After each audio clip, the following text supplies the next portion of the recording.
Hi, welcome back guys. This is your friend, the Saiyan Fanfics, back with amazing fanfiction. This is the series of What If Deku Became Hybrid Creature. Now before starting, please give this video a like and subscribe to the channel if you want more videos like this. Now let's get into the fanfic. The moon shined down on the earth below as it illuminated a forest. All was quiet in the forest until the sound of panting was heard. Then came the rumbling of steps as they crushed the leaves underneath. Racing through the forest, a large wolf ran through the trees at a high rate of speed. "Are we in the clear yet?" the large beast asked. "No," yelled out someone riding on the back of said wolf, holding something in their arms. "We have to fight. If we do that, we'll put him in danger," said the wolf as it looked behind it. "Look out." The person on its back turned its head and saw as a person came barreling down towards them. Their eyes were scarlet red and their teeth were sharp.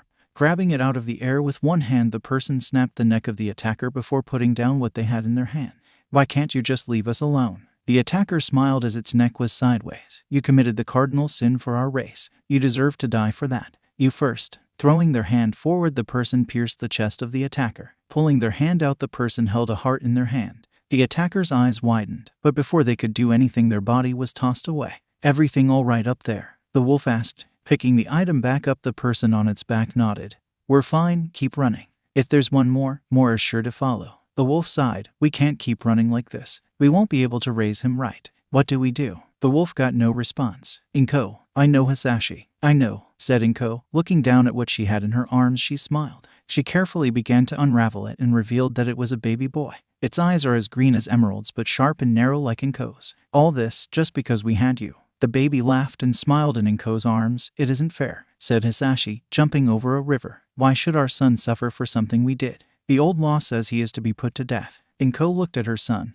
"We don't have a choice now. We need to hide with them." Hisashi's ears twitched. "Are you sure?" Nodding, Inko rocked the baby back and forth. "Yes, both of our families wouldn't think about looking for us there. It may be our only chance of living a normal life." Hisashi sighed. "I guess you're right. Fine, we don't have a choice now. We'll have to live amongst the humans." But as he was talking, Inko yelled out, "Hisashi!" The werewolf snapped his head up, only to find another beast slamming into his side. The impact sent Hisashi tumbling to the ground, while it sent Inko and the baby airborne. While in the air, Inko tightened her grip on the child and slid to a stop. "Inko, how is he? Is the baby safe?" Hisashi asked as he picked himself up. Checking on the baby, Inko smiled as it grabbed her finger. "We're good, but what the hell happened here?" Hisashi then got in front of his family. "Looks like your family weren't the only ones looking for us." Appearing from behind the tree were three massive wolves, one silver, one black, and one white. The black one looked to be the leader since they were in the middle. "Hisashi, it's been far too long." Hisashi growled. "Not long enough. To think the pack leader herself would come. Should I be honored?" "Be grateful," the female wolf said as they approached. "We've always knew you were the odd one in the pack, but to mate with the enemy and produce that that thing, you know we can't let it live." "You won't touch him," said Hisashi. "You'll have to kill me before I let that happen." The female wolf sighed. "I was afraid you'd say that. Then you leave us no choice. Kill them all." The other two wolves growled before running at them. Hisashi stood his ground and waited. The two wolves then jumped at them, and that's when Hisashi took action. Jumping towards them, he outstretched his front legs and took them to the ground. Rolling around for a second, Hisashi sprung back up and landed on his legs. Rushing towards the other two, he caught one by surprise and bit down on its neck before twisting it and with a loud crunch, snapping its neck. The other wolf was enraged, let out a roar as it lunged at Hisashi and managed to bite him on the neck. "Hisashi!" Inko yelled out. The two wolves bit and snarled at each other as they fought on the ground, each trying to go for a kill shot around the neck. But in the end, Hisashi, being the stronger wolf, managed to flip over his opponent and bite down on its neck, killing them. Breathing heavily, Hisashi turned to the leader. "Is this the best our pack had to offer?" The leader scoffed. "Odd, but as strong as ever. No wonder my father once acknowledged you." Hisashi growled. "That was in the past. That has nothing to do with me now." The leader growled back. "Doesn't it? We were going to lead the pack together, but you abandoned us, abandoned me. And for what? A life that can only lead to suffering and death. You and I both know that your son will suffer. It's my life and I will choose how to live it. As for my son, I will protect him no matter the cost." "Enough. There's no point in talking any longer. I'm ready when you are, Yuki." With both wolves staring down at each other, they were just about to attack. A yell was heard. Hisashi turned to find another mystery attacker trying to kill his son and wife, Inko. Holding Inko by the hair, the male attacker raised his hand. "You should have never left, princess. Now you have to die." The man was about to stab Inko in the heart, but before they could, Hisashi came in and knocked them to the ground.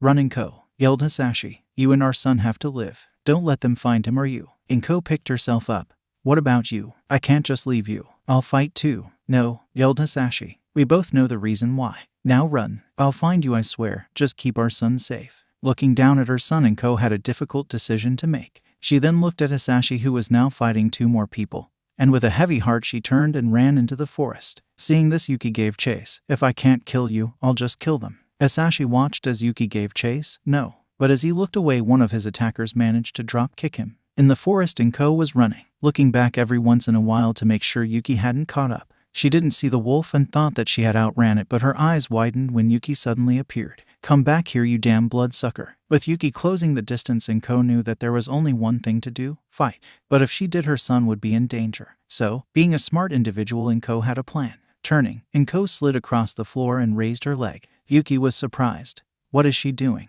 With all the power she had, Inko then brought down her leg and slammed it hard into the ground. The ground beneath them began to shake as cracks began to appear from the point of impact, splitting the very earth apart. Inko created a massive canyon directly underneath Yuki. Oh shit. The wolf turned and ran away, but the ground underneath her gave way and in she fell. You stupid vampire. I'll get you for this. Back on the surface, Inko was breathing heavily. She's not dead, but this should buy me a few minutes. Inko, yelled someone appearing from the forest. Inko narrowed her eyes and saw that it was Hisashi. Hisashi. Oh, thank goodness. But as he got closer, Inko could smell it. Blood. You're hurt. Now standing in front of her, Inko could see blood dripping down his open cuts over his body. I'm fine. These vampires were stronger than the others. Inko knew what was going on. My father, he sent out the guard units to hunt us. He must be getting desperate. Come, we're almost at the human city. Once there we can get you healed up. Nodding, Hisashi let Inko and the baby climb onto his back. As they left, Hisashi couldn't help but smile at the destruction Inko created. Nice work, by the way. The baby in Inko's arms cooed and laughed, as if it too was agreeing with Hisashi. Down in the canyon, Yuki was holding onto a cliff's edge, but no in her wolf form. Now in human form, she pulled herself up and began to climb. Making her way to the top, she growled as she wiped away dirt. That bitch. She broke apart the forest just to gain a few minutes. Well played. As the moon moved across the night sky, its rays fell over Yuki, revealing her long black hair, slender body, and her eyes blue as a sapphire. Just then 4 more wolves appeared from the forest. Leader, are you all right? Yuki raised her arm to calm her pack. I am fine, but Hisashi has escaped. Shall we go after him? Questioned another wolf. Yuki turned to her pack. No. The pack was surprised. But if we let the traitor go, then we find him. But we have more pressing matters to attend to at the moment. Looking up at the trees, Yuki could see several pairs of red glowing eyes looking at them. We came to kill one of our kind, but instead we found rats, said a vampire landing on the ground. Yuki smiled. Big talk coming from an oversized mosquito. Kill them. 14 years later. A long time had passed since the couple had escaped their kind. The baby that they had now grown into a young man. He had messy green hair and green eyes that shined like gems. This is Izuku Midoriya, and currently he was sitting alone in class. He didn't talk to anyone. Well, it's not like he didn't want to, but what he lacked made him an outcast. For in this world, most people possess supernatural powers called quirks. Basically superpowers that one gains at a young age. Unfortunately for Izuku, however, he didn't have any powers, which put him in the so-called less than 20% category, or quirkless as they were referred to. Being in this percentage meant that Izuku had to deal with constant bullying. This was especially true from a boy called Katsuki Bakugo, someone who he called a friend, but in all honesty he was just around Izuku to pick on him. And today was no different. As Izuku sat at his desk, he suddenly heard someone yell from the doorway, "Hey Deku." Turning, Izuku found Bakugo. "K-Kachin, W, what do you want?" "Oh, nothing," said Bakugo, walking into the classroom. "Just wanted to make sure you were alone." Stopping in front of Izuku's desk, the young boy slammed his hand onto the table. "You know what time it is, right?" Izuku was visibly shaking. Please don't." But as soon as Izuku spoke, an explosion hit him, sending Izuku off of his chair and into the wall next to the window. "A quirkless loser like you doesn't get to tell me what to do. And to top it off, you want to get into UA, Japan's best hero school." As Bakugo walked over, he saw a notebook on Izuku's desk labeled Hero Notes number 12. Taking it, he looked at the cover. On the floor and in pain, Izuku was then lifted up by his shirt by Bakugo. Looking outside the window, Bakugo could see the schoolyard since they were on the 2nd floor. "You know, maybe you should jump from the roof and kill yourself. Maybe that way you'll reincarnate and come back as someone with a quirk." He then raised the hand with Izuku's notebook. "And this shit, I'm going to be the only one going to UA." Using his quirk, Bakugo destroyed the notebook, turning it into sheets of burning paper. Tears began to run down Izuku's face as Bakugo tightened his grip. "Let me go, please." Raising his free hand, Bakugo pointed it at Izuku and fired an explosion. The explosion managed to burn a bit of Izuku's uniform, dirty his face, and cut his cheek. Shut up. God, you are so useless. As Izuku was being held, the anger inside him began to grow. For 10 long years he had to endure this, always too afraid to fight back. All he needed now was a little push, or in this case, a drop of blood. The cut on Izuku's face had bled a bit, and a drop of blood trailed down the side of his cheek before getting onto his lip.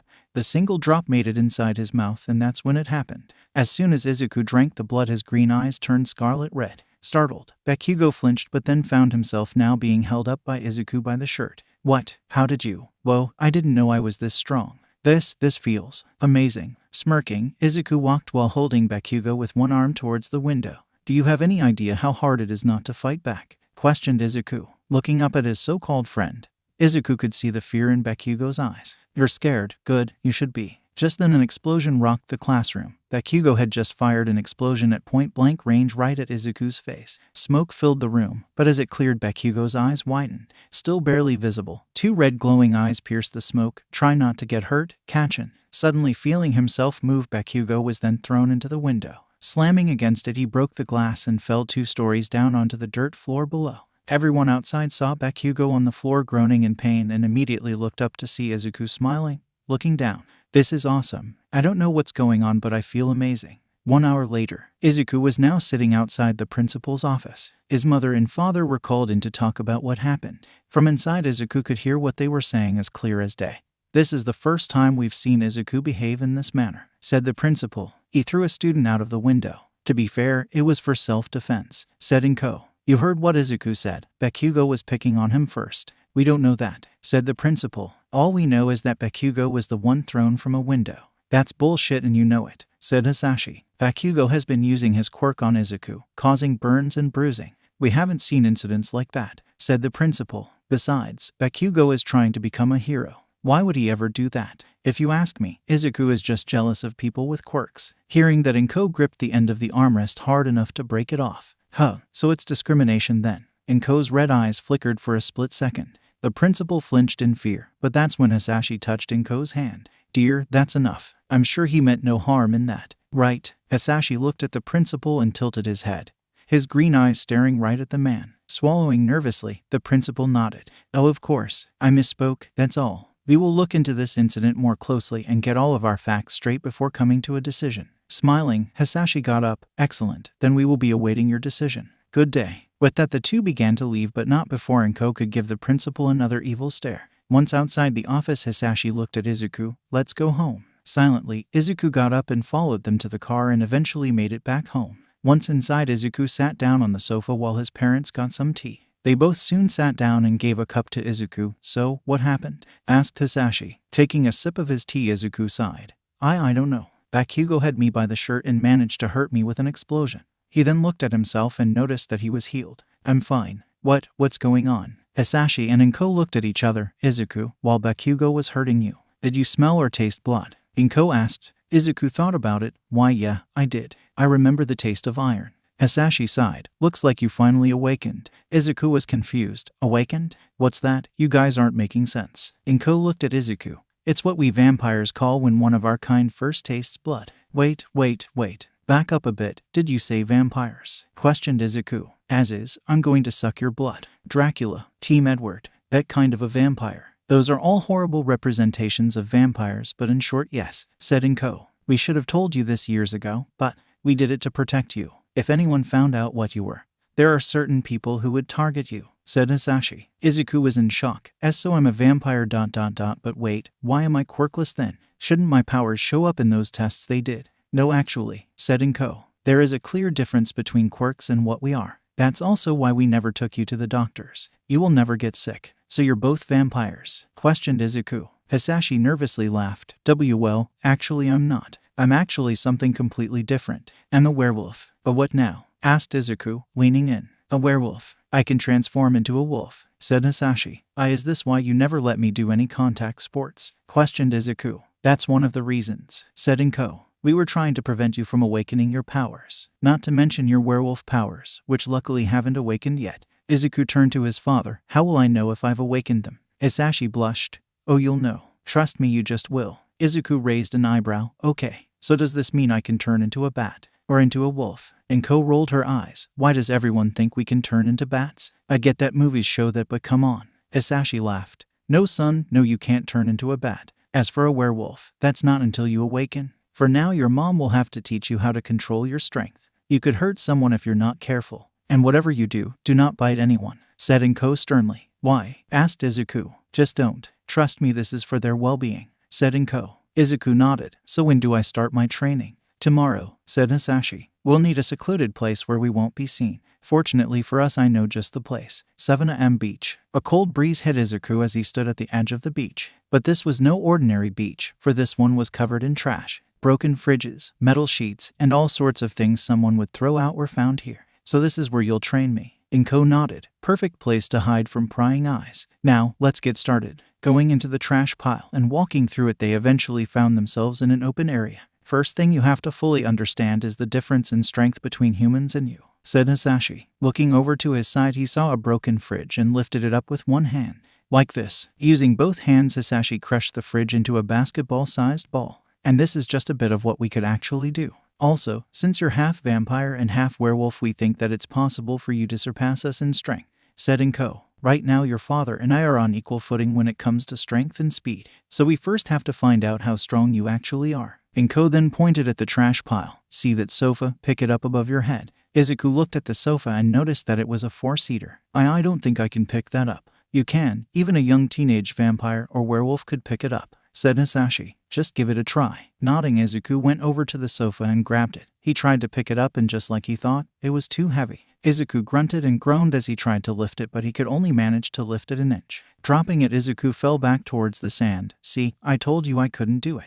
When you threw Bakugo, what were you feeling? Asked Inko. Anger, right. Try thinking back to those times and use that. Giving it one more try, Izuku once again grabbed the sofa. Only this time his mind thought back to all the times Bakugo hurt him. His eyes widened as they changed from green to bloodshot red. Inko and Hisashi both flinched when they sensed Izuku's powers awaken, yelling out in a fit of rage. Izuku not only lifted the sofa, but launched it towards the ocean. Both parents watched it fall in, a few hundred meters away. Whoa, said Hisashi. Inko, did you feel that? Inko nodded. It's amazing. He already has the potential of a noble-ranking vampire, and as a teenager no less. It would take a vampire at least a century to get to this level. However, as they were observing their son, they both noticed something strange about him. The look on his face right now was not one that they knew. Instead, they found a Izuku that was smiling, his eyes narrow like a wolf's, and his fangs out. Shit, he's gone berserk, said Hisashi. Inko ran at Izuku and tried to tackle him, but as he jumped towards him, Izuku turned and grabbed her arm out of the air. Surprised, Inko then felt herself being lifted up and thrown into the trash pile. Inko, yelled Hisashi. Izuku, I need you to listen to me. You need to calm down.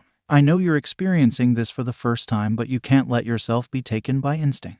But his words wouldn't reach him. Instead, Izuku leapt towards his father. Hisashi was fast and managed to dodge out of the way. Growling, Izuku turned and with his sharp fingernails, he slashed at his father. Hisashi jumped back, but his nails still managed to cut him across the chest. Sliding to a stop, Hisashi smiled towards his son. Well, I'll be damned, he really does have the potential to become even stronger than us. But not today. Going on the attack, Hisashi charged Izuku. The kid threw a punch at his father, but Hisashi suddenly disappeared. A split second later, Hisashi appeared behind Izuku and put him into a lock. Pinning his arms and legs, Hisashi held down his son. Inko, do it now. Appearing from the sky, Inko came flying down at Izuku. With her fist pulled back, she delivered a powerful blow to Izuku's head, knocking him out. Releasing him from his grip, Hisashi picked up Izuku's body. Sorry about that, Izuku, but if we let go, you would have killed someone. Fortunately, he just awakened. But we need to be careful. Izuku's powers will continue to grow, said Inko, shaking her hand. I had to use a considerable amount of my strength to knock him out. Our guess was right, said Hisashi. Mixing both of our bloods made him stronger. But we have another problem, now that his powers have awakened.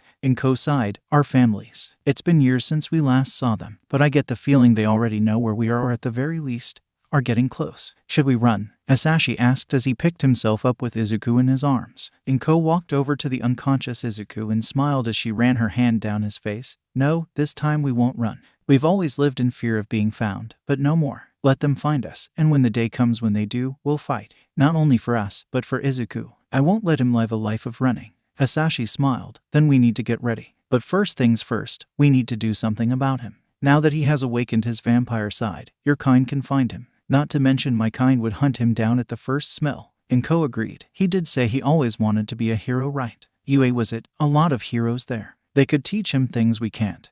And make real friends. He could learn to be a hero. But we have to be the ones to teach him how to control his powers, said Hisashi. We won't make the same mistakes. We'll also have to hide his presence. Inko looked at Hisashi. Think you can make something for him? Hisashi nodded. It will be difficult, but I should be able to make something that hides his vampire side. This is going to be a lot of work, isn't it? Yeah, said Inko. But it will be worth it. He'll be worth it. Unknown location. Looking outside the window of a tall building, a man wearing a suit stared at the city below while holding a glass of what appeared to be wine. The sun was barely rising and the city was walking up. This man had it all, more money than he could spend. A massive company that extended its reach throughout all of Japan. And most important, time. What a beautiful sunrise, he said, tasting his wine. But as he enjoyed this moment, his eyes widened as he felt something. Dropping his wine glass, he couldn't believe it. What is this? No, rather, who is this? I thought I was the only one allowed into the cities. A moment later, the feeling disappeared. Amazing. Judging by the amount of power, it has to be a high-ranking vampire. But we should be the only ones in any city. Could it be the princess who escaped 14 years ago? The man then turned around and pressed a button on the phone. Connect me to the king. The phone began to ring, and after 2 rings a voice was heard. Speak, my lord. I just sensed another vampiric presence. The man explained. And what of it? It's probably someone who wandered too close to the city. The voice over the phone said. Sir, but the presence, I believe it was of the princess. The power I felt was that of a high-ranking vampire, said the man. And the only ones with that type of power are royalty. My assumption is that it could be the princess. Where? Asked the voice. I don't know, but I will find her, said the man. The voice over the phone hummed. See to it that you do. You have full authority to conduct any surveillance you wish. Also, if you do find the princess, make sure to kill the man she's with, along with any child. She did leave with one of those flea bags. The man nodded. It will be done, my lord. I will not disappoint you. Oh right, extend my congratulations to your daughter. I heard she has been accepted to the hero course at UA, a year early no less. Going to that school will help us find new candidates to convert, said the voice. I will make sure to tell her that. She is a capable young woman. I'm sure she would be able to find a good candidate. With that, the voice on the phone hung up. Sighing in relief, the man slumped over on his chair. If it really was the princess, then there is still a chance. The man took another drink from his glass. Nothing beats the taste of human blood in the morning. This is just ridiculous, Izuku thought to himself as he dodged punches that his own mother was throwing at him. It has been 2 weeks since Izuku first awakened, and he was still to master the basics of fighting. Narrowly avoiding everything, Izuku had no room to breathe. Come on, Izuku. Fight back. Inko yelled to him as she continued her attacks. Hisashi watched from above and noticed that Izuku was sloppy. Shouldn't you go easier on him, Inko? He is barely learning. No, if he wants to properly learn to control his power, he needs this, said Inko as she threw a punch at Izuku. Dodging out of the way, Izuku waited for the left hook, but instead he felt something slam into the side of his face. With a loud crack, Inko managed to land a hit. Hisashi winced as he saw Izuku fly into a pile of trash. Oh, that's got to hurt. Inko, I think you went a bit overboard. Realizing what she had done, Inko turned off her battle mode and quickly switched to mother mode. Running over, she tossed the trash off of Izuku. Izuku, are you alright? Holding the side of his face, Izuku grunted in pain. Never better. Sorry, I just got so into it that I forgot this was just training, Inko explained. Hisashi jumped down. When it comes to fighting, your mother is one of the best out there. You should have seen her when she was younger. You were stronger back then, Mom, Izuku asked as he got out of the trash. Inko nodded. Sure was. I was considered one of, if not the strongest vampire out there. Still probably am. Cracking his neck, Izuku took a deep breath. I've been meaning to ask, if vampires and werewolves hate each other so much, how did you two meet? The two looked at each other. We tried killing each other when we first met, they both answered. Izuku was stunned. I'm sorry, what? The first time we met was in a forest. I was with my pack back then hunting vampires, when we came upon your mom's group, Hisashi explained. It was the first time either of us saw what we thought was our enemy. Inko jumped in. Not knowing any better, we began to fight. And somehow in between all the madness, we ended up separated from our groups and faced off one-on-one. We were equally matched in both speed and strength, but your mom was always smarter. By the end of it, we were both exhausted and bleeding from our injuries. But your mom had that bit extra and managed to pin me down. Her eyes glowed red and her nails were at my throat, but to my surprise, she didn't immediately kill me, Hisashi explained. Inko blushed. I couldn't. That blood of yours was the best smelling blood I ever came upon. So I took a bite. Normally, when a vampire bites a human, they turn into that vampire's toy. You become subordinate to them, unable to deny requests by them. You still have control and choice in everything else, but when it comes to the person who bit you asks for something, you will be forced to do it. Izuku looked at his father. Does that mean? He then looked at Inko. Mom, you forced him to. Hisashi flinched. And no. That only happens if you are human. If you're a werewolf, it doesn't affect you. Besides, it wasn't my bite that made me fall for him. Inko explained. I guess you can call it love at first sight. So why do vampires and werewolves hate each other? Izuku asked. The two looked at each other. Honestly, we don't really know. Something about the past and the previous leaders. We never got the full picture. All we needed to know was that they were our enemy. That's when Inko clapped her hands together. Well, that's enough for now. We should get back to training. We still have to go over your special abilities. Hours later, the sun was now setting and Izuku was dropped off a few cities away from his home and told to get home within 1 hour. As he ran down the beach, he noticed a couple of things about himself. One was that his stamina had massively improved. 2, that his sight did as well. He could see things from far away and see in the dark clearly. And 3rd, he noticed that he was gaining muscle at an accelerated rate. His weak arms now had a bit of muscle to them. What's more, Bakugo had stopped picking on him. Izuku couldn't tell if it was because the school told him to stop, or it was out of fear. Either way, Izuku was done with him. It's good to finally be able to relax at school now. Closing his eyes, Izuku took it all in. After his awakening, his life has just gotten better and better. As he ran, his ears suddenly twitched. Snapping his eyes open, Izuku was surprised to see that he was directly in front of someone. Unable to stop, Izuku unfortunately crashed into them, sending them both to the sand. I'm sorry, Izuku said, panicking. Getting up quickly, he turned to the person he bumped into. I wasn't paying attention. Are you all right? The person, who had their back turned, nodded. Why, yeah, I'm fine. I'm sorry too. I shouldn't have ran across the beach like that. Turning around, Izuku's eyes widened as the person who turned around was a girl with short hazelnut-colored eyes and hair. She had on a plain white shirt and shorts. There were also 2 identical pink blush marks on each side of her face. And no, it's fine really, Izuku said, mumbling. This was the first girl he'd actually spoken to in a long while, besides his mom. Need a hand? Reaching down, Izuku offered her a hand. Smiling, Uraraka grabbed his hand and with his help stood up. Thanks, I'm Ochako Uraraka by the way. Izuku Midoriya, sorry about that, he said, trying to keep himself together. Are you sure you're not hurt? Uraraka nodded. Yeah, I'm sure. What were you doing anyway? Oh, I was training, Izuku explained. I want to get into UA, so I'm building up my muscles and training my quirk. What a coincidence. I want to get into UA too, Uraraka said as her eyes lit up. What are the chances of that? Izuku then noticed that the sun was setting. Crap, I need to get going. Sorry about this, Uraraka, but maybe I'll see you at the entrance exam in a few months. Uraraka nodded. Bet on it. Sorry again for bumping into you. Bye. With that, Izuku took off once again down the beach. Uraraka waved at the green-haired boy as he ran. Well then, he was friendly enough. Didn't think anyone from the city would be nice. Uraraka said, Dad did warn me about what would happen if I came to the city. Guess he was wrong. Now, back to tracking. Izuku's house. Out of breath and sweating, Izuku bursted through the door to his house. I made it. Oh, Izuku, welcome back, Inko said as she was preparing dinner. Dinner will be ready soon. So how was your first test? Hisashi asked as he walked up to his son. Did you awaken any powers? No, sorry, Izuku said as disappointment filled his voice. Hisashi smiled as he touched Izuku's shoulder. Hey, don't worry about it. We still have plenty of time to figure things out. Go take a bath. When you get out, we'll have the food ready. Nodding, Izuku took off towards the bath. Once Hisashi heard the door to the restroom close, he turned to Inko. We have a problem.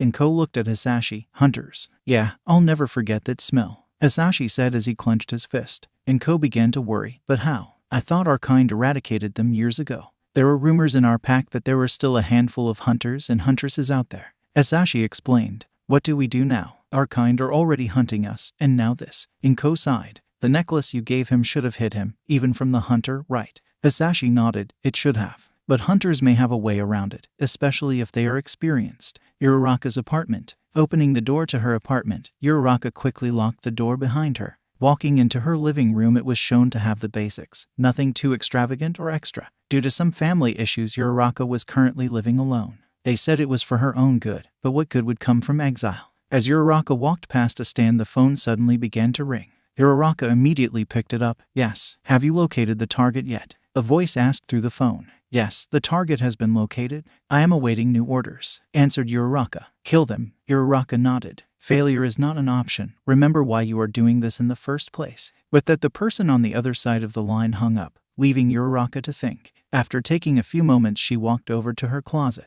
Opening the door, inside she pulled out a suitcase and placed it on her bed. Opening up said suitcase, it was revealed to have 3 items of various amounts. One of the items was a pair of 8-inch hunting knives which were sheathed onto 2 belts that attached themselves onto her thighs. Next was a mask that covered the bottom half of her face. And finally, the last item was a silver-colored short spear, no longer than a small dagger. Grabbing each item, Uraraka then put on the mask before equipping the knives on the thighs. She then grabbed the spear and slowly ran her finger along the hilt before picking it up and putting it on her back and making sure it was secure. With her preparations done, Uraraka walked over to the balcony. The sun was setting. Looking at the sun fall, she got up on the railing and jumped. Back with Izuku, dinner. Once out of the bath, Izuku took a seat at the table and was served his food. As they ate, Izuku spoke. "Hey mom, Dad mentioned something about awakening new powers. What kind of powers are we talking about?" "Oh, let's see. Besides the super speed, increased strength, and senses, we vampires can also regenerate quickly. But the power we're trying to unlock is called shadow walking,"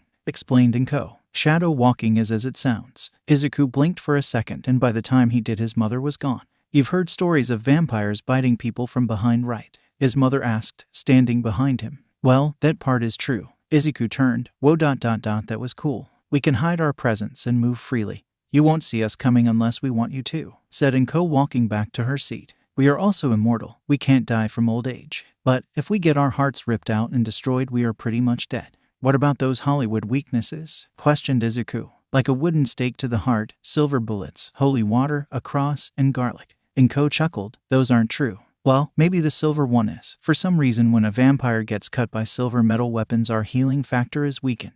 As for the stake to the heart, that would kill anyone. Oh, the same goes with the fire, that will be deadly. The garlic one is just dumb. That would be the dumbest way to die." Izuku nodded. "I see. Hopefully my powers are unlocked soon." Asashi reached over and touched Izuku's shoulder. "I'm sure they will soon. Now, finish your food and rest up." "Right," Izuku said as he focused back on his food. Unknown location, nighttime. 4 people were sitting inside of an abandoned warehouse located just a few cities away. "Hey, check this out," said a black-haired male, showing a video on their phone. That's when a red-haired female came from behind to see the video. "Dude, that's just crazy." "Hey, you 2 idiots," yelled another, walking towards them. This appeared to be the leader, a white-haired woman with a black line down the middle. "We need to get out of here soon. The pack is waiting for us." The other 2 nodded and quickly got serious. "I assume it all went as planned?" asked the black-haired one. The leader nodded. "It's what we werewolves do best. Now come on. The longer we stay here, the bigger the chances of us getting caught." The 3 then began to walk towards the exit. The red-haired female opened the door. The black-haired werewolf followed. Now side by side they walked outside and suddenly stopped. The leader took notice. "What's the hold up?" The red-haired werewolf sniffed the air. "Something isn't right here." Suddenly they looked up and saw something come crashing down between them. Their eyes widened as they noticed what, or rather who it was. "Shit, it's a hunt." But before the female werewolf could finish her sentence, her neck was sliced open. Blood splattered across the black-haired werewolf as he stood in shock. He tried to raise his arm, but instead got a knife lodged in between his eyes, killing him instantly. The leader of the pack took a step back as the person who just killed his 2 subordinates looked up. They wore a mask covering the bottom half of their face, leaving only the eyes. "Shit." Without missing a beat, the leader transformed into a wolf and lunged at this person. As the werewolf jumped, the person reached down and grabbed the knife stuck in the skull of the other and slid under its jaws. While underneath it, they managed to slice across the beast's side, causing blood to trickle onto the ground. The wolf growled as it now knew that it was no match for this person. Reverting back into a human form, they put up their hands. All right, fine, you win. What is it that you want?" "You didn't kill me right away for a reason. Why?" "No real reason," the person answered, their voice clearly belonging to a female. "I just wanted to make this fun." The leader scoffed. "Fun ... Oh, I get it now. You're a hunter, a bit young, but there's no doubt. I can smell it, the blood of my kind. The blood of vampires. You don't discriminate, do you? I heard it was against the rules for a werewolf to be near the city. So tell me, why are you here?" the mystery woman questioned. The leader laughed. "Food, more specifically, meat. Humans have such a unique taste." The woman gripped her knives. You bastards ... All you do is kill. That's why your kind are nothing but a plague on this world. You hate us, don't you? I wonder why." The leader put his hands underneath his chin. "Is it because someone you cared about was killed?" The person flinched. "Bingo. So who was it? A family member? Maybe a cousin? Oh, maybe it was a sister or a brother.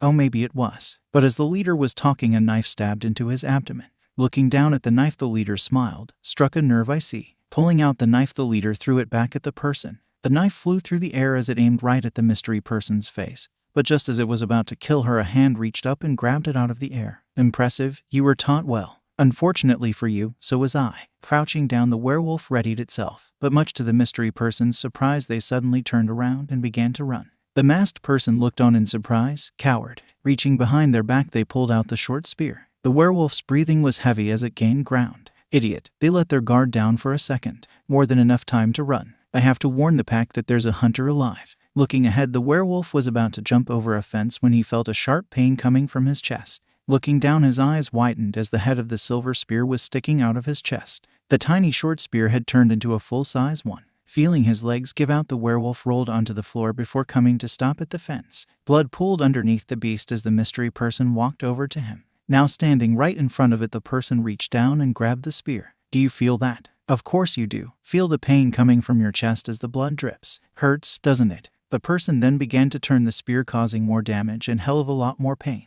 The werewolf grunted in pain. Look at you, grunting in pain like the animal you are. I almost feel sorry for you. Yanking the spear out, the mystery person watched as the blood dripped from the tip and leaving a hole in the werewolf where you could see what was underneath. I did say almost. As the creature was drawing its last breaths, it began to laugh. Do you really think ... you could get away with this? My pack. They then coughed out blood. And my pack will find you ... have ... revenge ... kill ... you ... Bringing down the spear, the mystery person pierced the head of the werewolf, destroying the brain. Let them come. Pulling the spear free, the mystery person watched as the werewolf's body flopped onto the floor, blood pooling underneath him. I'll kill every single one of them. Swinging the spear down, the blood on it painted the ground. Removing the mask, it was revealed that the mystery person was none other than Uraraka. I'll have to clean up now. She sighed as she looked up at the moon. I wonder if life will ever go back to how it was. Uraraka looked down at the corpse. What am I saying? That bridge burned long ago. Weeks later, the final bell had rung and school was now over. Getting up from his seat, Izuku began to pack his things. Hey, it's him, a voice said, coming from the hall. The one who threw Deku out the window. Yeah, that's him. How is he still in school? Don't know, but watch out. I heard he's been different these last couple of weeks. Hearing enough, Izuku threw his backpack over his shoulder and began to walk out of the class. As he did, several students whispered and looked so annoying. Finally off campus, Izuku was going to go straight home, but today was different. Today was his day off. His parents decided that he should rest once in a while. I wonder where I should go ... Oh, maybe the arcade.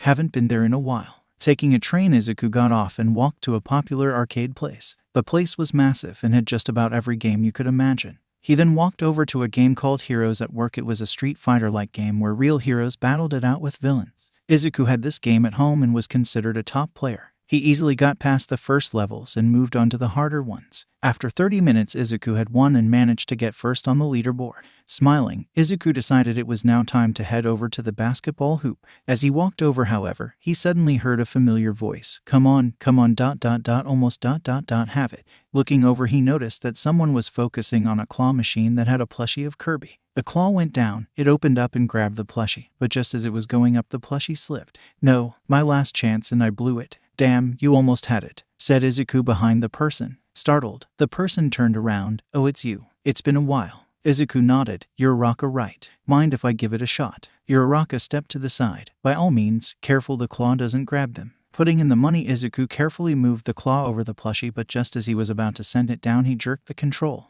causing the claw to move as it went down. Uraraka watched on as the claw grabbed the plushie by the foot and lifted off the ground. No way. The machine then dropped the prize. Reaching down, Izuku picked it up. Here, he said, handing it over to Uraraka. Uraraka was surprised. What? Are you sure? Izuku nodded. You wanted it right. Here. Taking the Kirby plushie, Uraraka hugged it. Thanks. If I remember correctly, your name is Midoriya. You're welcome. And yeah, that's me. Izuku said. So what are you doing here? Last time we ran into each other, you were in another city. Oh, I came here for this actually. Uraraka said, holding the plushie. I collect these and I heard there were some limited edition ones at this arcade.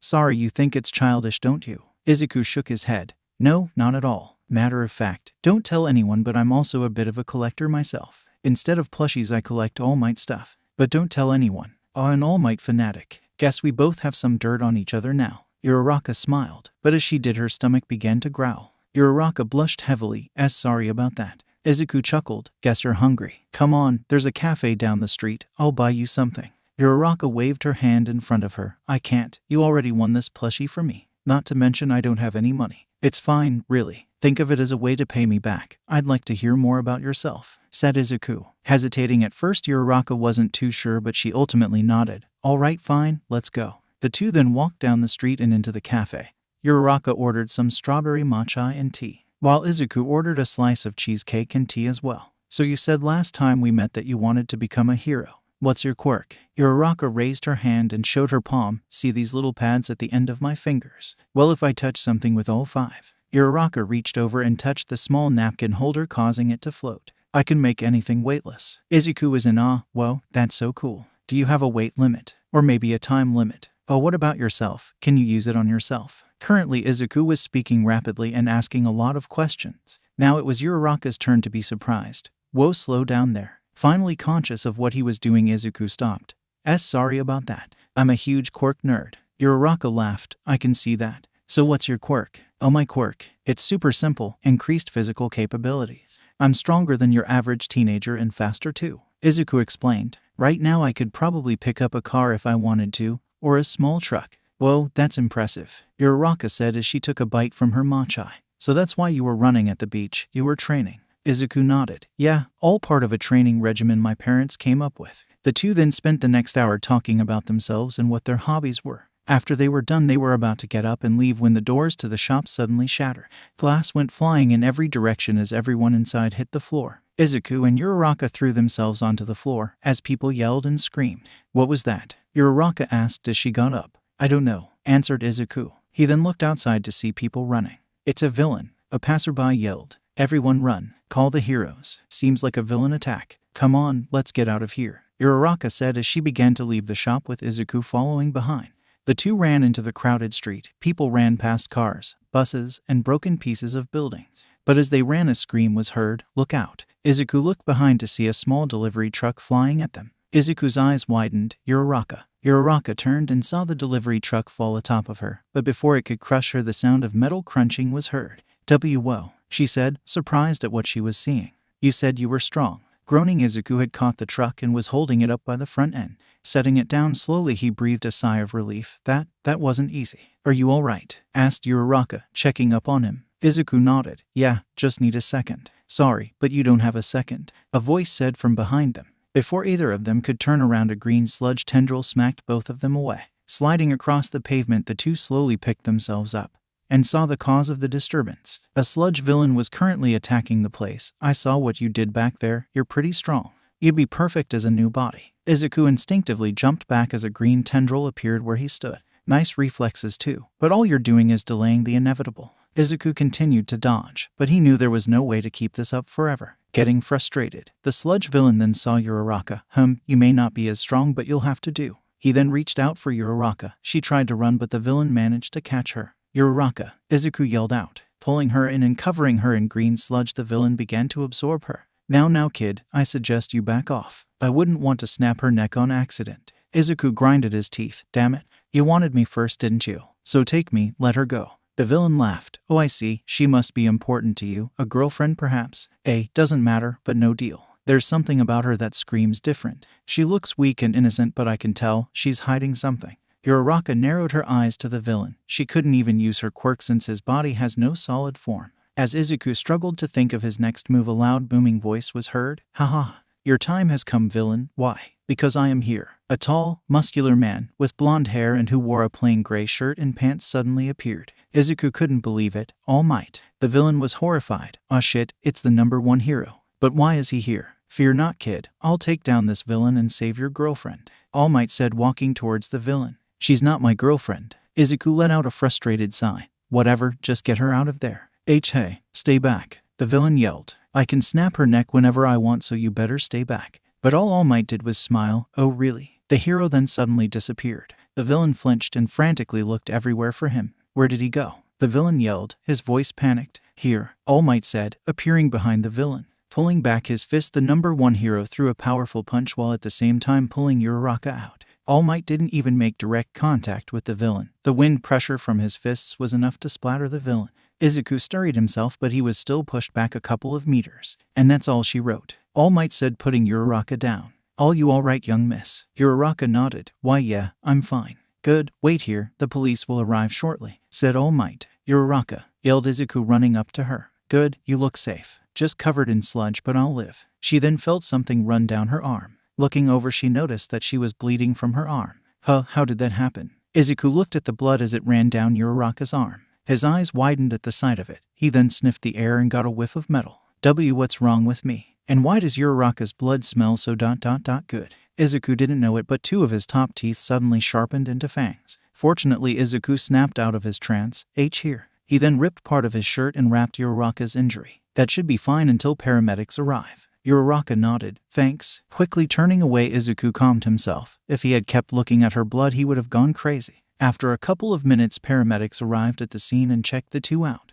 Uraraka got her arm wrapped up, and once given the all-clear, they were allowed to leave. Well, that was an eventful day, Uraraka said, as the two walked to the train station. You can say that again, Izuku said. How about next time we leave the villain out of this? Uraraka giggled. I'd like that. Here, give me your phone. Izuku handed over his phone. Taking it, Uraraka put in her number. I'll text you, so we can meet again. It's a date, Izuku said, smiling. Careful on your way back. Uraraka nodded. I will, bye. Waving, Uraraka turned to leave and walked up the stairs to the train platform. Once out of view, Izuku turned around, took a deep breath, and took off running. From where he was at, it would have taken him 30 minutes to get home. But at this speed, it took him 4 minutes. Bursting through the door, he scared his mother, who was in the living room. What the? Izuku, what's the rush? That's when Inko saw it. Izuku's eyes had turned red and his fangs appeared. Oh shit. And Mom, what's going on? Izuku asked, as his face turned red and sweat dripped down his face. Hold on, I'll help you. Inko rushed into the kitchen and grabbed a bag of red liquid.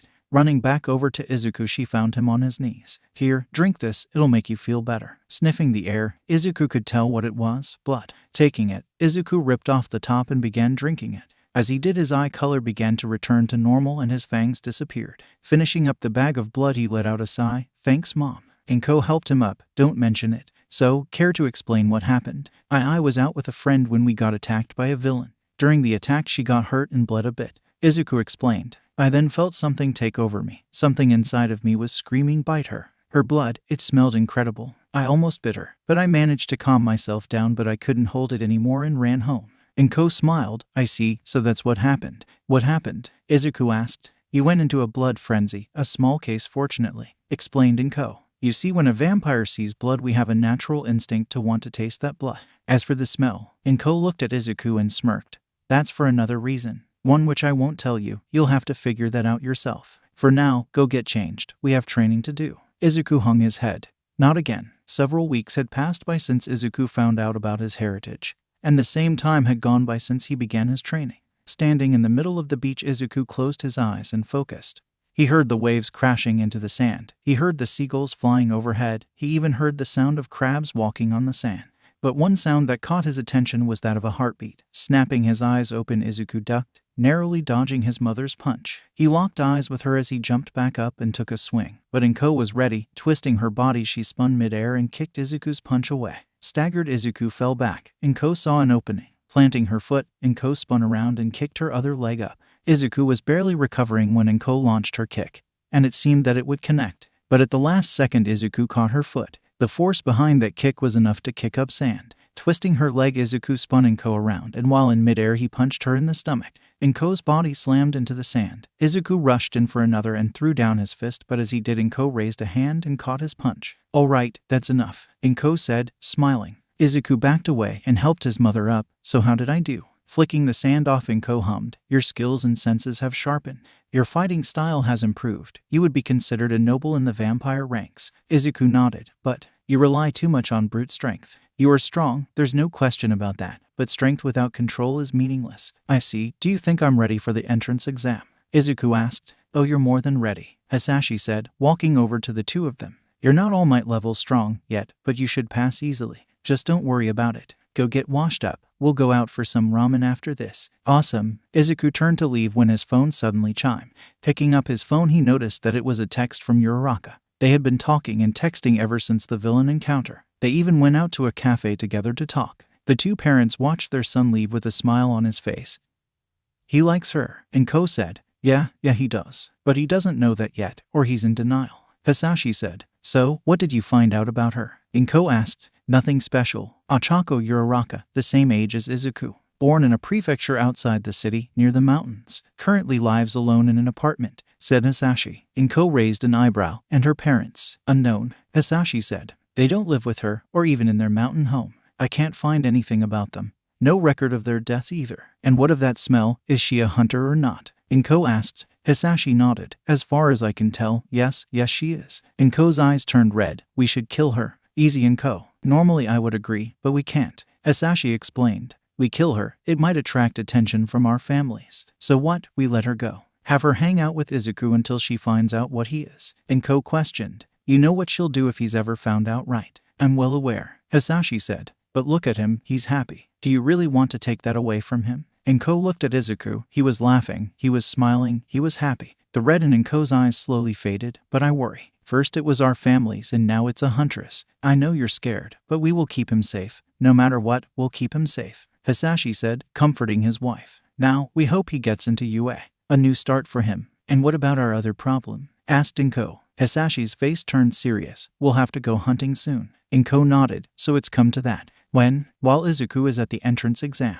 I have the location, Hisashi said. He then wrapped his arm around Inko and pulled her in. We will protect our son, no matter what. 1 week later, Izuku stood at the door to his home. All right, one more time. Do I have everything? He mumbled as he looked at his backpack once again. Izuku, you're going to be late at this point, Inko said, appearing from the hall. You triple-checked everything. Now hurry up, Uraraka is waiting. She's right, Izuku, Hisashi said. You shouldn't keep a girl waiting. Blushing slightly, Izuku nodded. Right, sorry, just nervous, that's all. You'll do just fine, just remember what we taught you, Hisashi said, giving Izuku a thumbs up. Go and ace this thing. Izuku nodded. Right, I'll see you guys in a bit. With that, Izuku ran out of his home. Inko and Hisashi looked at each other. Where? Inko asked. Just outside the city. I picked up the scent of several werewolves, Hisashi explained. What happens if they are from your pack? Inko questioned. Hisashi closed his eyes before answering. If they want to hurt either you or Izuku, I'll kill them all. UA. After taking the train, Izuku now stood in front of UAS gates. This is it. All those hours of training, and it all comes down to this. Izuku took a deep breath and walked onto the campus. As he did, someone touched him on the shoulder. This surprised Izuku. He snapped his head around to find Uraraka wearing her school's uniform. Found you. Yeah, you did. How did you sneak up on me? Izuku asked. I would have heard you coming. Uraraka smiled. I can walk really quietly if I want. But enough about that, let's go check in. The two were now close enough to be called friends, and all the while they talked and hung out, Izuku kept his urge to drink her blood in check. Once signed in, Izuku and Uraraka took a seat in the school's auditorium, where they could see the other students trying to get into the hero program. There's a lot more people than I thought there was going to be, Uraraka said. Right, but it makes sense. UA is the biggest hero school in the country, Izuku said, scanning the room. As he did, he suddenly froze when he saw someone he knew. Uraraka took notice and looked in that direction. Is that the guy you told me about? She asked, as she saw Bakugo walk by. Izuku stayed silent, which only answered her question. Hey, it's okay. Just focus on getting into UA. Nodding, Izuku took a deep breath. Yeah, you're right. Let's focus on what's ahead. Just then the lights inside the auditorium dimmed and a spotlight shined on a podium. All right, everyone, yelled out a loud echoing voice. Let me hear you scream. The room fell silent. Whoa, tough crowd. Anyway, as some of you may know, my name is Present Mike and I have the pleasure of being your speaker for today. I'll quickly go over what to expect and what to do. The exam will have 2 parts, both testing different aspects of being a hero. First, you will be tested on your knowledge, the subject, heroes and laws. And the second will be a mock battle between our specialized robots and you. Present Mike pointed to a screen behind him. As you see here, there are 3 different types of robots, each with different point values. Now some of you eagle-eyed students may notice that the pamphlet that we handed out mentioned 4. That is our 0 pointers. You will get no score if you run into it, so avoid it at all costs. Now that that's done, let's get straight into it. Further instructions will be given once you are about to begin. For now, come on down and take a number from the bowl. That will determine what arena you will be placed in. Good luck. With that, Present Mike walked off the stage. Students then began to walk down to take a number. Reaching in, Izuku pulled out the number 4. Arena 4, I wonder what it will be like. Hey Midoriya, you got 4 as well, said Uraraka, walking up to him. Guess we'll be seeing each other again after the written part. Best of luck. Izuku nodded. Yeah, you too. With that, Izuku and Uraraka went their separate ways to take the written portion of the entrance exam. While difficult, it wasn't anything Izuku didn't know, or at least somewhat new. Once done, they were instructed to change into gym clothes or anything they had that was more comfortable. Izuku chose a simple white shirt with a green jacket and green joggers. Going to his designated area, he was surprised to find a fake city surrounded by a tall metal wall. Whoa, Yue really does have a lot of money to spend. Izuku looked around at his competition and noticed Uraraka standing by herself, her arms folded and her eyes closed. Wanting to go talk to her, Izuku made his way over. A tall boy with glasses and blue hair looked like he was going to say something but stopped. Hey Uraraka, you look ready. Opening her eyes, she turned and looked at Izuku. Oh Midoriya, she smiled. Yeah, I'm ready. I was just meditating just now. What about you? Nervous? Izuku shook his head. Nope, not even a little bit. Oh right, before I forget, we may be friends right now but in there, we'll be fighting for points. So no hard feelings. Oh, there'll be hard feelings. When I get more points than you, that is. Uraraka said, with a smug look on her face. Oh, is that a challenge I hear? Izuku asked, with his own smugness. Alright, how about we make this interesting? Whoever has the least amount of points by the end of the exam pays for lunch. Izuku extended out his arm. Deal? Uraraka didn't hesitate and immediately shook his hand. Deal. Alright, everyone, yelled Present Mike from the top of a watchtower. Here are some more ground rules before we get started. First, the use of quirks is permitted. Second, you are only allowed to attack robots. Attack a fellow test taker and you will be disqualified. Third, we will be watching your every move, so keep that in mind. The students barely had enough time to remember those rules when the doors to the city opened up. Everyone stood there stunned. There was no alarm, no indication that the exam had started. But as everyone stood around, Izuku took this chance to jump over everyone and run in.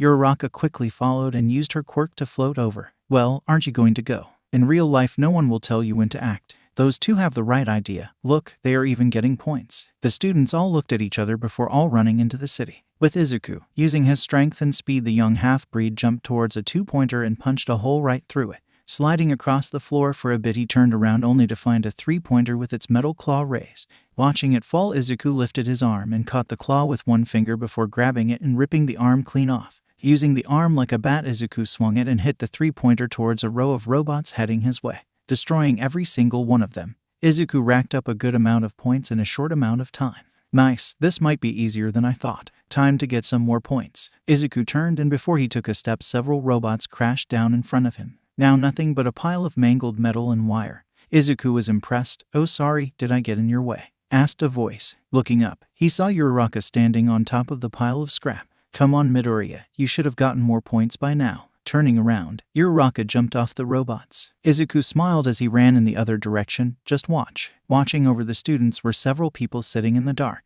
They had several screens on, each showing a different city with different students. We have a good batch of students this year, a shadow said. A lot of powerful quirks, a female voice said, as they watched Bakugo blow up another robot.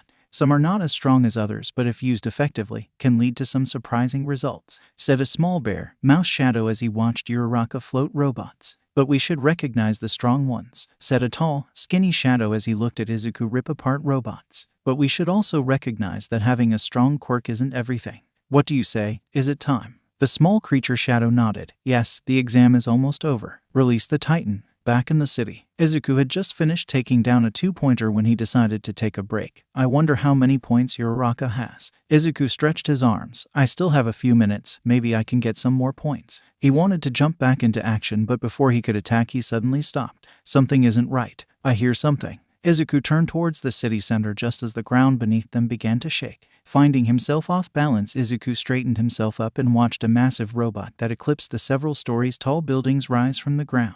Holy shit. Raising its massive fist, it swung down and destroyed the building with ease, sending pieces of concrete flying towards the test takers. Everyone took cover. Izuku had to slide under a piece of concrete as it flew by his face and landed into the store behind him. Whoa, that's just insane. Part of me is telling me to run ... but the other half. Izuku smiled as his green eyes glowed and narrowed. Is telling me to fight it. Izuku then felt a sudden rush of adrenaline hit him. His instincts kicked in, screaming at him that this was what he lived for. To fight, to kill, to hunt. This was Izuku's werewolf side. The massive robot sent another building crumbling towards the test takers. Seeing several slabs of concrete flying towards him, Izuku jumped, but not to the side. Instead, he jumped towards them. Growling as he flew through the air, Izuku threw a punch and shattered the concrete slab into pieces. He then moved on to the other, shattering it into pieces. The students around him looked on stunned as he landed back on his feet.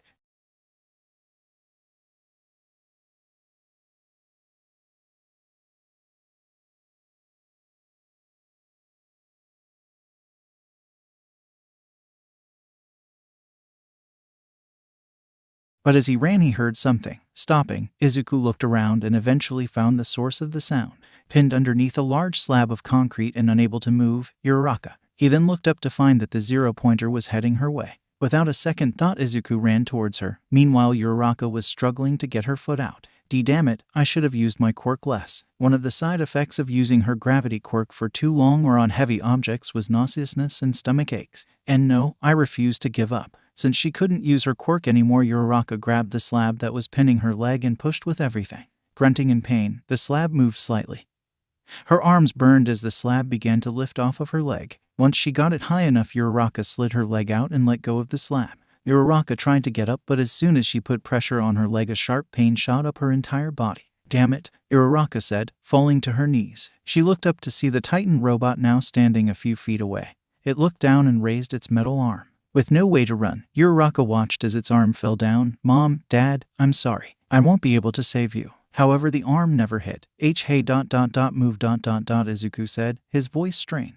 Uraraka was shocked to see Izuku holding back the robot's arm. Move, he yelled out. Snapping her out of her trance, Uraraka quickly limped away. Izuku then felt the robot press down, forcing him to his knees. Okay, maybe I didn't plan ahead. What the hell am I supposed to do now? Feeling the weight come down on him, Izuku couldn't hold on for long. Come on, think. There has to be something I can do. He looked around but found nothing he could use. The Titan then raised up its other hand and brought it down on top of the other. But just as it was going to crush Izuku, someone grabbed the boy from the shirt and pulled, hitting the ground hard. Izuku groaned in pain. Oh, thanks, you saved me. The robot's arm crushed the ground where Izuku was standing. I was just returning the favor, Uraraka said, as the dust settled. Can you move? I should be asking you that, said Izuku, picking himself up. Weren't you injured?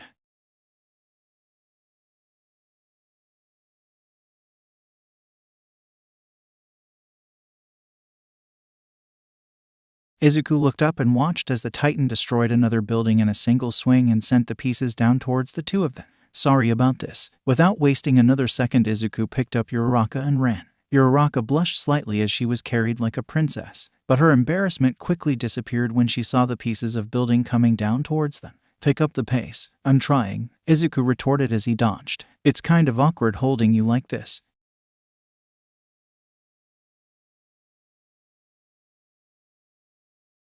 Izuku jumped to his right, narrowly missing being crushed by a slab of concrete. He was getting lucky. The time it took Uraraka to yell out where to dodge was just enough time for him to actually move. But their luck would soon run out. Izuku was about to turn into another street when the Titan slammed its fist into the ground. Pieces of the ground jumped up just enough where the Titan flung its arm and sent them all towards Izuku and Uraraka. Oh shit, is all Uraraka could say as the pieces came at them. Shifting Uraraka in his arms, Izuku twisted his body and shielded her as the rocks came in. Izuku felt the first piece hit him, followed by another and another. Some only grazed him but nonetheless cut his skin.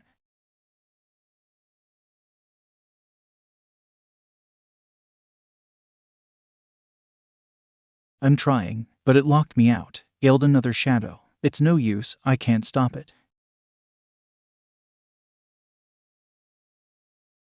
Right, the large shadow was about to leave when someone entered the room.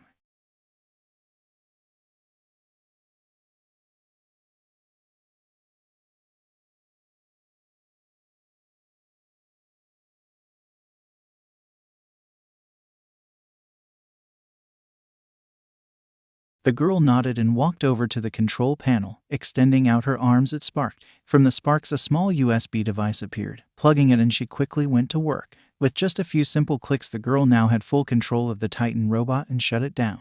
There, the shadows in the room were surprised. How did you do that? Yaoyorozu turned to them. I hacked it using a ... Well, I can't say what that was. Company secret. Think nothing of it, Yaoyorozu said, bowing slightly. You should send someone over to check on those two. They seem pretty badly injured, especially that boy. Back with Izuku and Uraraka, the two now laid on their backs as a loud buzzer indicated the end of the exam. Man, that hurt, Uraraka said.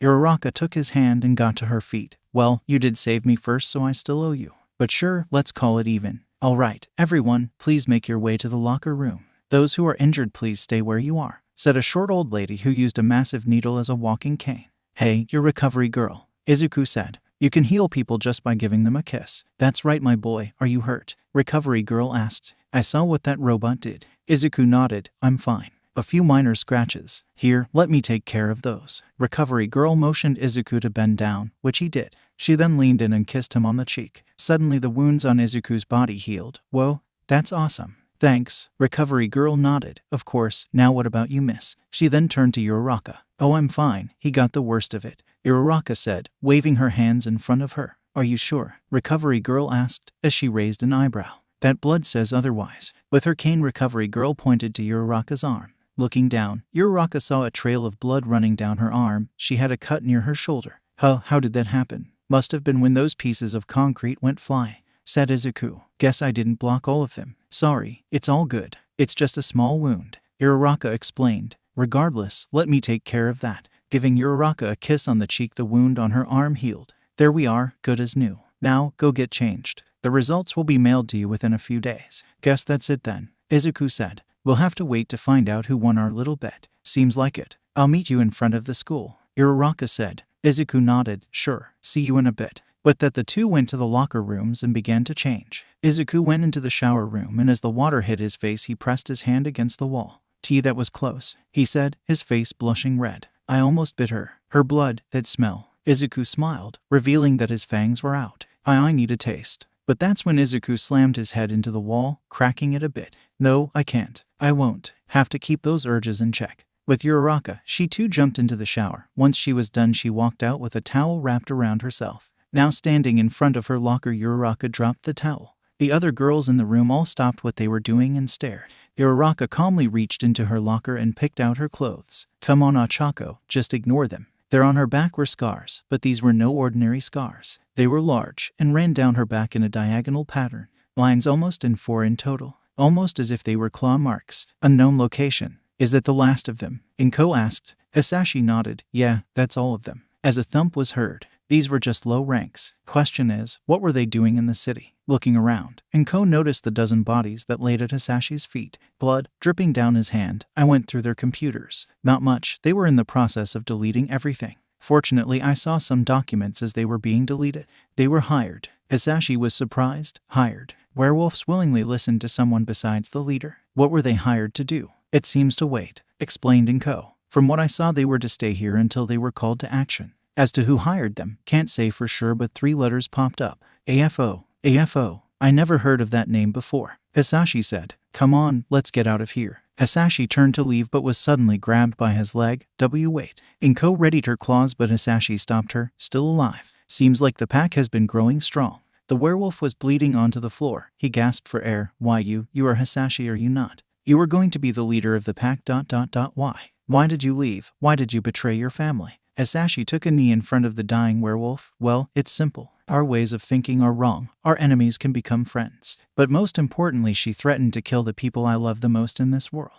Now I'm living a peaceful life with my wife and son. You knew who I was, right? So you know what I am capable of. So tell me, why is the pack in the city? And who is this AFO? The werewolf smiled. Why would I tell you? I'm dead anyway. You don't know. Hisashi said, standing up. Seems like the leader is keeping secrets from you. Whatever, doesn't matter, I'll let you suffer. Hisashi then began to walk away but stopped suddenly, on second thought. Appearing suddenly in front of the down werewolf, Hisashi slashed him across the neck, slicing it open and causing blood to splatter. Can't afford you telling anyone about us, in case you live. Inko smiled as she saw the life fade from the werewolf's eyes. Come on, let's get out of here. Izuku should be done with his exam by now. Hisashi nodded. Hope he did well. Maybe we should go out to eat. Inko was about to answer when her eyes suddenly widened and a chill ran down her spine.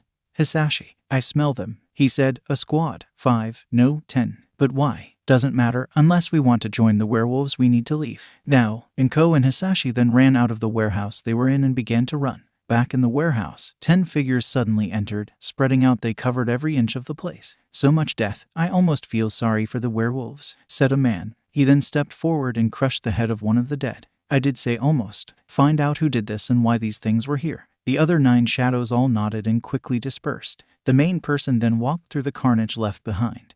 With so many bodies, it's hard to imagine a normal human doing this. This must have been the work of a vampire or a werewolf. Or maybe it was both. I can smell it. You were here, weren't you, princess? And if you were here, that means that dog was here too. The man's eyes then glowed red, the mark of a true vampire. Yue, Izuku was standing outside waiting for Uraraka. Man, that was tough. Yue really doesn't cheap out when it comes to stuff like this. Stretching out his arms, he heard loud cracks coming from his back. Oh yeah, that's more like it. Holding back that robot's arm really took a lot out of me. Inside the building, Yaoyorozu was walking behind Nezu and her butler as she was given a tour of the school. As you can see, the entire building is state-of-the-art, thanks to your generous contributions, Nezu said as they walked past a large glass plane that looked at the main entrance. Yaoyorozu smiled. I'll be sure to tell my father you said thanks. Let's move on to the classrooms, the butler said, passing the glass. Of course, if you would follow me, said Nezu, smiling all the way. Yaoyorozu then walked by the glass pane. She suddenly felt a pulsating feeling from her eyes. Her once silver-colored eyes turned red. What is this? A vampire. Here at UA. She then looked out the window and noticed several of the students who took the entrance exam leaving. It's one of them. Someone who took the exam is a vampire. Yaoyorozu then smiled, showing her fangs as she did. This could be my way out. Dwight. The butler stopped. Yes, my lady. He noticed that Yaoyorozu was looking at something through the glass. She turned, her red eyes causing Dwight to flinch. I'm bored. Let's go. Dwight bowed, of course. He then turned to Nezu. I'm sorry about this, Principal Nezu, but it seems the young lady isn't feeling well. We will excuse ourselves here. Nezu stopped. Oh, is that so? Very well, we can always reschedule. Please take care of yourself, Miss Yaoyorozu. Yaoyorozu turned to Nezu, her eyes back to their silver color. Yes, of course. Thank you for your concern. And thank you for showing us around. Once inside the vehicle, the two of them came and Yaoyorozu looked at Dwight. Do not tell father about what happened today. He must never know. Dwight nodded as he turned on the car. Yes, of course. Driving away, Yaoyorozu smiled as she watched the buildings and trees pass by. I thought I would have to wait years to escape my father's influence. I have to make sure I don't fail. Izuku was uneasy. It had been a week since he took the entrance exam and still there was no word if he got in or not. Maybe I failed. No, they wouldn't not send something.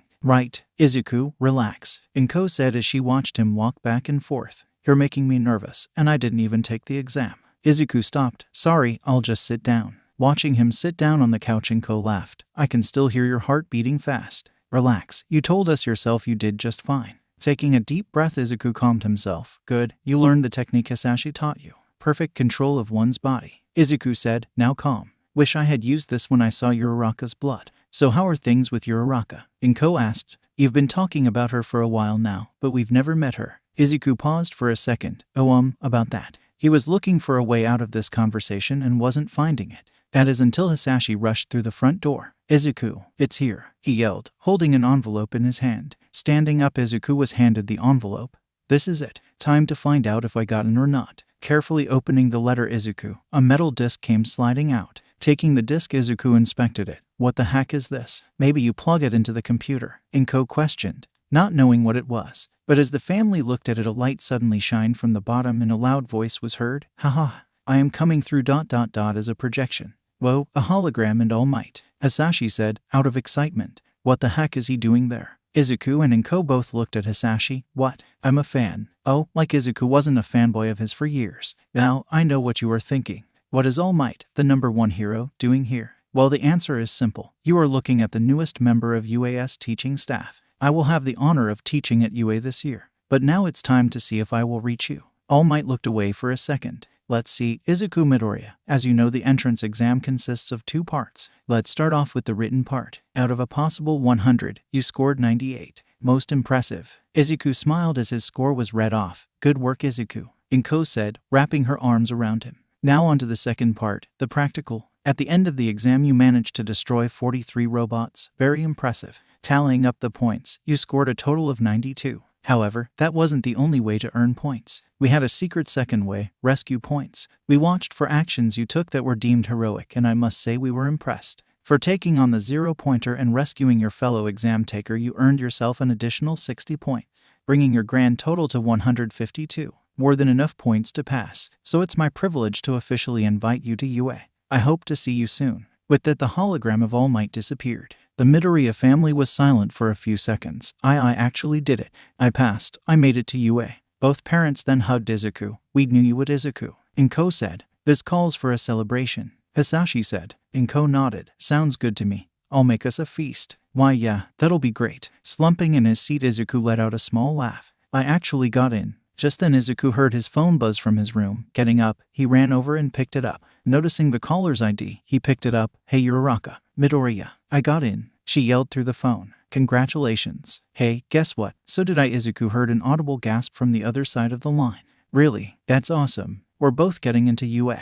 Uraraka then changed her voice to one that was more devious. So, what was your score? You first, Izuku said, smirking. 134. Uraraka said proudly. Damn, Izuku said, pretending to be frustrated. So close. Huh, I won. Now, as for where I want to go, there's a nice little shop that opened up near the station. But as Uraraka was acting high and mighty, Izuku stepped in. You were so close. I got 152. Uraraka fell silent. Uraraka, I'll call you back, she said, her voice now soft. Don't you dare run out on me. A bet is a bet, Izuku said. Uraraka sighed. No, you're right. All right, fine. Where do you want to have lunch? Izuku thought about it for a second. How about that cafe near the pier? Actually, Izuku, why don't you invite her over? Inko said, as she stood at the door. Huh? Izuku was stunned. But are you sure? Inko nodded. I don't see why not. Well, that is, if she'd like to come. Well, Uraraka, want to join us for dinner? Izuku asked, a bit nervously. You know what, I'd like that. Uraraka said, it's been a while since I've had a good home-cooked meal. Izuku couldn't help but feel a bit happy. Really? Awesome, I'll send you my address. Bye. With that, Izuku ended the call. You ran over here when you heard me talking to her, didn't you? Maybe. Inko said. What? Am I not allowed to meet the girl you're interested in? Izuku blushed. Who said anything about that? You did. Inko replied. When did I do that? Izuku questioned. Don't worry about that. For now, help me clean up. She may be your friend, but we still have a secret to maintain. With that, Izuku went to help his parents clean up the house. They removed their scents, making sure Uraraka couldn't sniff them out, even though she was going to be a guest. Inko and Hisashi knew that they needed to be careful. If Uraraka found out who they were, they would be in real trouble, while she would be in trouble. If she ever found out who Izuku was, they would have to kill her. Later that day, Izuku was nervous, something he hadn't been in a while. This was the first time a friend came over, much less a girl. Izuku, his mother called out to him. Your heart rate is high, relax. Use the technique Hisashi taught you. With no other choice, Izuku sat down on the couch and took a deep breath. In an instant, his heart rate returned to normal. All right, good. Now get ready, she's on her way up, Inko said. Moments later, there was a knock on the door. Getting up, Izuku walked over, while Inko and Hisashi both nodded. Opening the door, Izuku saw Uraraka standing there, wearing semi-casual clothes. Hey Midoriya, she said with a smile. Hey, come on in, Izuku said, allowing Uraraka to walk inside. Once in, she looked around and noticed Hisashi and Inko in the kitchen. Ah, so you must be Uraraka, Inko said, drying her hands. It's a pleasure to meet you. I'm Inko, and this is my husband, Hisashi. Uraraka bowed. Thank you for allowing me to stay for dinner. Here, a small token of my appreciation. Uraraka then handed over a small gift-wrapped box. Hisashi took it. Why, that's very kind of you. Thank you. Now, dinner will be ready in a few minutes. Why don't you talk to Izuku in the meantime? We'll call you when it's ready. Come on, Uraraka, we can talk in my room. With that, the two went towards Izuku's room, leaving both parents to look at each other. So far, so good, Hisashi said. So far, but just seeing her makes my blood boil, Inko said, as she chopped down on some vegetables. Easy, Inko, it's just dinner. Besides, this might be the perfect chance to get to know this girl, Hisashi said, calming his wife. Now inside of Izuku's room, Uraraka made herself comfortable on his bed. Nice room, a bit bland if you ask me. Izuku laughed. You should have seen it not that long ago. Walls filled with All Might posters, action figures, hats, shirts, the whole 9 yards. Really? What happened? Uraraka asked. Izuku sat down on his desk chair. Grew out of it, I guess. Makes sense. Uraraka then smiled and looked under the bed, which confused Izuku. So is this your type? Pulling out a magazine from underneath the bed.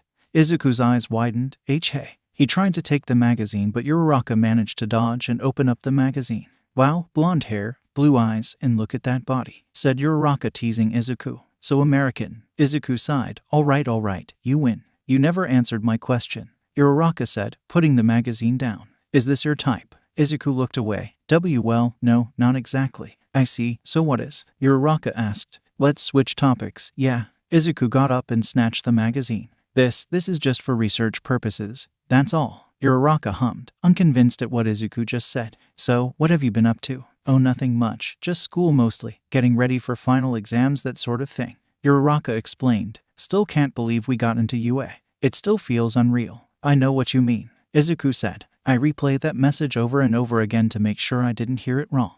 But we made it, and now we are one step closer to becoming heroes, Uraraka said, and one step closer to getting what I want. Just then there was a knock on Izuku's door. Hey kids, dinner is ready. It was Hisashi. Go wash up, food will be served. With that, Izuku and Uraraka went to wash their hands and sat down at the dinner table. Tonight's dish, grilled fish with a side of rice, steamed vegetables, and noodles. I also fried some pork cutlets if you'd like something else. Wow, this is amazing, said Uraraka as she was handed a plate full of food. Thank you for the food. It looks great. After saying thanks, everyone dug in. So Uraraka, tell us about yourself. Izuku here has been quite secretive when it comes to you, Hisashi said, trying to stir up conversation. Oh, has he now? Don't want people to know about us, asked Uraraka playfully. Well, I'm not sure why he wouldn't say anything. Are you embarrassed? No, of course not, Izuku said quickly. It has to do with my parents. Just wait until later, you'll find out. Uraraka raised an eyebrow. All right. 15 minutes. That's all it took for Uraraka to be completely knocked down. It was question after question after question. Uraraka had barely finished her food when the parents started to bombard the poor girl with questions. All right, you two, I think that's enough, Izuku said, stopping them from asking more questions. Look, her head is spinning. Sorry about that, Uraraka, Inko said, smiling. It's the first time our Izuku brings over a friend, and a girl no less. With her head still spinning, Uraraka waved, and no, it's fine. I wasn't expecting so many questions. That's all. All right, how about one more? Asked Hisashi. How do you feel about Izuku? The question snapped Uraraka back into reality. It also caused Izuku to look at his father and blush. Dad. What? It's a simple question. She doesn't have to answer if she doesn't want to, Hisashi said. It was a simple question, but one that was difficult to answer, but not for Uraraka. I like him, she said, much to everyone's surprise. Back at the entrance exam, he saved me from being crushed by a giant robot. Everyone else ran away while he jumped in and helped. And if I'm being honest, he's the first friend I've had that has treated me this way. He's funny, caring, and has a great personality. Uraraka then looked up and saw the surprised face of Izuku, the nodding of Hisashi, and the smug look on Inko. It took a while, but it finally hit her what she just said, and immediately blushed. Wait, I didn't mean it like that. Too late, Inko said. We all heard it. Uraraka covered her face. Izuku blushed as he turned away embarrassed. Izuku, help me with the dishes, Hisashi said, getting up from his seat. Let the ladies talk for a bit. Nodding, Izuku grabbed a pile of plates from the table and walked to the kitchen. As father and son washed and dried the dishes, they could hear Inko's and Uraraka laughing. She seems nice, Hisashi said. Izuku nodded. She is. Hisashi passed a plate to Izuku. So, do you like her? Taken by surprise by the question, Izuku didn't grab the plate. It fell, and just as it was about to break, Izuku caught it. Why are you asking me that? You're avoiding the question, Hisashi said, putting down a plate. Do you like her or not? I don't dislike her, if that's what you're asking,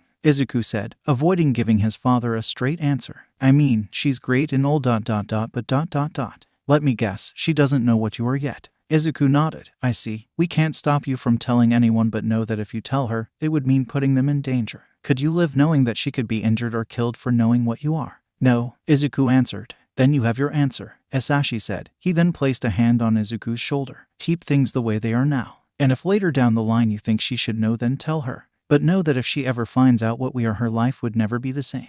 Understand? Izuku nodded. Good. Now come on, let's join them. Sounds like Inko is about to tell our guests some embarrassing stories. The two then walked into the living room, where they found Inko telling Uraraka about some embarrassing moments from Izuku's childhood.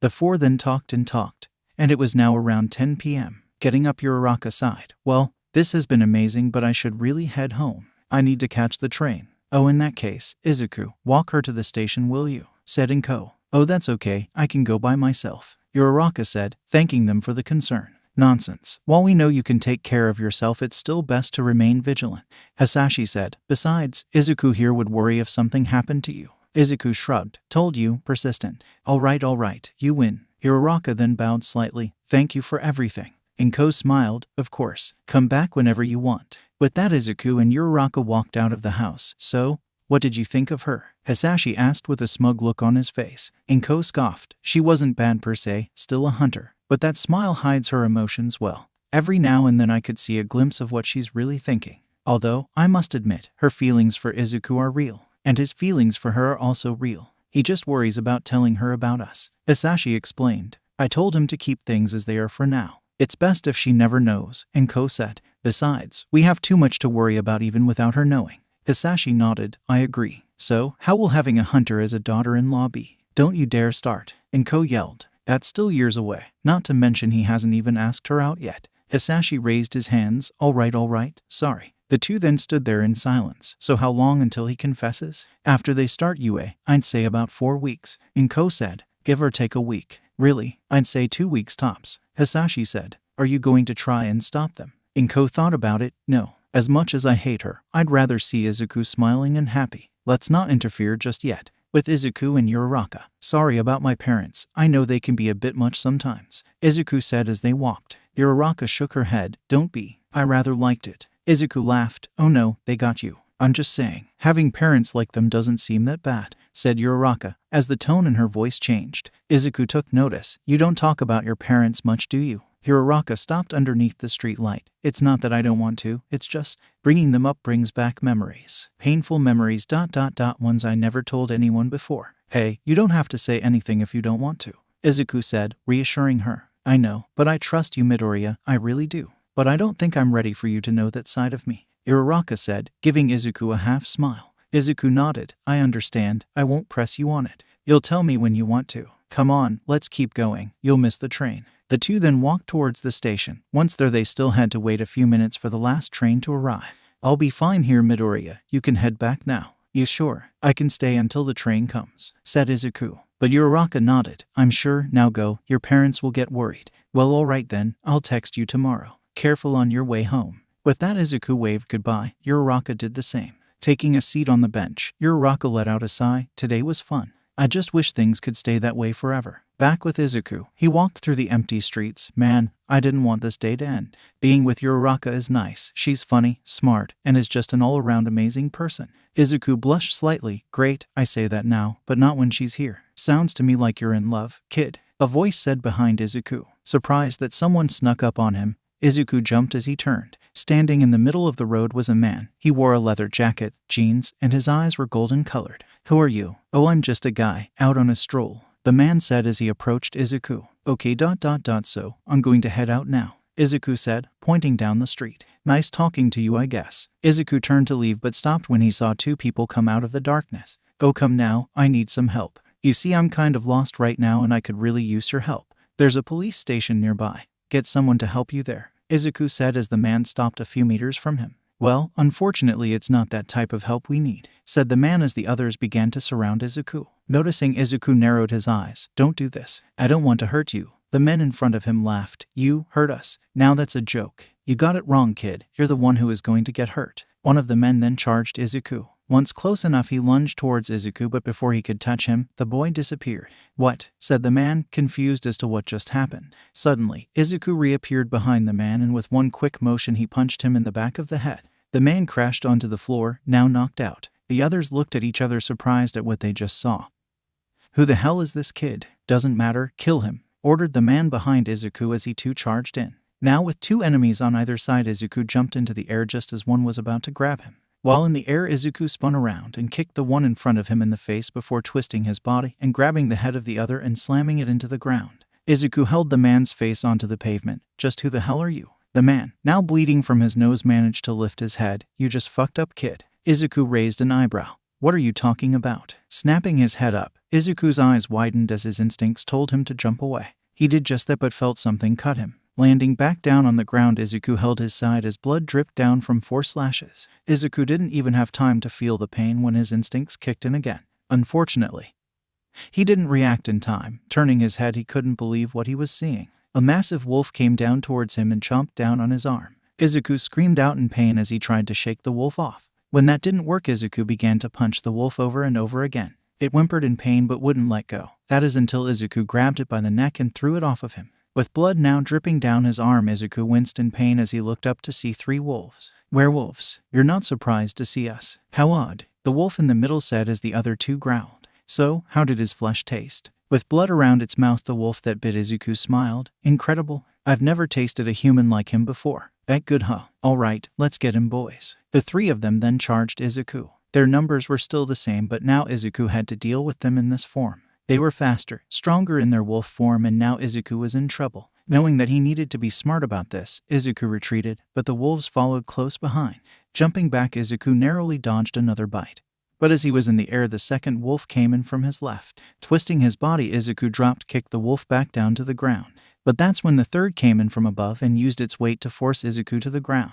Slamming onto the pavement, Izuku gritted his teeth but soon found himself holding back the jaws of a wolf. The beast snarled and barked as it tried to take a bite out of him. The two struggled as Izuku grabbed its neck in an attempt to stop it. Knowing that the other two would soon join, Izuku had to do something. He looked for ways out, but he needed to deal with this one first. Tightening his grip on the wolf's head, Izuku gritted his teeth and with one fast motion he snapped the wolf's neck. A loud crack, followed by a whimper, was heard. The other two wolves stopped in their tracks as Izuku tossed the body off of him. "Why you bastard?" One wolf growled angrily. "I'll kill you." Now enraged, the two wolves now became faster. Izuku got to his feet just as one pounced at him. Reacting fast enough, Izuku managed to hold him back. But that's when the other wolf came in and bit Izuku on the leg, forcing him to a knee. Seeing a chance, the wolf being held back reverted back into human form and punched Izuku across the face. The hit sent Izuku staggering back. The second hold lunged at him again, by Izuku elbow dropped him into the ground. But that's when the other came in and punched Izuku in the chest, sending him flying into the nearby brick wall. The wall cracked as Izuku slammed into it. Sliding down it, the boy groaned in pain. "I wouldn't try to move now, kid. I just broke 4 of your ribs." Izuku would heal, but it would take a few seconds. In the meantime, unfortunately, he was sitting duck. "Kill him already. He's seen what we are and he killed our brother," said the wolf. The man walked over to Izuku and stopped in front of him. "You were pretty strong for a human, but not strong enough." The man then threw down his fist, but before it could reach Izuku, the man's hand flopped onto the ground. Izuku and the man looked down to see the detached hand. "What the?" said the man. But before the pain could even register, his vision suddenly became flipped upside down.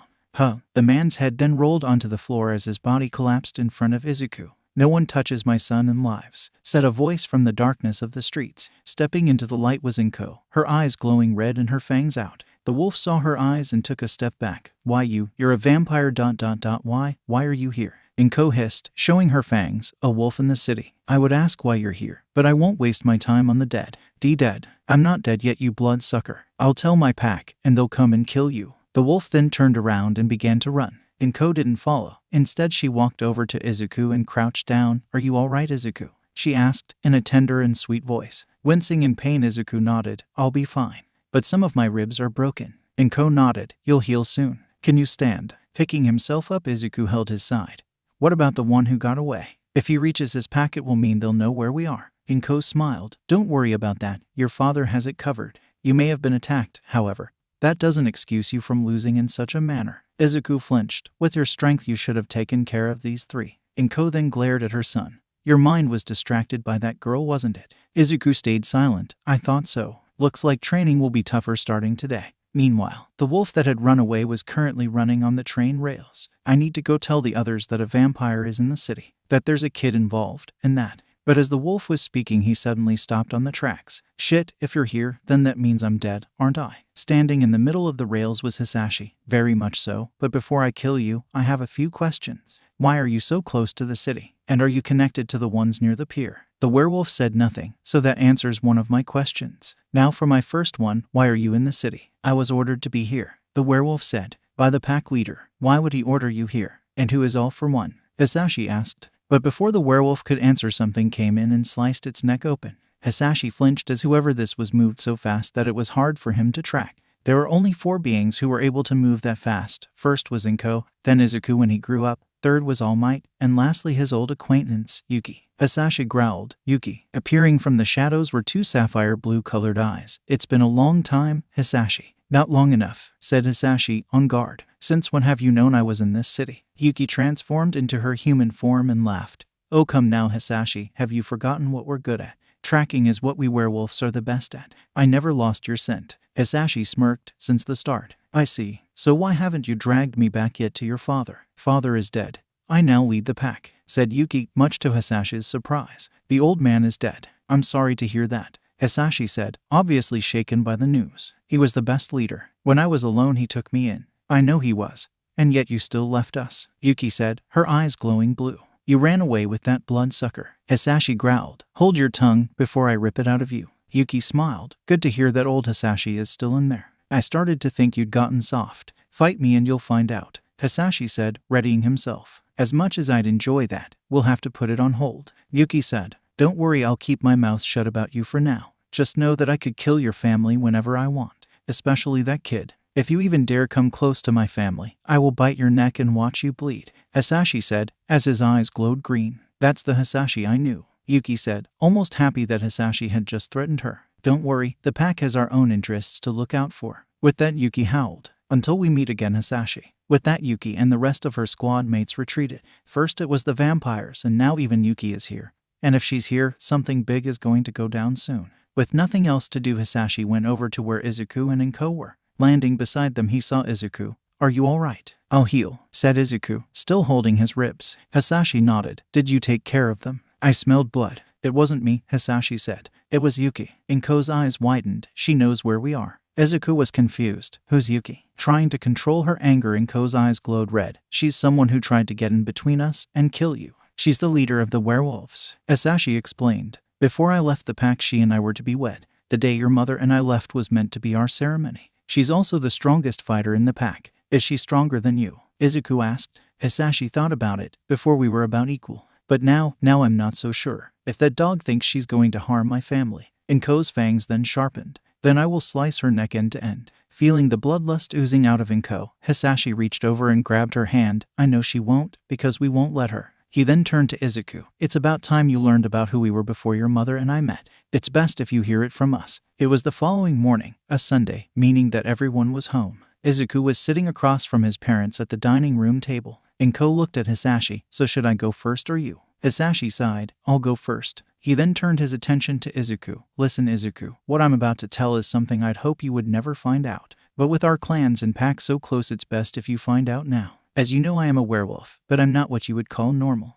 Within the werewolf species, there are those who are born with cursed blood. It's a phenomenon that increases the aggression of the werewolf. I have that blood, and because of it I was exiled from my pack when I was a child. For years I survived on my own, never coming into contact with others of my kind. But that all changed when I was about your age. While hunting, I crossed paths with another one of my kind, a male werewolf named Riku. I didn't know it at the time, but he was a pack leader. After a short fight which he won, Riku decided to take me into his pack. That's where I met Luna. She is the daughter of Riku." Hisashi nervously looked over at Inko. Izuku raised an eyebrow and looked over to his mother. He flinched when he saw the expression. He had never seen his mother with such an angry expression. "Mom." Snapping out of her rage, Inko smiled. "Sorry about that. Go ahead, dear." Swallowing nervously, Hisashi continued. "Luna and I grew a liking to each other. We respected each other's power, skill, and technique. It took a long while, but I eventually convinced Riku to let the two of us marry, on the condition that I would take up the role of head of the pack. And I was going to do just that, until I met Inko.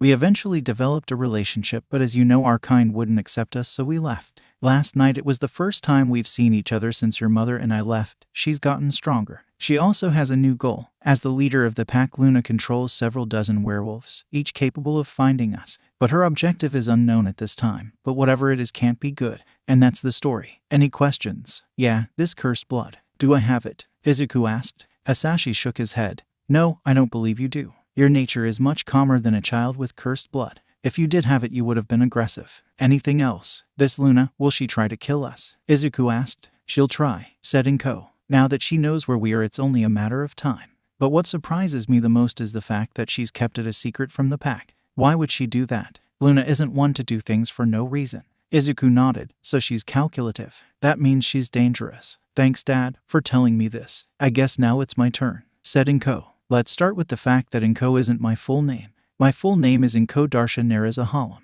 first princess of the royal house of Hallam." Izuku's eyes widened. "Mom, you're royalty?" Inko nodded. "First in line to the throne. In the vampire lineage, those born of royal blood are stronger than your average vampire. But with that strength comes a drawback. Our need for blood is increased. When we are young, the urge is suppressed, but once we get the first taste of someone's blood, it becomes an addiction. The urges won't stop. But thanks to my royal upbringing, I never had to worry about keeping my urges for blood in check. Fortunately or unfortunately, that all changed when I met your father. At the first scent of his blood, I was captivated, so I took a bite. As I said before, if you bite a human, that person will be forced to do whatever you order them to.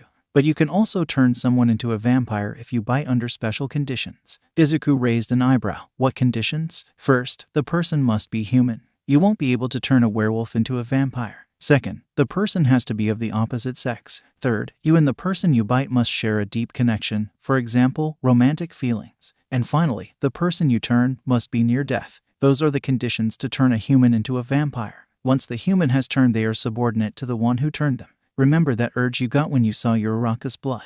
That was your reaction to the third condition, meaning that you have to be very careful around her. 3 out of the 4 conditions have been met. Do not turn her into a vampire. Izuku nodded. I won't. Good. Now, after meeting your father and biting him, I became addicted to his blood and needed it on a weekly basis. A vampire without blood turns rabid and attacks everything in sight. The only way to calm that rage would be to drink blood. Inko explained. Wait, then what about that outburst I had on the beach? Izuku asked. What was that about? A blood frenzy or berserker rage if you're a werewolf, said Inko. It happens when a vampire tastes blood for the first time. It just happened to be your own blood. So will I have to be careful around blood now? Izuku asked. For the most part, yes, it's more about the smell than anything else. But the smell will affect you more if it's the blood of the person who meets the third requirement. It would be best if you avoid Uraraka altogether, but that doesn't seem like an option, Inko said, sighing. For now, try to keep your distance. Izuku nodded. I'll try. Inko noticed the hesitation in Izuku's eyes. She smiled. I'm not telling you to abandon her. I just want you to be safe. I know, Mom, said Izuku. But there's something I don't understand yet. Dad's former pack wants me dead. Does that mean your vampire family also wants to kill me? Inko closed her eyes and nodded. Yes. Why? Izuku asked. I haven't done anything wrong. The reason is because you're a half-breed of our 2 races. You see, it should have been impossible for us to conceive you. There were legends of a vampire-werewolf hybrid centuries ago, but it was told as myth. Hisashi explained. Each of our race has its own strength and weaknesses, but since you are a half-breed, those weaknesses don't apply to you, or at the very least you have a much higher resistance. You, Izuku, will soon surpass us in strength, but that strength means you are a threat to our families. Strength determines everything in our societies. The pack leader was the strongest, and my father is the strongest vampire of his generation, said Inko. Our families see you as a threat, Izuku, and they will stop at nothing to eliminate that threat. Izuku clenched his fists. So what do we do now? Is there anything we can do? We can fight, Inko said. If either of our families get close, we have to strike before they can. You are our pride and joy, Izuku, and we'll defend you even if it costs us our lives. Hisashi nodded. Your mother is right. No matter what, you will live. That's why it will be good for you to be in UA. Our families wouldn't attack you in a place crawling with heroes. But you also can't let your guard down. Make sure to hide yourself and keep an eye out for another one of our kind. Izuku nodded. Right. So is that everything, or is there more? Inko looked at Hisashi, who nodded. No, I think that's all. If you have any more questions for us, feel free to ask now or whenever you want. Do you regret it? Izuku asked. Do you regret having me? To be chased down by the ones you used to call loved ones? I can't imagine what that's like. The 2 parents looked at each other and smiled. No, Izuku, we don't regret it, Hisashi said, smiling. We are happy to have brought you into this world. Our families may hate us, but we will never hate you. We will always love you, Inko said, as she grabbed Izuku's hand. A tear ran down the side of Izuku's face. Thank you, it really means a lot to hear that. All this talk has made me hungry. Can we go out to eat? Inko nodded. Sure, go get changed and we'll head out. With that, Izuku went to his room to change. As they sat there waiting, Hisashi turned to Inko. You didn't mention the girl and what she is. No, I didn't, said Inko. Now that they are in that school, she won't be able to attack him freely even if she did find out. And if she does find out, we can deal with her ourselves. Is this really the best option? Hisashi asked, but Inko stayed silent. Fine, I sure hope this is for the best. With Uraraka, the sun had set and the night was young as Uraraka was just making her way back into her apartment through the window. Sneaking back, and she made sure no one was looking. Once inside, she noticed how dark it was. Taking off her mask, she tossed it towards the sofa. I'm home, she called out, knowing that no one would answer. Dropping her weapon, she sat down on the sofa and sighed. There's been an increase of vampires and werewolves in the area. Why is that? Are they looking for something? Someone? I picked up the tracks of an unknown person near the train rails. Blood indicates that there were 2 bodies. Did a vampire kill its kind? No, they're much too proud for that. Werewolves ... It has to be. Leaning her head back, Uraraka covered her eyes. I'm tired of this. I want to quit, but I can't stop. Not until I save them. Maybe being in UA will give me a bit of free time. I could find friends. Images of Izuku began to play in Uraraka's mind. Shaking her head, Uraraka blushed slightly. What the hell am I thinking? He would never go for a girl like me, especially someone whose body is so damaged. Feeling the scars on her back burn, Uraraka got up. I don't have the luxury of thinking like that. I need to focus on helping my parents. UA. Several days later, Izuku was nervous. He was currently standing in front of UAS gates once again, but this time not as an entrance exam taker. Now he was a full-fledged UA student. All right, Izuku, remember what mom said? Focus and hunt. Don't let anything distract you. Walking into the school, Izuku made his way to a bulletin board that had everyone's homeroom class number. Finding his name, he read that his homeroom class was 1A. So he made his way towards the classroom. Now standing in front of the door, he noticed that it was massive. Whoa, giant door for giant people, I guess. Pushing the door open, Izuku walked in. And as soon as he stepped inside, he heard someone yell, "Remove your feet from the desk this instant." Izuku turned and found a tall boy who wore glasses and had dark blue-colored hair standing in front of a desk. "Huh, are you one of those uptight rich kids?" "Piss off," said a voice. Izuku recognized this voice. "Oh shit," is all Izuku could say as he saw that it was Bakugo. "What are the chances of this happening?" "Hey Midoriya," called out another voice Izuku recognized. But this voice he didn't mind hearing. "Uraraka, looks like we are in the same class." Turning, Izuku found Uraraka wearing her school uniform. "Yeah, this is great." That's when a third voice was heard. "If you're here to socialize, you can leave now." Both Uraraka and Izuku turned around to find a man inside a sleeping bag. "If you're here to learn, then sit down and listen." Immediately everyone who was speaking shut their mouths, and those who were standing took a seat. Izuku was walking to his assigned seat when he passed a tall, beautiful, black-haired girl. He turned and looked at her. She noticed that he was looking and smiled as he walked by. Now in his seat, the sleeping bag man slugged his way towards the podium in front of the class. "All right, welcome to UA. My name is Aizawa and I will be your homeroom teacher for this year. No questions, good. Moving on. First order of business, everyone go change into your gym uniforms and meet on the field in 10 minutes. That's all." With that, Aizawa crawled out of the class, leaving the students stunned at what just happened.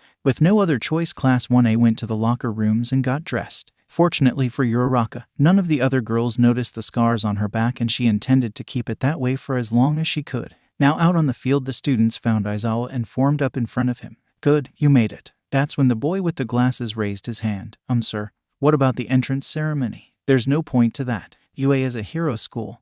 We train students to become heroes. And if you want to be a good hero, you have no time to waste." "You, blonde spiky hair, catch," Aizawa said, throwing a ball at Bakugo, to which he caught. "What was your ball throw record?" Bakugo looked at the ball. "About 45 meters. "Good, now do the same but use your quirk," Aizawa said. "Oh, and don't hold back." Stepping into a circle on the ground, Bakugo pulled his arm back and with his explosions launched the ball as hard as he could. Die. The whole class was hit by a burst of wind and dust, causing them to shield their eyes. Izuku was the only one who stood there watching as the ball disappeared from view. Typical. Aizawa pulled out a small device. Not bad. He turned it around and displayed the numbers 705 meters. "With this we can see how strong you are." "Hey, this is awesome," said a girl with pink skin. "Right, sounds like fun," said a boy with spiky red hair. Izuku suddenly sensed a shift in the air. "Fun, you say?" It was Aizawa. "All right, how about this? The person to score the lowest in this evaluation will be kicked out of UA. How's that for fun?" The class was stunned. "That doesn't seem fair," Uraraka said.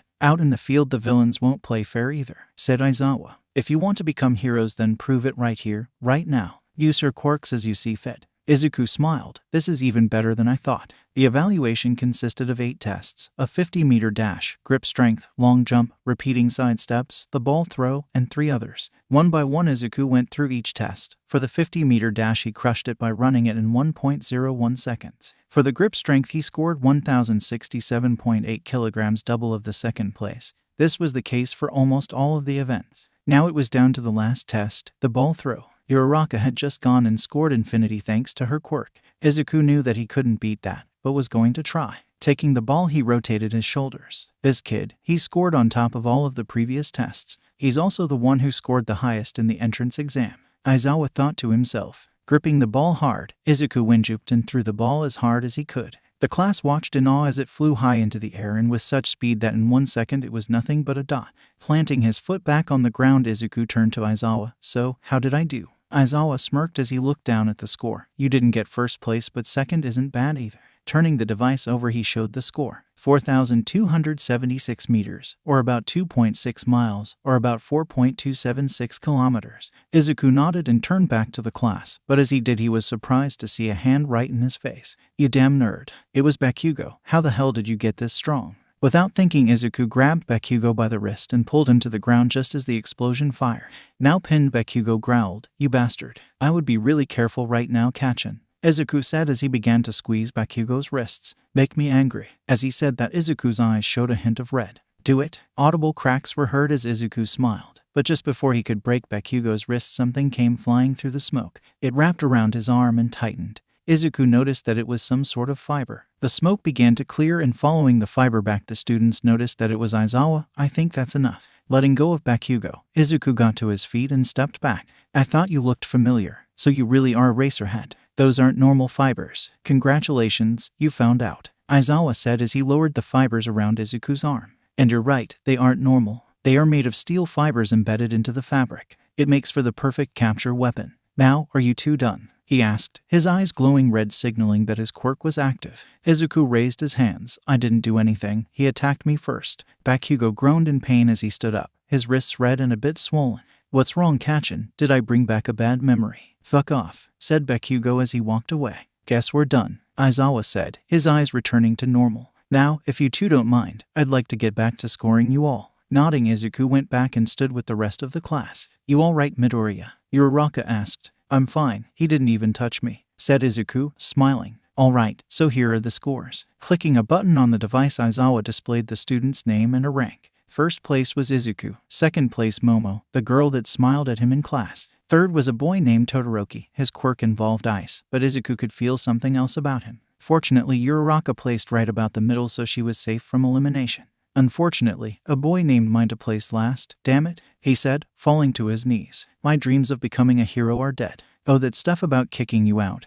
That was a bluff, Aizawa said, much to most of the class's surprise. The only ones who weren't surprised by this were Izuku and Momo. The risk of failure should make everyone push yourselves harder. Remember that. All right, I'm done. Go get changed and head on over to the orientation. With a sleepy look on his face, Aizawa slowly began to walk away. As he did, he couldn't help but remember that kid, Midoriya. That kid is strong. When I wrapped my capture weapon around his arm, I tried to pull, but he didn't move. I'll keep my eye on him. The students went back and changed and quickly headed toward the gymnasium where the orientation was being held. After several speeches and a basic rundown on rules, the students went about their day. While it was true that UA was a hero school, it was also just a regular high school. The only difference, heroes were the ones teaching the subjects. Once everything was over and done with, Class 1A began to pack up. Once he was done, Izuku sat up to leave. Hey Midoriya, wanna walk to the station? Uraraka asked, standing in front of his desk. Izuku smiled. Sure, let's go. As the two walked out together, the others in the class looked at them and whispered. Both of them could still hear them. Do they know each other? Do you think they're going out? He's kinda cute. The pair looked at each other and blushed. Seems like there's some misunderstandings, said Izuku. Uraraka's pink cheeks turned red. Yeah, I guess so. Sorry about that. Don't be, said Izuku. I'm not. Izuku kept walking, but Uraraka paused for a moment and smiled, trying to play cool. All right, two can play that game. With Inko. Inko was coming back from the store and walking down the main street. I wonder how Izuku's first day was. I hope he made new friends. That Uraraka girl is nice, but she's still a hunter. At any point she could kill him. What if I kill her first? Hidden from everyone. Inko's fangs began to grow. It would be easy. She's a hunter, but she's still young. But that's when images of Izuku smiling and laughing with Uraraka played in her mind. Though, I can't do that. Izuku would hate me. Inko's fangs retracted. She'll get to live, for now. But if she tries anything, I will take care of her. As she walked, two men appeared from out of nowhere and began to follow her. It didn't take long for Inko to recognize she was being followed. Idiots. How could their skills be so lacking? Even a baby could tell you were following me. But who exactly are you? Time to find out. Normally, Inko would continue to walk straight down the street, but instead turned into an alley. The two men noticed, and quickly dodging through the crowd, they too turned the corner. They saw Inko and quickly sprinted towards her, their eyes glowing red. The two reached out and blinked, but in that fraction of a second that it took them to blink, Inko had disappeared. The two men stopped. What? Where did she go? One of them asked. They looked around and saw no one behind them, so the only logical place was up. He yelled. Both men looked up only to see Inko hanging upside down by the fire escape. I don't like to be followed by unknown men. Inko suddenly disappeared again, especially by men sent by my father, said Inko, now standing behind them. Fear filled their red-colored eyes as both men turned, only to see that once again she had disappeared. How did my father find me? Inko asked from the shadows. What does he want from me? The men frantically looked around for Inko. Princess, you must return with us at once. Your father. But before the man could say another word, a hand appeared through the man's chest. Groaning and gasping for air, the man looked down to see his own heart. Pulling out her hand, Inko waited for the man to turn around just so he could watch as she crushed it. The man's body flopped onto the ground, as blood dripped down and splattered onto the floor. The other man flinched and quickly jumped back a few meters in fear. Never call me princess. Now tell me, why did my father send you? Oh, he's dead. Inko then looked at the other man. Maybe you can answer my questions. The man cowered in fear as Inko walked towards him. She killed him, an elite knight, so easily. Stay away. You're the ones who came looking for me. You could have left me alone, yet here you are. The man charged Inko, his fangs out and ready. But as he approached, Inko simply raised her hand and grabbed him by the neck. The man choked and gargled as Inko squeezed. You actually tried that? What a stupid move. But here is a chance to make it up to me. Answer my questions. How did my father find me? The man struggled to breathe. He said. There is ... tip ... Inko raised an eyebrow. Someone told him? Who? I don't know. Our Lord just told us to bring you back. He said, your father wants you back. Inko's eyes glowed red as she tightened her grip on the man's neck. I will never go back to that monster. Now, is there any way to talk about your own father? Questioned someone from the alley's end. A cold sweat ran down Inko's back as she recognized the voice. The sound of footsteps echoed throughout the dark alley. With widened eyes, Inko slowly turned to find a man wearing a trench coat. Dropping the vampire in her hands, Inko took a step back in fear. Why are you here? As the man approached, Inko found herself frozen in place. It's been so long. The man then reached out. Inko flinched, but much to her surprise, the man hugged her. You look just like your mother. Inko tried to break free from this hug but found herself struggling.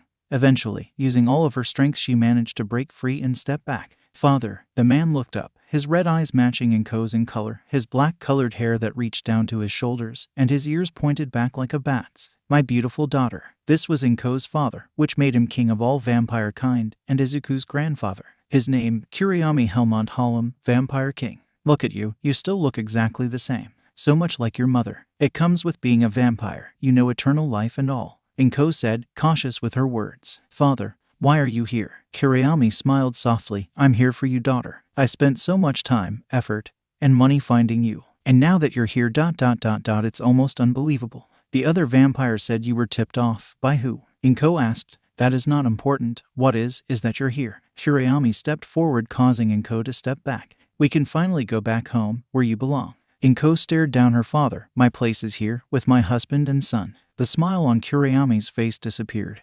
Ah yes, the dog and the mistake. That's fine, we can deal with them after I take you back. The boy shouldn't cause a problem. The dog on the other hand ... he is trouble. I'll just send more vampires to take care of him. Snapping, Inko angrily reached out and grabbed her father by the neck and slammed him into the wall with enough force to crack it.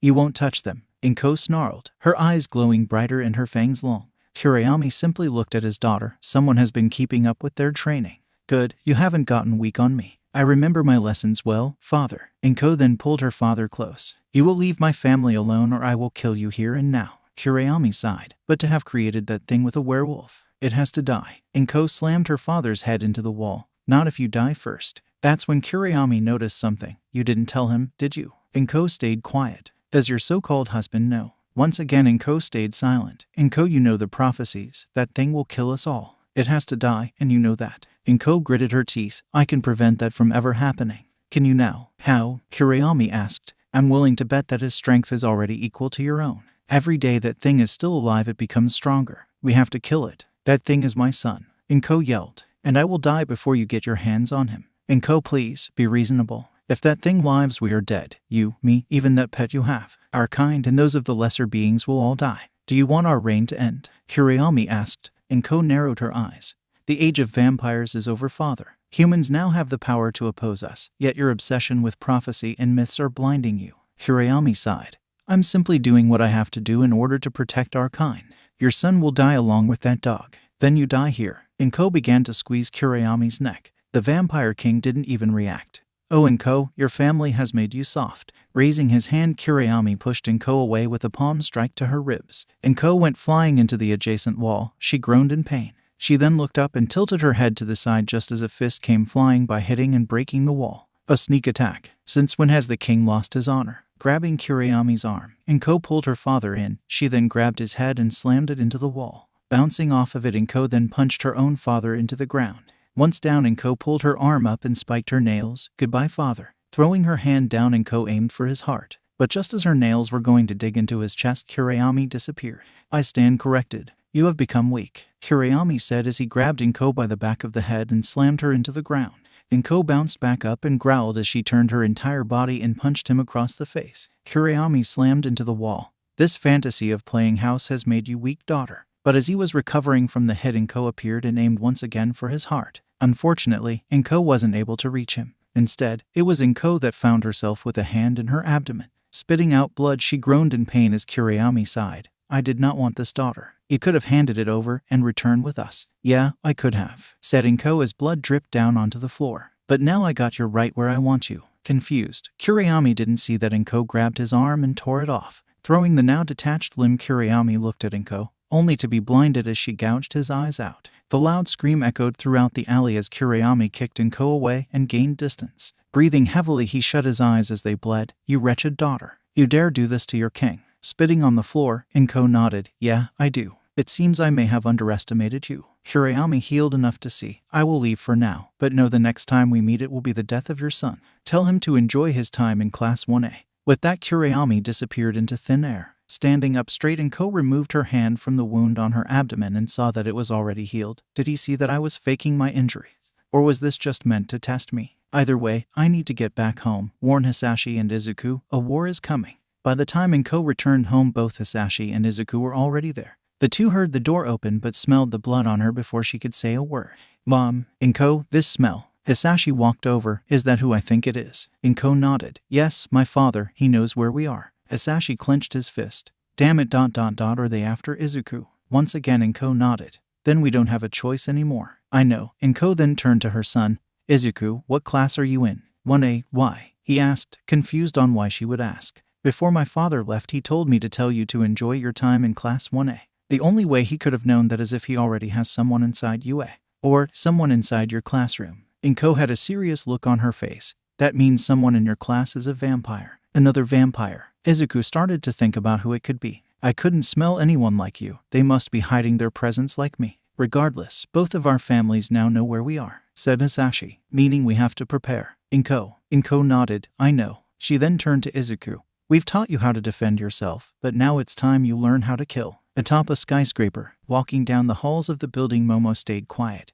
There are no signs of a vampire in the school. Could I have been wrong? Momo shook her head. No, that presence I sensed was definitely a vampire. I just need to find out who. Stopping in front of a door, Momo knocked. Father, I'm here. Enter, the voice commanded. Opening the door, Momo walked in and stopped in front of the desk. Do you know why I called you? No, father, Momo said as she stood in attention. I was given a mission. Take the file on my desk. The man said, his chair still turned. Momo reached over and grabbed the file. A mission? By who? Momo's father turned, his eyes glowing red as he smiled. The king. Surprised, Momo froze. The king. What could he possibly want with you? Actually, the mission isn't for me. It's for you, he said. And please, we are family. Call me Kaido. Looking inside the folder, Momo's eyes widened. What is this? How is this possible? Kaido got up. That is need to know. And all you need to know is that thing is your target. His Majesty wants you to know everything about this boy. Get to know him, lie, cheat, do whatever you have to do. But there is one thing you aren't allowed to do, and that is kill him yet. So, do you know who this boy is? Yes, Momo said. He's in my class. Even better, Kaido said, walked around his desk. Succeed, and this means our family will rise the ranks in court. Failure will not be accepted.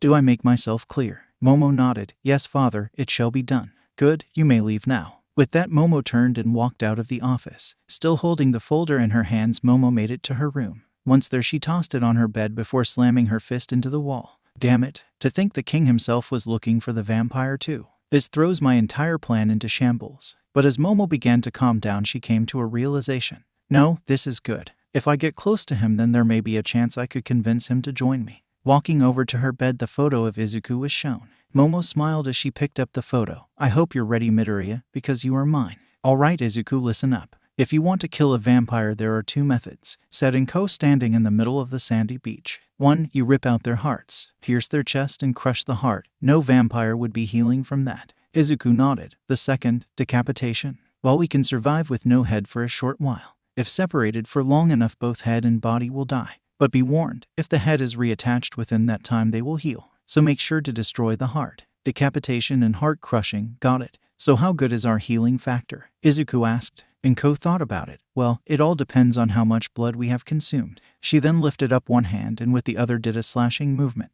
Izuku was shocked when his own mother cut her arm right down the entire length of her forearm. Blood poured out of the wound and splattered onto the ground. "Mom," Izuku yelled out, but before he could take a step, Inko stopped him. "Relax, I'm fine." Inko then showed her arm. Smoke appeared all around the wound before closing rapidly. "See, healed and no scar. The more blood we drink, the more we can generally heal from. But if your heart is destroyed, then that's it. Oh, and fire. Fire also prevents us from healing properly for some reason." Izuku nodded. "Got it." He then turned to his father. "Is it the same for werewolves?" "For the most part, yes. We have a healing factor, but our strength is what makes us deadly. A well-timed slash to the neck would do, or you could snap the neck, severing the body from the brain. Essentially, you want to do a lot of damage quickly before they could regenerate," Hisashi said as he walked towards Izuku. "One more thing you should be wary of is silver. Avoid being cut by anything made of silver, like fire for vampires. Silver slows down our healing factor almost to a stop. It affects vampires as well, but not as much as us. Do as much damage as I can and avoid silver at all costs." "Got it,"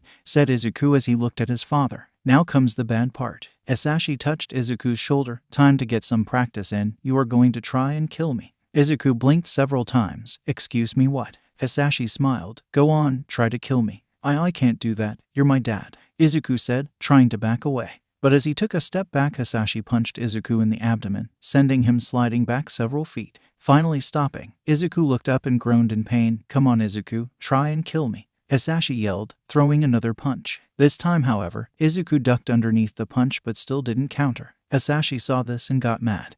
"This training won't mean anything if you won't do what we taught you." Still, Izuku refused to try and kill his own father. Seeing that he needed a push, Hisashi decided to bait him. "Fine, if that's how you want to play." Grabbing Izuku by the face, he slammed him into the sand. "Do you really want your friend to die? What was her name again? Oh right, Uraraka." Izuku's eyes widened. What? Our two families will not only come after us, they'll go for everyone you care about. That includes the girl," Hisashi said as he pushed against Izuku. "Think about it, her face empty, her blood pooling underneath her." Feeling his blood boil, Izuku began to fight back. "Shut up. That will be your reality if you don't take this seriously," Hisashi said as he pushed down on Izuku. "Your new friends in school all dead." "I said shut up." With one powerful move, Izuku pushed himself off the ground with enough force to throw his father back. Sliding against the sand, Hisashi smiled. "Now that's much better." But as he looked up, his eyes widened. Oh shit. Appearing in his face was none other than Izuku. His fangs had grown and his eyes glowed red.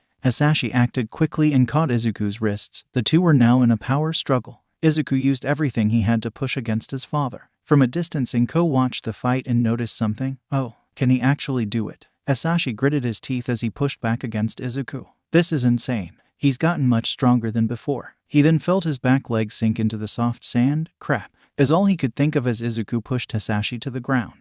Grunting, the werewolf was shocked to find Izuku standing over him. Hisashi tried to move his arm, but as he did, Izuku stomped on it, pinning him in place. A second passed as the two locked eyes, but soon Izuku began to smile. His red glowing eyes now brighter than ever. He raised his hand, causing his nails to sharpen. Hisashi tried to break free but couldn't. That's when he saw Izuku bring down his hand, aimed right at his neck. Fortunately, just as his nails touched Hisashi's neck, someone grabbed Izuku's wrist. The sudden stop caused the sand to kick up. With his eyes still glowing, Izuku turned to find Inko. "That's enough, Izuku," she said, her eyes glowing red as well. "You need to calm down, take control." Breathing heavily, the veins on his neck began to bulge. Slowly but surely, the rage in Izuku began to calm. The veins returned to normal and his breathing stabilized. "Are you good now?" Inko asked. Lowering his hand, Izuku nodded. "Why, yeah, I think I'm good." "Good, now go get your stuff. We're done for today." Izuku nodded and went off to gather his things. As he did, Inko extended out her hand towards Hisashi. "He's gotten stronger." Reaching out, the werewolf got to his feet. "Inko, we knew he would be stronger than us, but this is just ridiculous," Hisashi said. "I was fighting for my life when we pushed against each other." "I know," Inko said. That's when Hisashi noticed something.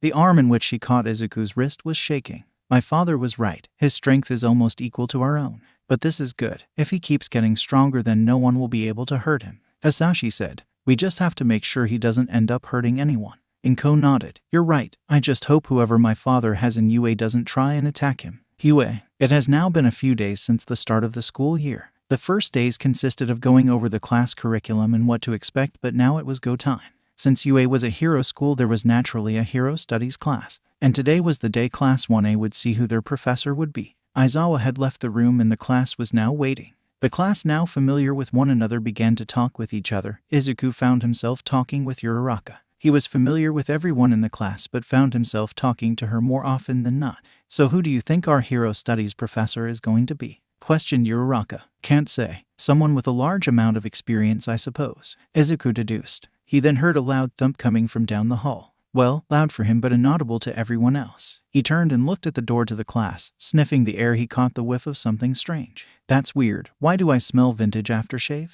"I am," said a loud booming voice. Just then the door to the class exploded open. Coming through the door like a normal person, striking a pose in between the door, was none other than All Might himself, Japan's and possibly the world's #1 hero. The class immediately let out a cheer. "It's All Might. We're not dreaming, right?" Walking in All Might, standing over 7 feet tall and with a body made of pure muscle, the hero smiled. Now, everyone settle down. I know you're excited, but it's time for the most important class of the day. Welcome to Hero Training. As you can see, I have been given the privilege of teaching your class this year, so I hope we can get along. Now, for our first day together, I prepared something fun. Meet me in Gamma Arena. Oh, and before I forget, pressing a button on the podium, the chalkboard was replaced by a wall full of suitcases, each with a number on them. A hero must be dressed for the job. These are your hero costumes, each made to your specifications. Come on up and get changed. The real training starts now." With that, each student grabbed their numbered case and went off to change. Izuku's costume was something himself and his parents came up with.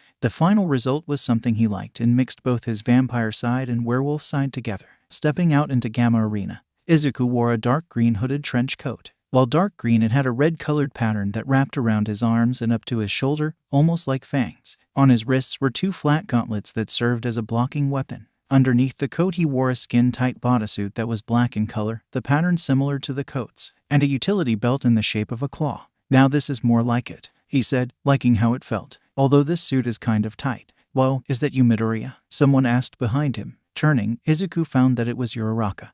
But as soon as he laid eyes on her, he felt his heart beat hard. "Uraraka ... that suit." Uraraka rubbed the back of her head. "Yeah, I know. I didn't want it this skin tight. I'll tell the support department later." Her hero costume consisted of a fully black bodysuit with a pink design down the middle, 2 round gauntlets, 1 on each wrist, large boots, a belt, and a helmet with a tinted visor. "Do I look weird?" "No, not at all. Matter of fact, you look amazing," said Izuku, blushing slightly. Seeing him blush caused Uraraka to blush herself. Thanks. "Wow, now you all look like real heroes," said All Might, appearing in front of everyone. "But let's see if you have the skills to prove it. Today we will be conducting mock battles. 4 of you will be chosen, then split up into pairs, making 2 teams. 1 team will be heroes, while the other villains. Villains will be guarding a nuke placed inside a building. Heroes win by capturing all the villains or by touching the nuke. Villains win by capturing all the heroes or by keeping them away for the allotted time, which will be 10 minutes. Clear?" The class nodded. "Good. Now let's see who will be going first. I have put your names in this hat, so let's begin." Reaching into the hat, All Might pulled out 2 sheets of paper. The heroes are as followed: Izuku Midoriya and Ochako Uraraka. Both students looked at each other and fist bumped. "Easy win?" Izuku asked. Uraraka smirked. "Easy win. And now for the villains." All Might then pulled out 2 more names: Katsuki Bakugo and Momo Yaoyorozu. Both teams will have 5 minutes to plan a strategy. Best of luck. Izuku and Uraraka went down to the building and immediately began to come up with a plan.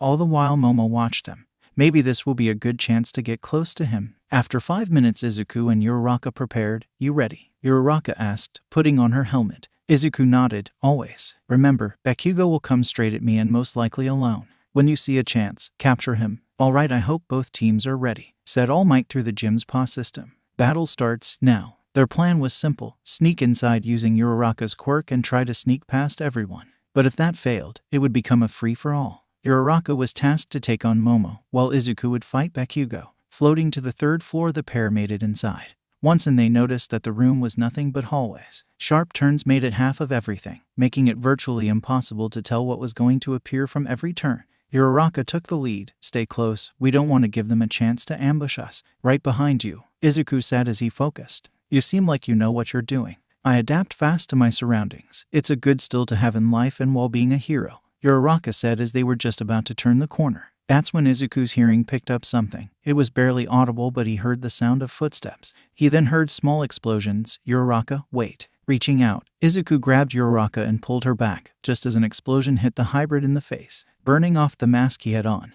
Izuku tumbled to the ground. "You all right?" he asked while on top of Uraraka. She groaned in pain but nodded. "My ears hurt, but I'll live." "How about you?" "I'm fine. We just need to." But before Izuku could say another word, Uraraka grabbed him from the front and rolled away just as another explosion happened. And now we are even. Not bad, Deku, Bakugo said as he waved his hand and pushed the smoke away. You and your little girlfriend sure are quick. Izuku got to his feet. Well, if it isn't little Bakugo. You know there's a nice window over there. How about we recreate a past scene? Bakugo grinded his teeth. You useless little shit. That was before and this is now. I haven't been laying on my ass the entire time. I sure as hell hope not. It would be a shame if I kicked your ass a second time. Izuku said, smiling. Uraraka, stick to the plan. But be careful, there's still one more out there. Uraraka nodded. Got it. But before she could even turn to leave, a grapple came flying from behind and attached itself to her back. With no time to react, Uraraka felt herself being pulled. Falling onto the ground, she now found herself being dragged. Izuku turned. Uraraka. Uraraka struggled. I'll be fine, just make sure to take him down. With that, she disappeared into the darkness of the hallway. Just then an explosion hit Izuku in the back, sending him to his knees. You dare look away. Come on, Deku, your fight is with me. With his costume now slightly burnt, Izuku turned and glared at Bakugo.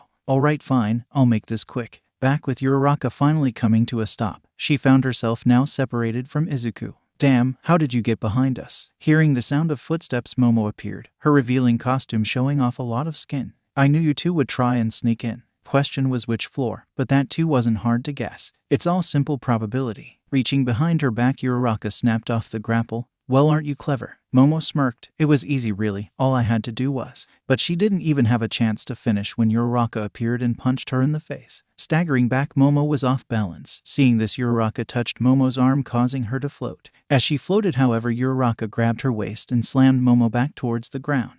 Uraraka then touched her fingertips. Release. Now standing over her, Uraraka smiled. Everyone has a plan until they get punched in the face. Momo turned, blood dripping down her nose. Well, that's true. But you should be careful too. Getting up quickly, Momo returned the favor and punched Uraraka in the face. People tend to hit back. With her head tilted to the side, Uraraka smiled. Good, I thought you would be just some spoiled princess. Getting to her feet, Momo smirked. You'll find out I'm much more than that. Back with Izuku and Bakugo, explosions rocked the floor as the hybrid ran between several pillars. Come on, Deku, stop running. Bakugo yelled as he kept firing. Diving behind a cement pillar, Izuku had a moment's rest. His explosions have really gotten stronger since last time. Come on, you little nerd. I know you're scared. Bakugo taunted as he stopped firing. From the pillar, Izuku showed Bakugo the finger. The explosions resumed, forcing Izuku to take cover again.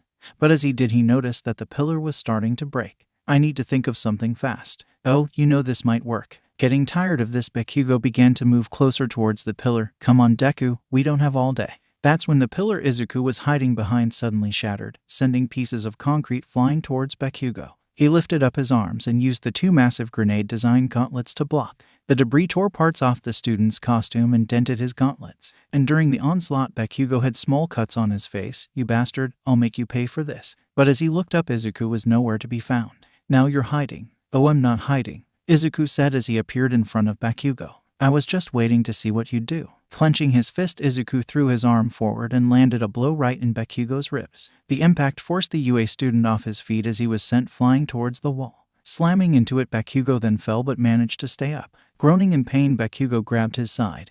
How did you get this strong? After our little fight at school, I knew I had to get stronger. So, I did. I became strong, stronger than you at least, said Izuku as he walked towards Bakugo. So now who's the useless one? Clenching his fist, Bakugo knew he had only one chance to win. Getting to his feet, the boy stared down Izuku and slowly pulled the pin out of one of his gauntlets. All Might, who was watching this from an observation room along with the rest of the class, knew what this meant.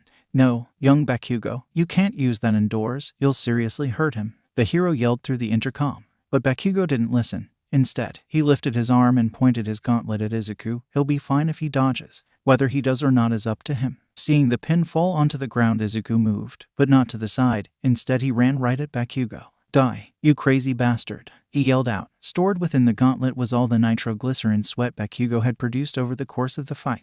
That much firepower meant that a massive explosion left the palm of his hand. The shockwave of the blast shattered every window in the building. The fireball itself shot out in a wide and tall angle. Izuku's eyes widened as the fireball approached. He twisted his body at the last second to avoid a head-on shot, but it was too late. As he stepped to the side, the blast caught his arm. It shredded the costume on his side and burned his arm. But still, Izuku pressed on. He didn't even let the explosion fully disappear when he appeared in front of Bakugo. Grabbing his face, the hybrid slammed the boy's head into the ground. Keep dreaming, Kachin. I made a promise to myself that day. I would never let you push me around again. Thinking that Bakugo was knocked out, Izuku dropped his guard. But in that moment, the boy snapped his eyes open. Quickly raising his hand, he fired an explosion and managed to hit Izuku in the chest at point-blank range. The explosion sent Izuku flying back into a pillar with enough force to break it, causing the concrete structure to come falling down. It's going to take a lot more than that to stop me, Bakugo said as his hand smoked. Sliding down the pillar, Izuku found himself down on his knees. Trying to get up, Izuku was then crushed by the falling pillar and buried under slabs of concrete. Now, this is over, Bakugo said as he turned to leave. Hey tall girl, how's your fight with pink cheeks over there? He asked through an earpiece. The name is Momo. And yeah, I'm done here too. Standing beside two cannons was Momo. The room she and Uraraka were fighting in had been completely destroyed. Holes riddled the walls and floor, and pieces of cement still floated in the air. Heading back to your position. Momo turned to leave. As she did, from the other side of the room was Uraraka, her body laying there unconscious. Making it back to where Bakugo, Momo noticed the mess. Looks like you had fun. It was easier than I thought, Bakugo said as he leaned on the wall. That damn nerd was still as useless as ever. But as Momo approached, she heard something, or rather lack thereof. What is that? Her eyes widened. You idiot. This exam isn't over yet. They're still in it. Appearing from the pile was Izuku, cuts and bruises on his face. Uraraka, now, he yelled. Momo quickly turned and created 2 smoke bombs. Tossing them, the room quickly filled with dark smoke. But it was already too late. Bakugo was the first. Rushing in through the smoke was a battle-damaged Uraraka. Grabbing his arm, she floated him. Jumping through the smoke, Izuku then grabbed Bakugo by the face and slammed him, head first onto the floor. 1 down, 1 to go. Uraraka, yelled Izuku. With the same plan, Uraraka jumped towards Momo, but she wouldn't be as easy. Using her quirk, Momo created infrared goggles and knew exactly where Uraraka was. Jumping over Uraraka as she appeared behind her, Momo then created another canister, but this was filled with a fast-acting hardening substance. Tossing it and hitting Uraraka in the back, the substance covered her entire body, leaving only her head. Gamut, landing back down onto the floor, and with the smoke starting to disappear, Momo looked around for Izuku. But he was nowhere to be seen, not even with the infrared goggles. The only possible location he could be was above. Looking up, Momo saw the outline of Izuku as he came crashing down on top of her. Knocking the goggles off of her, Izuku pinned her down. I win. Momo smiled. I guess so. As the two locked eyes, Izuku noticed something about Momo had changed. Red eyes and fangs. Momo had unconsciously activated some of her vampiric powers. Panicked, she kicked Izuku off. You saw. Now standing, Momo smirked. That's fine. Feeling a bit of bloodlust, Izuku readied himself for a fight, but was surprised when Momo's eyes returned to normal. I think it's best if we talk about this later, Momo suggested. After school, don't worry, I won't attack you. Now go, I'll let you have this win. With still a bit of smoke cover, Izuku calmed down and walked over to the bomb. Reaching out, he touched it just as the smoke cleared. Seeing that the heroes had touched the bomb, All Might smiled. Hero team wins. With the win secured, Izuku immediately went over to Uraraka. Nice work. Our plan worked like a charm. Still stuck, Uraraka smiled. Yeah, it fell apart right after she attacked me. So is this the part I say it was because of our teamwork? Izuku smirked. That, or you can say please get me out of this. Let me handle that, Momo said, walking towards them. Creating a jug, Momo began to pour some sort of liquid onto the hard gel. Sorry about that. You took me by surprise. How did you learn how to fight like that? My parents, they taught me. But as you can see, I still have a long way to go, said Uraraka as the gel began to break down. A few seconds had gone by and Uraraka was now free. Much better. Just then Izuku's heart began to beat fast. He quickly covered his mouth. Uraraka, you're bleeding. Looking down at her arm, Uraraka had a trail of blood running down her costume from a cut on her arm.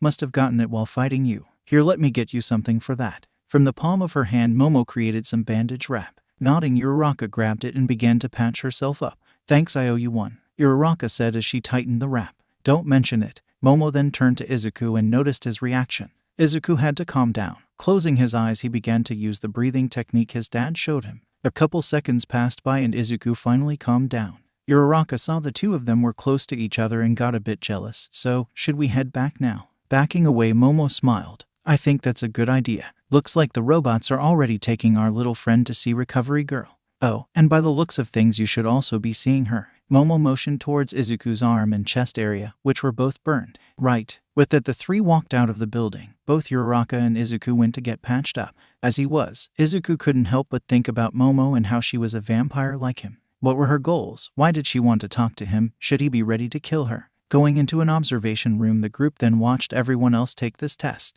Izuku stood in silence as he watched everyone else. He took mental notes of their quirks, their skills, and if any of them were vampire or werewolf. At first glance he didn't see anything out of the ordinary, but yet he was wrong about Momo. After everyone had gone, All Might faced the class. Excellent job everyone. You all showed skill and demonstrated your quirks. Now go get changed. Until then, the class watched as All Might took off in the blink of an eye. But the class now over, Izuku went through the day as normal. But time passed and it was now the end of the day. Grabbing his things, Izuku sighed. Midoriya, ready to head out. Uraraka asked, "Sorry, I have something to do. I'll talk to you later," said Izuku. Uraraka raised an eyebrow. "Oh, okay." Grabbing his things, Izuku walked out of the classroom and down the hall. Uraraka was surprised. She had always walked with Izuku and found it strange that this was any different. Just then an arm was thrown over her shoulder. "You two always go home together. I smell drama." Uraraka turned to find Mina, a girl she befriended. She was a bit of an outgoing girl and liked to tease people. "It's not like that," Uraraka said as she wiggled her way out of Mina's grasp. "So did you two fight or something?" Mina asked. "No, I don't think so." Uraraka shook her head. "Maybe he needs to talk to one of the teachers. Maybe ... or maybe another girl. We should follow him." Mina tried to walk towards the door but was stopped by Uraraka. "No," she said firmly, pulling her back. "Oh, but what if it actually is another girl?" Mina asked. "She could be trying to steal him from you. Even if they were, we aren't together so it doesn't matter," Uraraka said, turning away. Mina sighed. "All right, fine, but let's at least see who he's going to meet up with."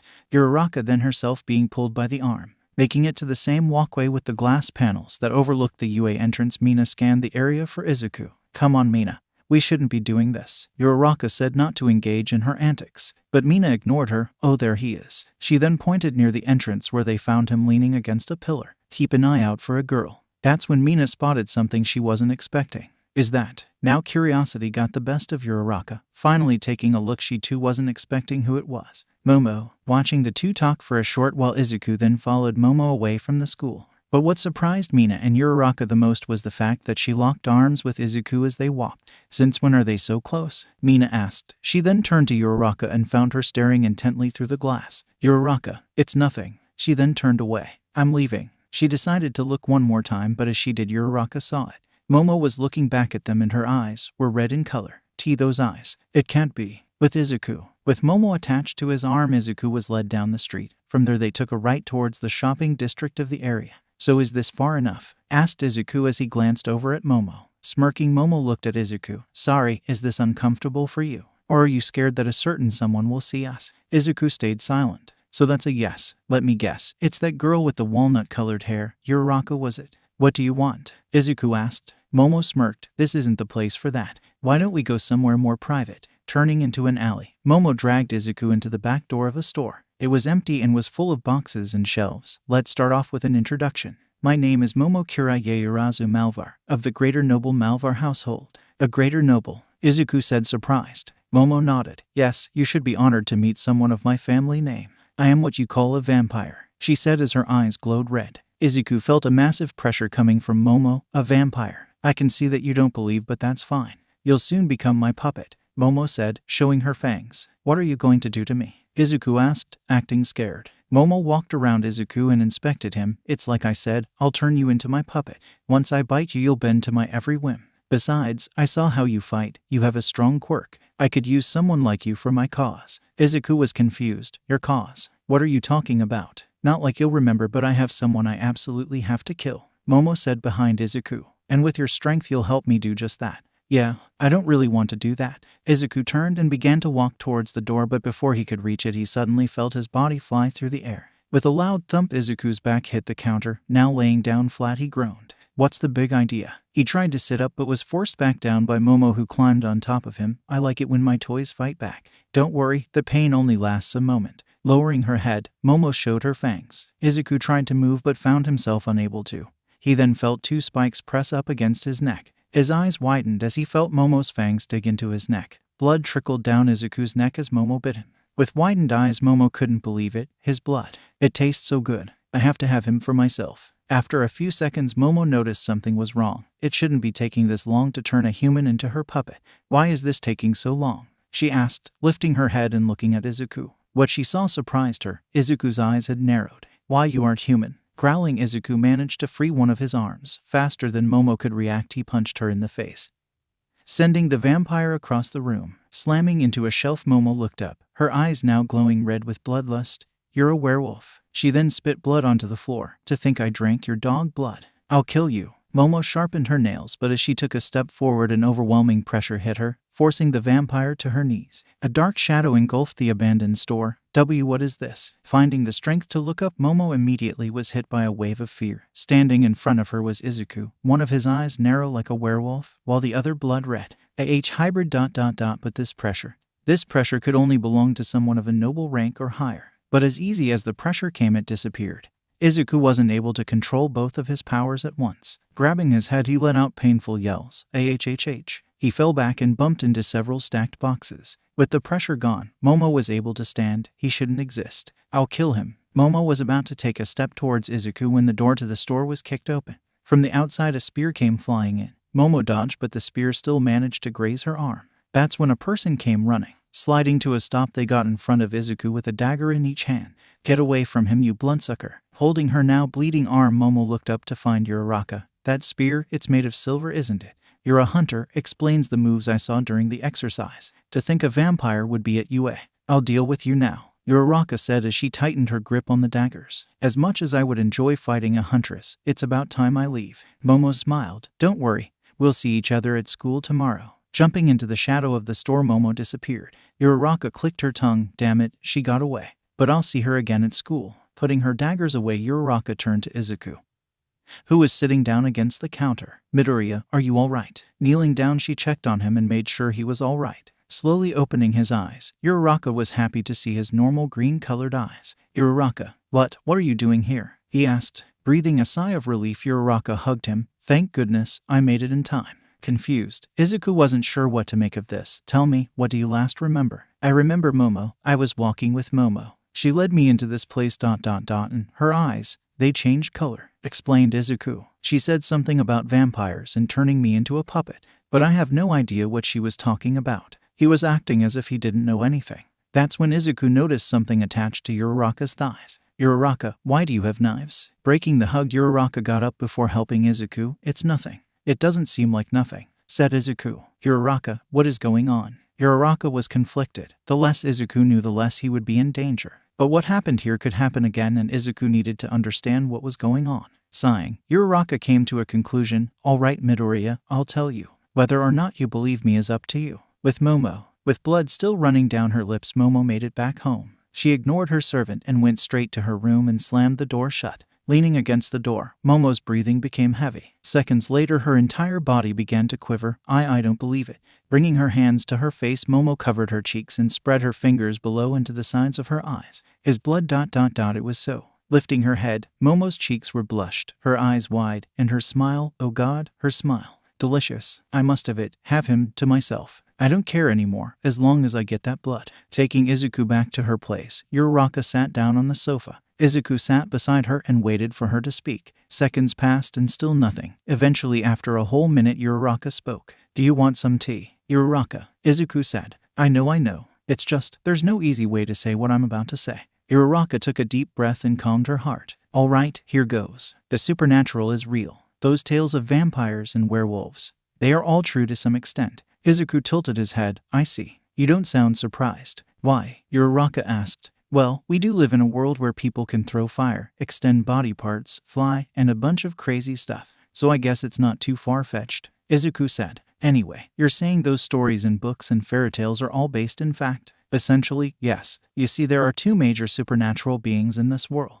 There are vampires and werewolves. Both are monsters. Both have a craving for human flesh and blood. They kill and kill, just for their own amusement." Uraraka's stare turned cold. "They are a plague on this world and need to be exterminated." This side of Uraraka scared Izuku. "They can't be all bad. Maybe there's some good ones." That's when Uraraka grabbed Izuku by the shirt. "No," she said, glaring at him. "There are no good ones. I've seen what those things are capable of. The only good monster is a dead one." "This sounds personal, Uraraka," Izuku said. "What happened?" Letting him go, Uraraka looked down at her hands. "I told you my parents aren't around, right? That they died in a car accident. Well, that was a lie. My parents were what you would call hunters. As the name implies, they hunted down and killed those monsters. And my parents were good. That is until they weren't." Izuku's eyes widened. "You mean they were?" Uraraka nodded. "It happened when I joined junior high. My parents and I were visiting my grandparents' place in the mountains when they were ambushed by a pack of vampires. My parents did everything they could, but in the end it wasn't enough. I watched as they severely injured my father and killed my mother by biting her neck. Eventually my father and I managed to escape, but when we got home we found out that vampires weren't the only ones looking for us.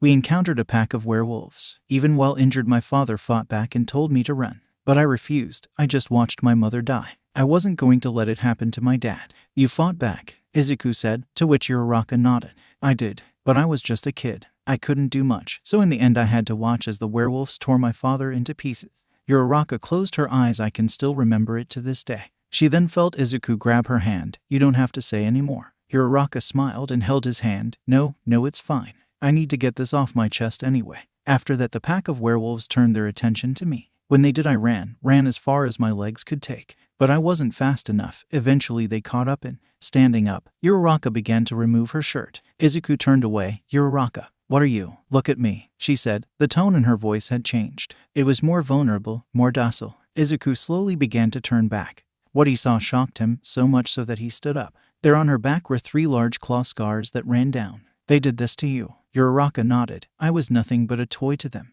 And in the end I wasn't even worth killing. From that day on I vowed to kill every single one of those monsters, no matter what it takes. I will avenge my family, no matter the cost. Then what Momo did to me. Izuku closed his fists. She could have done the same to you, Uraraka said as she put her shirt back on. Fortunately she didn't bite you. If a vampire bites you, then you are forced to do whatever they want. I made it in time so that won't happen.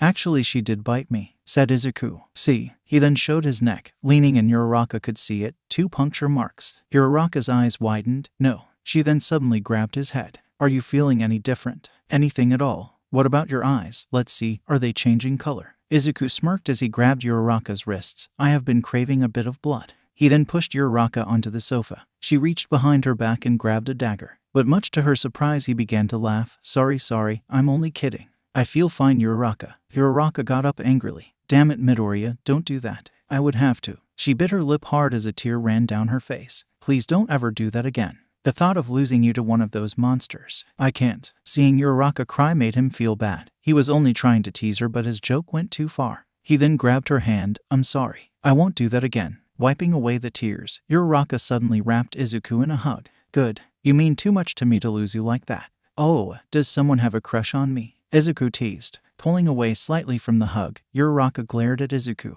Sorry, just trying to. But before he could finish his sentence, Uraraka leaned in and pressed her lips against his cheek. A split second later she turned away, hiding her face, but Izuku could still see her, blushing. Does that answer your question? Izuku was speechless and nodded. Good. Now let's discuss what to do next. Uraraka then sat back down onto the sofa. Still a bit stunned, Izuku sat down as well. You mean about Momo? Yeah, it's tragic, but I will have to kill her. It's safe to assume that her parents are vampires too, so they will have to be eliminated as well. Uraraka said casually. But I can't do it at school. It will have to be outside of school.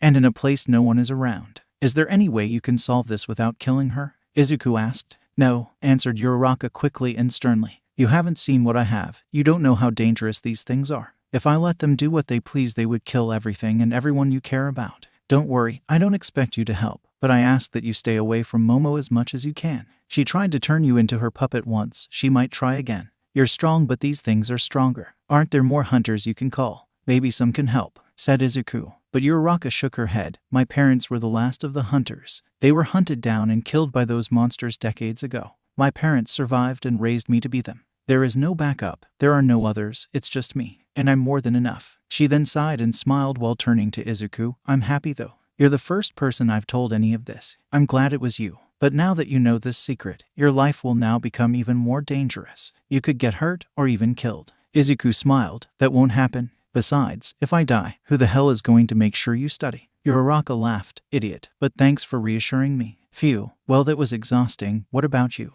Any deep dark secrets you are hiding from me? Izuku thought about it. Should he tell her? No, that would be a bad idea. Should he try and convince her that vampires and werewolves aren't that bad? No, there was no changing her mind. Uraraka's hatred for vampires and werewolves couldn't be changed. But that only meant one thing. How would she react to the fact that he's the thing she hates the most in this world? Having the blood of both just made it that much harder to tell. Would she kill him? Would he have to kill her? These were all questions that Izuku hoped he'd never have to answer. However, for now Izuku would continue to act dumb to everything. He would have to wait and see. Do embarrassing stories from when I was a kid count? He asked, smiling. You best believe it does, said Uraraka. Now spill, what kind of stories are we talking about? Hours later, after talking with Uraraka for several hours, Izuku was now walking home. He was scared, not because of what happened, but because of the fact that he didn't tell his mother he would be out so late. After walking another block, he opened the door to his home and immediately felt an immense pressure. I'm home, he said, walking inside. But as soon as he closed the door and took a step inside, a voice was heard. Welcome back, Izuku.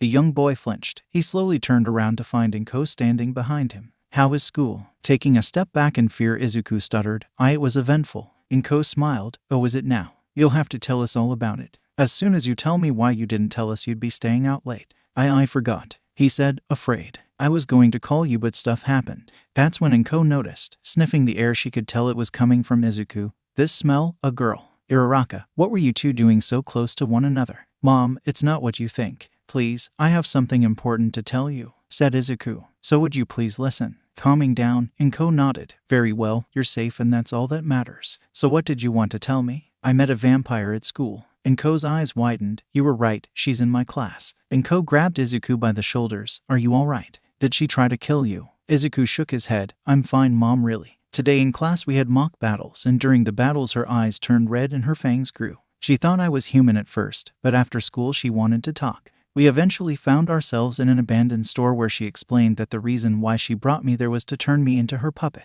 She's planning to kill someone and needs strong people to do that. Guess she thought my powers were from a quirk. I tried to leave, but she pinned me down and bit me. He felt his mother's grip on his shoulders tighten. She what? It's fine. It's like you said. She couldn't turn me into a puppet. But there's two more things that happened, Izuku said, turning away. Inko saw the hesitation. Whatever it is, I'm sure we can handle it, Izuku. My powers, they activated? Izuku explained. Well, that's not that bad. It's normal for our powers to activate when we are in danger. But before Inko could finish, Izuku spoke again. Both of them, my vampire and werewolf powers. Izuku looked at his mother. She knows I'm a hybrid. Dread and shock filled Inko's face. That's ... oh no. But there's one more thing. When she found out what I was, she tried to kill me. Fortunately, Uraraka showed up and chased her away. But that's just the thing. Uraraka is a hunter. She hunts vampires and werewolves and kills them. She told me everything. Inko grabbed Izuku by the shoulders. Izuku, relax. We can work this out. Let's wait until your father returns. Then we can decide on what to do next. But I'll warn you now, what we come up with might not be to your liking. After Hisashi came back from work, the family found themselves sitting down at the table. So this Momo girl is a vampire, a noble one at that, and she knows you're a hybrid? Hisashi asked. Izuku nodded. And Uraraka is a hunter. Great, it's like everything is just falling apart. Hisashi sighed. Inko, have you heard of the Malvar family? I've met the head of the family once, but after that nothing. From what I heard, they are a secretive family, always trying to please the king, Inko said. Although, I did hear a rumor a while ago about them losing favor. Never found out why. And now it looks like their daughter has her fangs set on Izuku. Hisashi turned to his son. When she bit you, did she say anything? Not in words, but when she bit me her face became flushed, almost as if she was excited. That response caused Inko to flinch. Oh no, she said, which caused Hisashi to figure it out. You've got to be kidding me. There's no way. Bringing his hands to his face, Hisashi's expression changed. We'll have to kill her. That shifted fast. Is it because she knows I'm a hybrid? Izuku asked. But the real reason is your blood. Judging by the reaction she had, it's fair to say that she's become addicted, explained Inko. It's how I became addicted to Hisashi's blood. I have to regularly drink it to control myself. What happens if you don't drink this blood? Izuku asked. Then I'll go mad, literally. I'll lose my intellect and revert into a primordial vampire. With one thing on my mind, blood. I would kill everyone and everything around me. The only way to stop a primal vampire is to kill them, Inko said. Izuku didn't like the idea of killing Momo, but his secret needed to be kept. If she said anything about Izuku's existence to another vampire, then they would hunt him down. When? The sooner the better. Tonight if possible, Hisashi said. Even if she's a noble vampire, she shouldn't pose that much of a problem. Inko agreed. I'll join you. If she is a noble vampire, then I should be stronger than her. As the family talked, however, there was a knock on the door. They all turned. Is that who I think it is? Inko said, standing up. Hisashi sniffed the air. No, whoever's behind the door is human. I'll go, said Izuku. It's probably just a salesman. Walking towards the door, Izuku reached for the knob. His parents stood on either side ready to strike if it came down to it. Opening the door, Izuku was met by an old-looking man. Can I help you? The old man smiled. Yes, actually, my name is Dwight and I was tasked by my lady Momo to give you this. He then reached into his suit pocket and pulled out a letter. Izuku looked at the letter, but was hesitant but ultimately decided to take it. Thanks, my pleasure. With that, Dwight bowed. I hope you enjoy the rest of your evening, Master Midoriya. With it, the butler left. Closing the door, Izuku looked at the letter. What is that? Some sort of love letter? Hisashi questioned. It doesn't smell like anything bad is inside. Inko said. Open it, let's see what it says. Ripping open the envelope, Izuku took out a letter. It says, meet in the park nearest to your home in 5 minutes. Come alone. Is she threatening us? Inko asked as her eyes glowed red. Easy, Inko. If you taught us anything about vampires, it is that they don't lie. Hisashi said. But I don't like the fact that she wants to be alone. I'll go, said Izuku. Let's at least hear what she has to say. You'll be outside the park, but be ready. If anything happens, we'll kill her. With that, Izuku headed out towards the nearest park. He arrived and went towards the slides and jungle gym. She said 5 minutes. Where the hell is she? Sorry, did I make you wait? A voice asked from above the slide. Izuku looked up to find Momo. I apologize for that. Why did you call me out here? Izuku asked. It's simple, really. Momo said as she appeared behind Izuku. I'm here to make a deal with you. Izuku raised an eyebrow. A deal? What kind of deal? One that would benefit us both, said Momo, now standing in front of him. I know what you are. A hybrid, half vampire, half werewolf. Do you want a trophy or something? Izuku asked. If you have something to say it now, before I decide to silence you permanently. Smiling, Momo closed the distance. I like that about you. Is that your vampire side or your werewolf side? But I digress. Here's my deal. Help me achieve my goals and your secret stays with me. Being a hybrid, you must know your very existence is taboo. Both sides will be coming for you if they know. But help me and I swear on my name that not a word of your existence will be known. You mentioned that there was someone you needed to kill. Who is it? Izuku asked. I take it that you'll join me. Momo asked, touching his face. Not until you tell me who and why you want to kill them. Momo could see that without giving him an answer, Izuku wouldn't join. She giggled. All right, the person is my own father. Izuku was surprised. Your father? Why? Momo turned. That. If you won't tell me, then we are done here. Izuku was about to turn when Momo called out. Wait. Izuku stopped. It has to do with my powers. I can't tell you just yet, but work with me and you'll know in time. Izuku could see the desperation in Momo's eyes. What about Uraraka? Are you going to kill her? She is a hunter and is the greatest enemy of our kind. Momo explained. She must die. No, I won't allow that, said Izuku, much to Momo's surprise. She has killed dozens of our kind. If we don't kill her now, she will come for us. Not to mention if she finds out, you'll probably be killed on the spot. Momo said, hunters are ruthless and will show no mercy against us. That has nothing to do with me. Izuku said, but I do understand the fear. Let me talk to Uraraka, see if I can get her to leave you alone. You can't guarantee that, Momo said. Besides, if it came down to it, I could kill her. Problem solved. Better yet, I'll tell her about what you really are. Think about it. The girl you love trying to kill you at every turn. Then that just means I'll have to kill you. Izuku's eyes glowed red. In an instant, he managed to close the distance and grab Momo by the neck. Momo activated her vampiric powers and grabbed his wrist. You would kill me to protect someone who would kill you, not to mention your parents in an instant. Love blinds you, Midoriya. When she finds out, and she will, I wonder what you'll do. There was truth in Momo's words.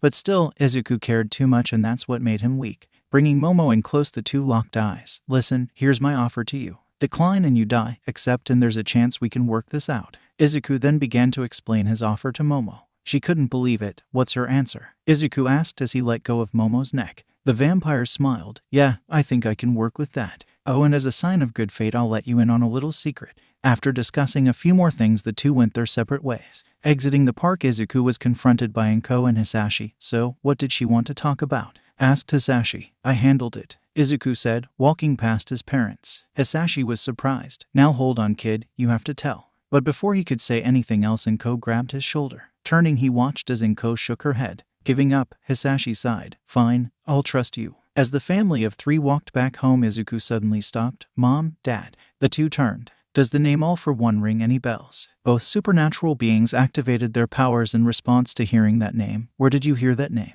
Inko asked as her eyes glowed redder than ever before. Was it fear in his parents' eyes? Izuku knew that the name meant something. Momo told me. She said the vampires are working with someone called All for One. Hisashi tried to control himself. If All for One is involved with the vampires. Listen, Izuku, if you ever encounter this AFO, run. Don't try to fight, run. Inko warned. He is a man you do not want to come across. Izuku nodded. I understand. Good, now let's head back home. We should be safe for now. With that, the three returned home. Next day, Izuku was now walking towards class. He was worried. I need to find Uraraka before she finds Momo. But just as he was walking by a classroom, someone grabbed him and pulled him inside. What the? Hey, it's me, Uraraka said, much to Izuku's surprise. Jesus, Uraraka, you almost gave me a heart attack, Izuku said, letting out a deep breath. What's this all about? Uraraka nodded. It's about Momo. I figured out a way on how to deal with her. I can't attack her while on school grounds, plus she gets driven back, so attacking her will be difficult. But here's what I'm thinking. But before Uraraka could explain further, Izuku cut in. Actually, Uraraka, I spoke to Momo. Uraraka looked up. You what now? I talked to her last night and well, she's agreed to not attack us, said Izuku. Suddenly the huntress grabbed Izuku by the shirt. I told you not to get involved with her. You could have gotten hurt, or worse. I'm fine, Uraraka. Look, you don't have to worry about her. But Uraraka refused to listen. I'm not worried about her, I'm worried about you. Now that she's tasted your blood, she'll want more. Wait, Uraraka then grabbed his head and turned it side to side. I don't see any bite marks. What did she want in return? That's because I'm not bit, said Izuku. As for what she wanted, Uraraka saw as Izuku went silent. Midoriya, what did she want? In exchange for not attacking you, I agreed to give her my blood. Uraraka's eyes widened. On the condition that it's only for drinking. That means no turning me into a puppet, and no turning me into a vampire. How could you agree to that? Uraraka yelled out. Are you crazy? She might still try to turn you into her puppet. Because without my blood, she'll die, Izuku said. Apparently, she became addicted and now needs a steady supply. So, if making sure I, and especially you, stay safe costs only a bit of blood, then so be it. No, you can't expect a bloodsucker to keep their word, Uraraka protested. Let me take care of her. Izuku then grabbed Uraraka by the shoulders. Please, Uraraka, just trust me on this. Momo will keep her word. I trust you, Midoriya, but I can't trust her. She then moved back. I won't let you go through with this. Izuku sighed. One time, come and watch. That's all I'm asking. One time. If you believe she'll do anything to me while taking my blood, then you can kill her and I won't say a word. Just please, one time. Looking into Izuku's eyes, Uraraka could tell that he was serious. Fine, one time. Thank you. Now, just don't attack her until then, okay? Izuku asked. Fine. But if anything goes wrong, I will kill her. And if it comes down to it, you too. Uraraka said that with a look of sadness. I know, Izuku said, nodding. I wouldn't want to turn into one of those things anyway. His expression then turned to one of smugness. But are you sure you will be able to stop me? I'm more than just a pretty face. Uraraka also smirked and closed the distance between them. Even if you were to turn, I could handle you. With one quick motion, Uraraka reached behind and pulled out the silver spear that was in its miniature form and pressed it against his neck. Your pretty face won't stop me. Izuku looked down at the spear. Actually, Uraraka, I have something else I want to tell you. But before he could say anything else, the school's bell began to ring, signaling that class was about to start. Uraraka put the spear away. Guess we'll save this for another day then. Come on, class is about to start. He then turned towards the door and was just about to slide the door open when he stopped. Hey, Uraraka. She stopped. Thank you, for yesterday. Uraraka smiled. Don't mention it, it's what I do. With that, the two made their way towards class, where they found Momo already in her seat. She smiled towards them. Good morning, you two. Uraraka said nothing. Izuku smiled. Morning. The class talked amongst each other for a while until Aizawa walked in and silenced them all. Good, you're all learning. Listen up. We will be conducting a hero exercise at one of our off-site facilities starting tomorrow. Details on what you will be doing will be told tomorrow. For now, focus on your studies. Unknown location. Sitting at a booth was a slim-looking man, who appeared to have several detached hands all over his body, including his face. When will they be here? They were inside what appeared to be a bar. He was then joined by another. This one wore a suit and looked as if he was made of pure black mist. Patience, Shigaraki. Master said it would be soon. One of them is already here, said a voice coming from a monitor in front of the bar. It's no use trying to hide. I know you're there. Appearing from the shadows was none other than Kurayami, king of the vampires. I've been here a while. I just needed to see if this wasn't a trap. His red eyes pierced the darkness before exposing his entire body. AFO laughed. I assure you this is no trap. Kurayami walked over and took a seat at a booth. I know, if it was, they would already be dead. Shigaraki didn't take kindly to this. What did you say? Who the hell do you think you are, Red Eyes? Ignoring him, Kurayami smirked. This boy has spark, but he lacks respect. Teach him, before I do. Shigaraki, enough. Shigaraki sat back down. I apologize for the boy, the young. They don't know how the world works yet. I quite like that of the youth, said another voice from the opposite side of the bar. They are all so eager, so passionate. Kurayami quickly looked over and saw a beautiful woman with sapphire blue eyes. Looks like the dog is here. This was Yuki, leader of the werewolves. Big talk from an oversized mosquito. Standing up, Kuriyami's eyes glowed. Care to say that again, you uncivilized fleabag? Or would you rather I rip out your tongue and shove it down your throat? Yuki transformed her hand. I'd like to see you try. The two looked at each other for a second before suddenly disappearing. Reappearing, the two met in the middle, ready to kill each other. But just as they could reach each other, two portals opened up, causing the both of them to fall in. They then appeared back in their respective spots, apart from each other. That's enough, you two. Both of you want the same thing.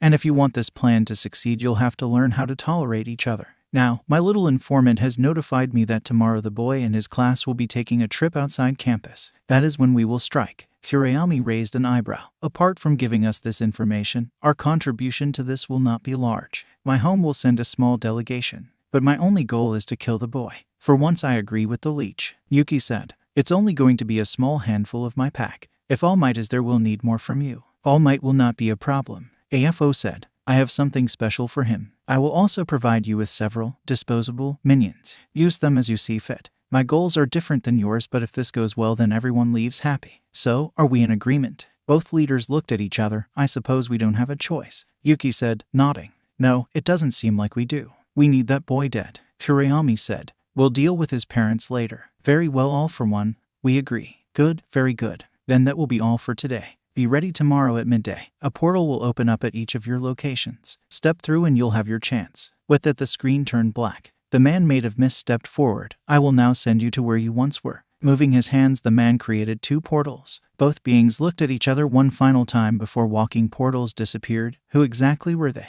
Asked Shigaraki. The man you saw is Kuriyami, king of the vampires, and the woman was Yuki, leader of the werewolves. AFO explained, much to Shigaraki's surprise. Believe it or not, but supernatural beings are real and are here. But why do we need them? Can't you just take their quirks and use their power? Shigaraki asked. The truth is that they don't have quirks, so there's nothing to take. But make no mistake, they are powerful. One of their respected species has enough skill and experience to take down a pro hero with ease. AFO explained. The two you just saw have the power to take on All Might himself. Shigaraki's eyes widened. They could take on All Might. Impossible. Now you know why we need them. They have someone inside UA they need to kill, and I as well. Tomorrow I will provide you with an image of the boy. You are to not harm him. Instead, you are to separate him from the rest of the class, explained AFO. What of the others? Kurogiri asked. A twisted smile fell over AFO's face. Kill them as originally planned.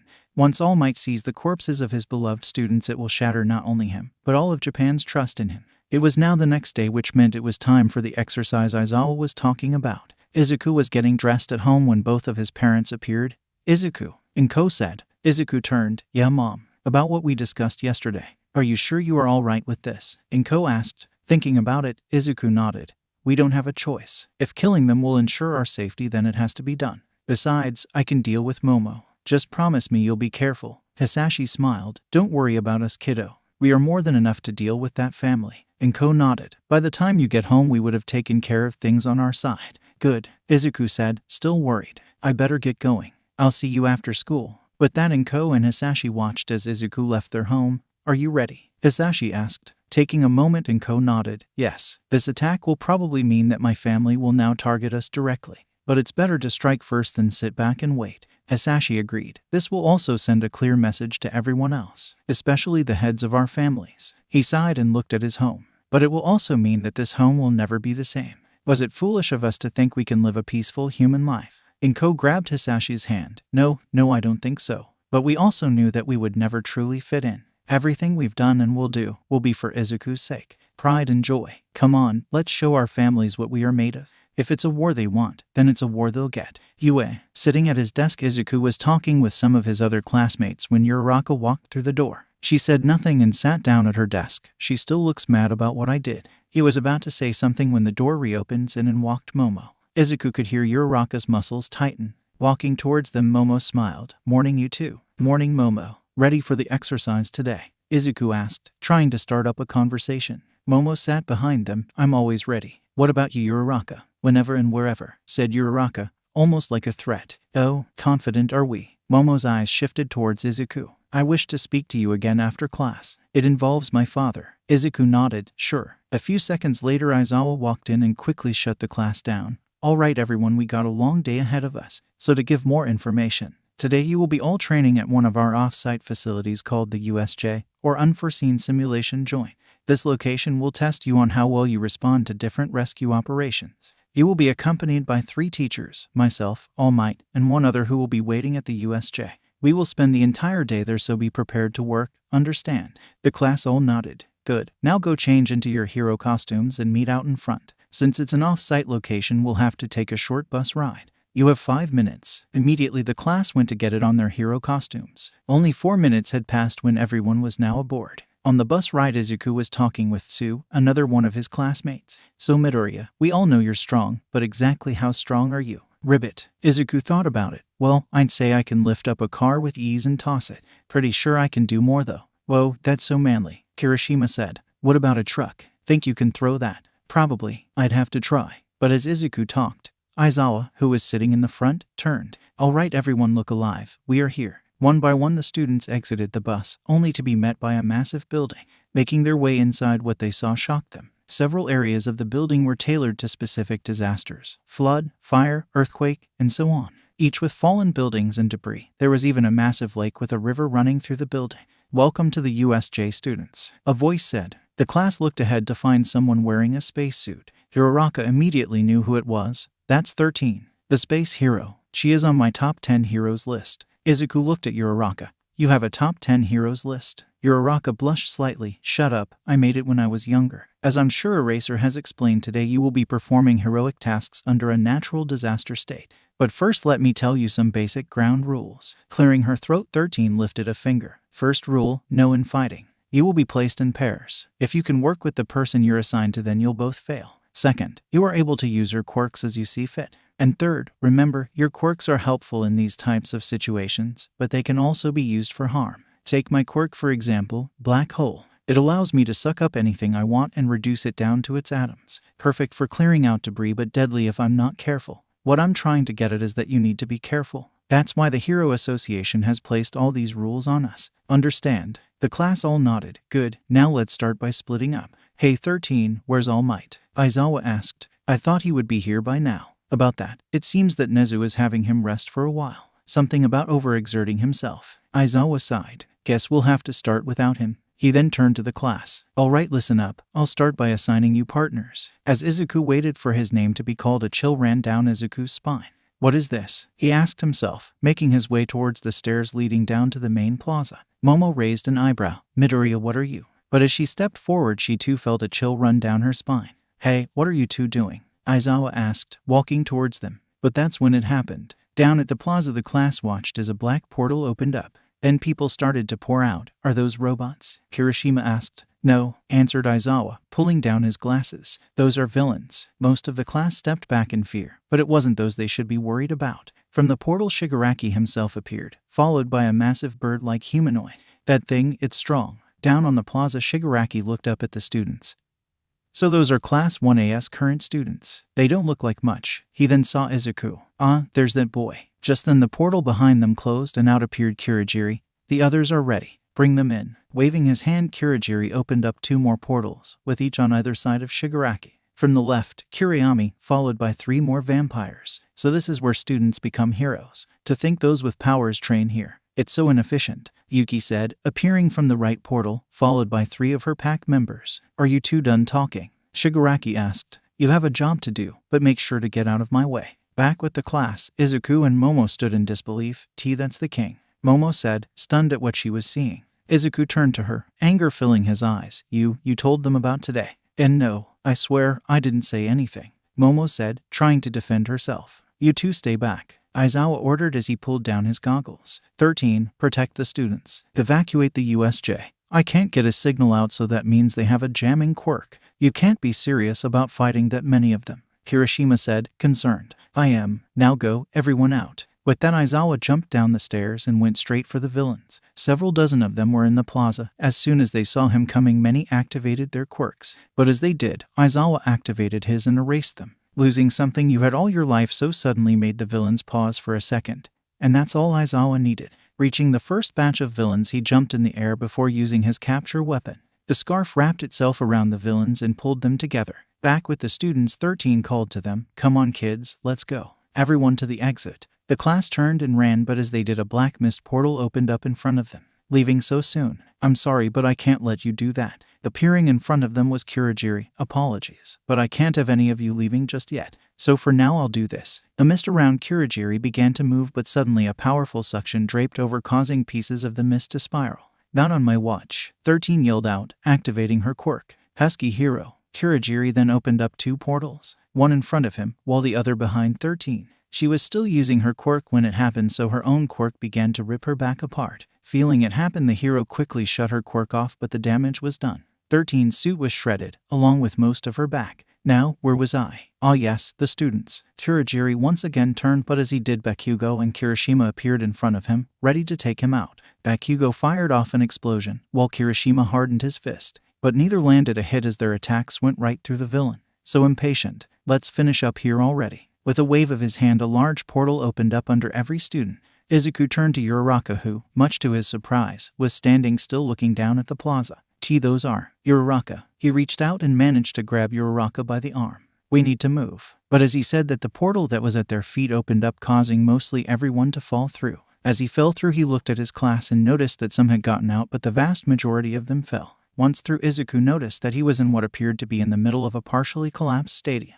Where the hell are we? Uraraka asked, still being grabbed by Izuku. Letting go, Izuku sniffed the air. Hey, we aren't alone. He turned to the far end and saw Yuki and her pack coming out of some fallen debris. Impressive. To think you detect us, said Yuki in her human form. Not many of our kind can do that. It seems like our worries had basis, said Kuriyami appearing from the other end. He cannot be allowed to live. Uraraka saw the king of the vampires and immediately pulled out the spear. Midoriya, stay behind me. Oh well, would you look at that. She's a huntress, Yuki said, walking towards them. I didn't know there were still some after the purge. Yes, it's unfortunate. However, she is not who we are after, said Kuriyami. Step aside, huntress. We are after the boy. Uraraka raised an eyebrow. You're after Midoriya. Why? Oh, you never told her, mocked Yuki. Then should I tell her? Izuku clenched his fist. Shut up. Flexing his leg, Izuku pounced towards Yuki. The 3 behind Yuki quickly sprung into action and jumped in front of their leader. Managing to punch one into the ground, Izuku was then tackled by the other 2 and pinned onto the floor. Guess this kill is mine,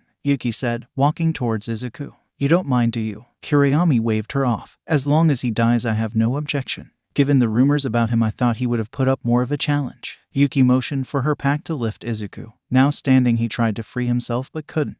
Are you sure you're Hisashi's son? Asked Yuki. Hisashi was strong. How could he have produced something so weak? Yuki scoffed.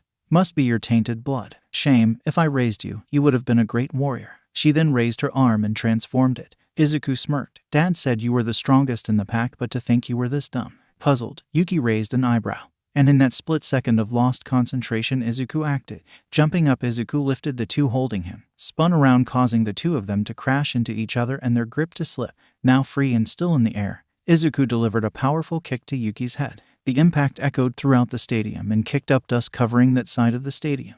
Jumping back, Izuku was now back to back with Uraraka. Are you alright? She asked. Izuku nodded. Fine, I got a clean hit. Come on, let's deal with the others and... But before Izuku could finish that sentence, his instincts kicked in. Watch out, he yelled, grabbing Uraraka and pulling her down. Just as Yuki came in and punched the wall behind them with enough force to shatter it, Izuku barely had enough time to react when a fist came and aimed right at his head. But just before it was going to hit, 2 daggers in an X formation came up and blocked the attack. Stay the hell away from him, Uraraka yelled as she pushed back against Yuki. Sliding back, Yuki looked at her fist and noticed that it was red, silver. You really are a huntress. The 3 other pack members quickly got in front of Yuki. Midoriya, you need to be careful. Those are werewolves. You don't have to tell me twice, said Izuku as he readied himself. You have experience killing these guys, right? Stay behind me. I'll create the opportunity to work alongside a huntress. Your parents mustn't have taught you anything. Kill them both, Yuki ordered. The 3 others then ran towards Izuku and Uraraka. Seeing this, the young hybrid jumped in front of his classmate. The 3 werewolves then all lined up, one hiding behind the other. Once they got in close, they separated, covering the front, left, and right. Seeing them coming, Izuku jumped forward. Tackling one to the ground, he began to beat on the werewolf. The others slid to a stop and quickly turned around. The 2 jumped and were about to attack him from the back when a dagger was stabbed into each of them. Midoriya, Uraraka yelled out. Grabbing the one he was beating, Izuku threw him against the others. The 3 crashed into each other. While they were trying to recover, Izuku managed to get behind one and place them into a hold. Uraraka, now. Gripping her spear, Uraraka pulled her arm back before launching her weapon. The spear sliced through the air and hit the werewolf through the mouth and out the back of its head. Blood splattered across the wall of the arena. Yuki smiled. Impressive. It shows that you have experience killing my kind. But you shouldn't be celebrating just yet. Yuki then began to howl. The two remaining werewolves began to grunt and twist. Yuki's howl also had an effect on Izuku. Upon hearing it, he felt his heart begin to beat rapidly. What is this? He struggled to stay on his feet as sweat began to drip down his forehead. Uraraka was concerned. Midoriya, what did you do to him? Yuki smiled as her two pact members had fully transformed into their wolf form. You'll find out soon enough. But you should really worry about yourself now. With another howl, Yuki ordered the two wolves to attack. Growling, the pair began to run. They were much faster than before and Uraraka had no weapon. Getting on his feet, Izuku stood on shaky legs. Uraraka, stick to the original plan. Forcing himself to run. Izuku managed to get underneath one of the wolves. The other then came in for a bite, but Izuku managed to lift his arm. The wolf bit down on his forearm, causing blood to drip down. Izuku grunted in pain as the teeth sunk into him. With his other arm still holding back the first wolf, Izuku needed to do something. But that's when Uraraka came in from above, daggers in hand. Using both of them, she stabbed the wolf, biting Izuku in the back. The wolf whimpered in pain as it let go of Izuku. It began to thrash around trying to throw Uraraka off, but the huntress held on. Now that it was just the one wolf he was holding back, Izuku managed to overpower it. Lifting the beast off the ground, he slammed it back down hard. Dazed, the wolf shook its head, only to be met by Izuku's hand around his neck. The boy didn't even hesitate as he gripped hard and snapped its neck. At the same time, Uraraka landed back down on the ground just as the werewolf's body hit the floor. Slashes and stab wounds riddled the wolf's back, but the killing blow was the one delivered to the back of its head. Yuki was impressed. You fight well, but you don't fight like us. Your mother must have taught you. Care to try me next? Izuku asked, looking at Yuki. Don't get full of yourself, kid. Those were merely pawns. Yuki's eyes began to sharpen. There's a reason why I'm the pack leader. Flexing her legs and with one powerful push, Yuki launched herself towards Izuku. He didn't even have time to react as Yuki grabbed his face and slammed him against the wall. Slamming into it, Izuku spit out blood. Midoriya, Uraraka called out. Running towards her spear, she grabbed it and threw it at Yuki. But the pack leader didn't even take her eyes off of Izuku, as she caught the spear with one hand inches from her head. Izuku slid down the wall as Yuki let him go. Hey, open your eyes, kid. I want you to see this. Izuku's eyes opened and shut, but he could still see as Yuki turned to Uraraka and pulled the spear back. And no, Izuku pleaded, but Yuki simply smiled. She then threw the spear as hard as she could towards Uraraka. Uraraka tried to move but couldn't react in time. The spear stabbed her in the shoulder, went through, opening up a massive wound that splattered blood onto the floor. Uraraka placed her hand over the wound but wasn't able to stop the bleeding. She took a few steps forward but quickly fell to her knees before finally falling down onto the ground.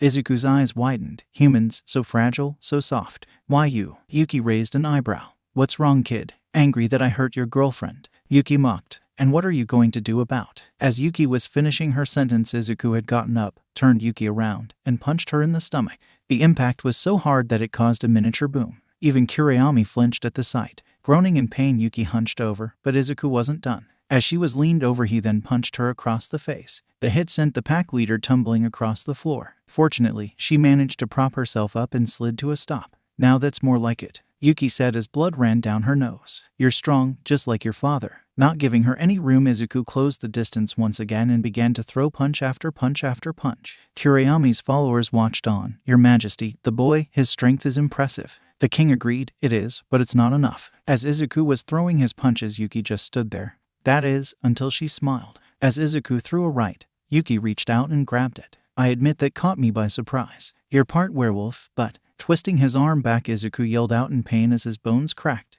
That's when Yuki kneed Izuku in the chest. You have no idea how to use your heritage properly. She then watched as Izuku fell over. What are you waiting for? Kuriyami yelled out. Stop playing with him and kill him already. Yuki waved her hand. Yeah, I know. It's so disappointing though. The prophecy was wrong about him. Oh well. Picking him up by the neck, Yuki began to squeeze his throat. As she increased her grip on Izuku, she noticed something around his neck. Oh, a necklace. I'll take that as a trophy. With her free hand, Yuki grabbed the chain and ripped it off. Looking at the necklace made Yuki's eyes widen. This is one of our markers. It then dawned on her what she just did. Oh shit. Snapping his eyes back open, Izuku growled as he kicked Yuki away from him. Crashing against the wall on the opposite side, Yuki quickly got up. No. That's why he was so weak. Explain yourself, Kuriyami demanded. What was that? That was one of our tribe's seals. It hides your scent from both werewolf and vampire alike. But it also severely diminishes your strength. We use it to train and get stronger in a short amount of time. If that boy has had it for this long. That's when Izuku then began to change. Falling on all fours, Izuku slammed his fists onto the ground. They then began to turn, his hands extended. The bones in his forearms shifted, and green fur began to grow. Now a fully transformed wolf, Izuku looked at Yuki. Lifting his head and leaning back, Izuku then let out a loud howl. The sound was so loud that it forced both Yuki and Kurayami to cover their ears. The sound echoed throughout the USJ, shattering windows and breaking the roof's glass panels. Yuki couldn't help but smile. Yes, this is what I've been longing for. Jumping into the air, Yuki transformed into a wolf. Let's see just how strong you've gotten. Elsewhere, are you finished? Inko asked as she walked towards a massive door at the end of a hallway. Blood trickled down the side of her mouth as she spoke. Hisashi nodded. I am, he said, while holding onto the necks of two vampires. Tossing them aside, he joined his wife's side and stopped at the door. Ladies first. Inko smirked. Come on, he'll be the toughest one. Pushing the door wide open, the two walked inside, only to find it dark and empty. Able to see well in the dark, the two walked deeper into the office. He's not here, Inko questioned. No, he's here, Hisashi said. I can smell him. Very well done, for an animal that is, said a voice from the darkness. To think I would be in the presence of royalty. I'm honored, Princess Inko. Do not call me that, Inko yelled out. I gave up that title the day my father tried to kill my husband. Regardless, you honor me with your presence, the voice said, still hiding in the shadows. As head of the Malvar family, I can't let this opportunity pass me. Opportunity for what? Hisashi asked. To bring your head to the king and restore my name to what it once was. Suddenly from the corner of the room a pair of red glowing eyes appeared. Inko and Hisashi turned only to be pushed into the wall. Grunting, the two quickly recovered. I knew your family name sounded familiar, Inko said. It's been a long while. Kalon. Appearing in the middle of the room, Kalon stood before the pair. Why are you even in my home? I have done nothing to warrant this attack. Your daughter, she knows what our son is, Inko explained. And to make sure his existence doesn't leak to my father, we will kill you and your family. Kalon was surprised at first, but his shocked expression soon changed to one of mischief. Oh, so you don't know? Know what? Hisashi asked. But Kalon simply smiled. Frustrated, Hisashi managed to grab the vampire by the neck and slam him over his own desk. Tell me, while you still can. Choked, Kalon struggled to get the words out. Your father, he already knows about your son. He plans to kill him. Inko's eyes widened. I already knew that. When? Today. He's probably with him right now at the school. Kalon said. He's going to kill him today. Hisashi then plunged his claws into the vampire's chest, before ripping out his heart, killing him instantly. We need to get to Yue, Inko yelled out. Without saying another word, the two ran towards the window and jumped from the tower. They were about 20 stories up. As they got closer to the ground, both braced for impact. With a loud boom, the two landed on the ground, shattering it. But just as they were about to take off, the two stopped. The couple's eyes widened as they heard a howl. Is that? Inko asked, turning to Hisashi. Sweat appeared on Hisashi's forehead. It is. Izuku has awakened his werewolf side. We need to get to Yue, now. Inko yelled as she took off at top speed. Hisashi followed. At their speed, they would reach Izuku within 4 minutes. Back with Izuku. Izuku growled and barked at Yuki, as if daring her to attack. Yuki was calm and collected. You may not know this, but a werewolf doesn't just transform. No, it has to be unlocked, achieved, and there are 2 ways to do that. First is to kill a vampire. The second is anger triggered by the death of a loved one. You killed 2 of my pack before, and records show no interaction with vampires, so the first method is ruled out. So that just leaves the anger triggered by the loss of a loved one. Yuki then looked over at Uraraka's body. So she's the one you loved. How poetic. A hybrid falling in love with a huntress. If only she knew what you were. Izuku, still blinded by rage, didn't hear any of Yuki's words. Instead, he ran towards her. He was fast, faster than even in his human form. But Yuki wasn't an ordinary werewolf either. She was pack leader, a title not earned by birthright, but one that is earned by being the strongest. She could have killed Izuku when he was weaker, but now she wanted to see just how strong he actually was, so she attacked. The two clashed in the middle, both snarling, biting, and scratching each other. Izuku bit Yuki on the neck, but she flexed her muscles, making it almost impossible for him to tear through. As the two scratched and bit into each other, Yuki found herself on top of Izuku. Thinking fast, the hybrid used his back legs to kick her away. Slamming up against the arena wall, Izuku then came in and bit into her midsection. Yuki yelped in pain, but quickly countered by biting Izuku above the shoulder. Both werewolves jumped back to gauge the situation.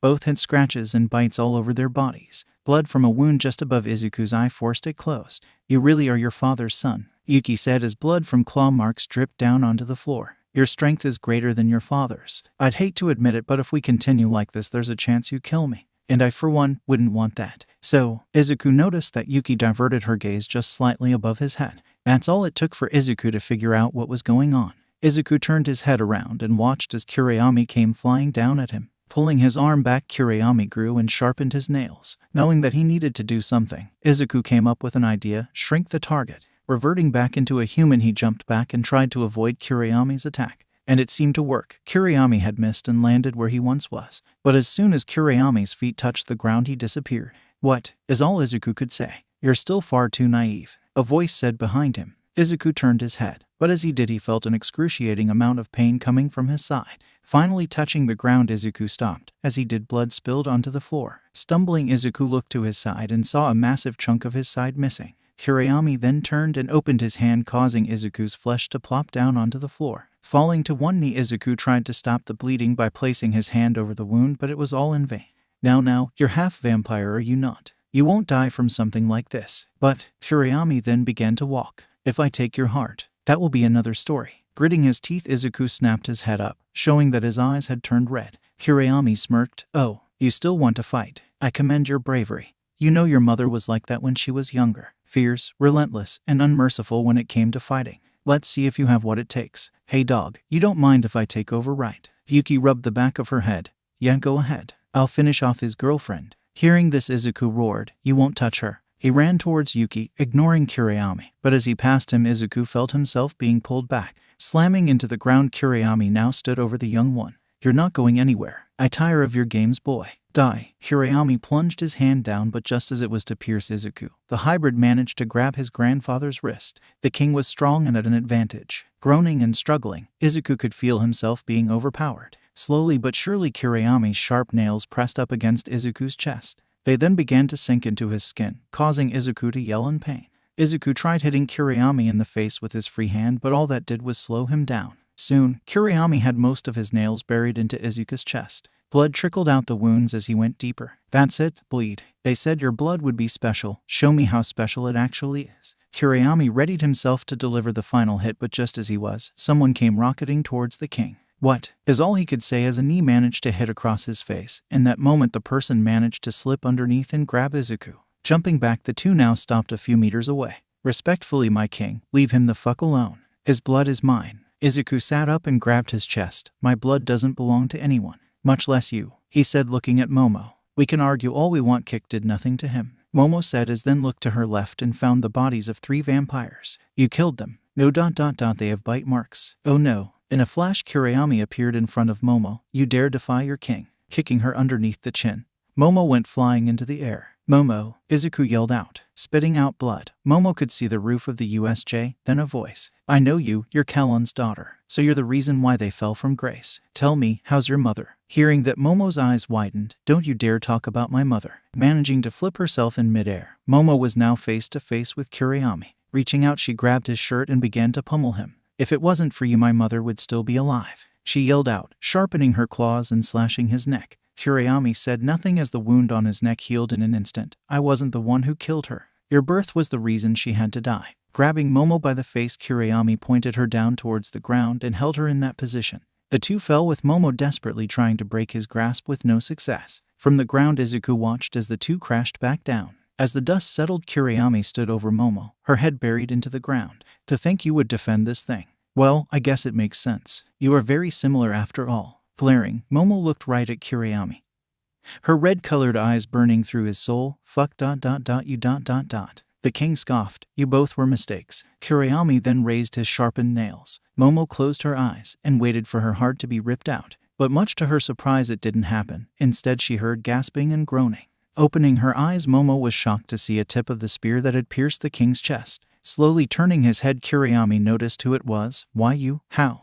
The dog was going to take care of you. With blood now running down their forehead as well as the wound on their shoulder, Uraraka breathed heavily. Why you? Uraraka then pressed the spear deeper into Kurayami's chest. You were there. You watched as they killed my parents. Izuku's eyes widened. What? He was there when Uraraka's parents died. Kurayami fell to his knees. And now, I get to watch you die, said Uraraka, her face stained with blood. The king lowered his head as blood dripped down the spear's tip. But suddenly, a laugh was heard. Kurayami was laughing. Alright, I think that's enough. If I was a regular vampire I would be dead, unfortunately for you. Uraraka's eyes widened as Kurayami stood up with the spear still attached to him. Grabbing the sharp edge he began to pull it out. I'm the king for a reason. Finally free, a massive hole was left behind, one where you could see the other side. But just as quickly as he pulled it out, the wound began to heal. It took less than 10 seconds for the wound to completely close. You say I was there when your father died ... but ... With the spear in his hand, Kurayami turned around quickly. No, Izuku yelled out as he ran towards Kurayami. Uraraka watched as the spear was aimed right for her abdomen.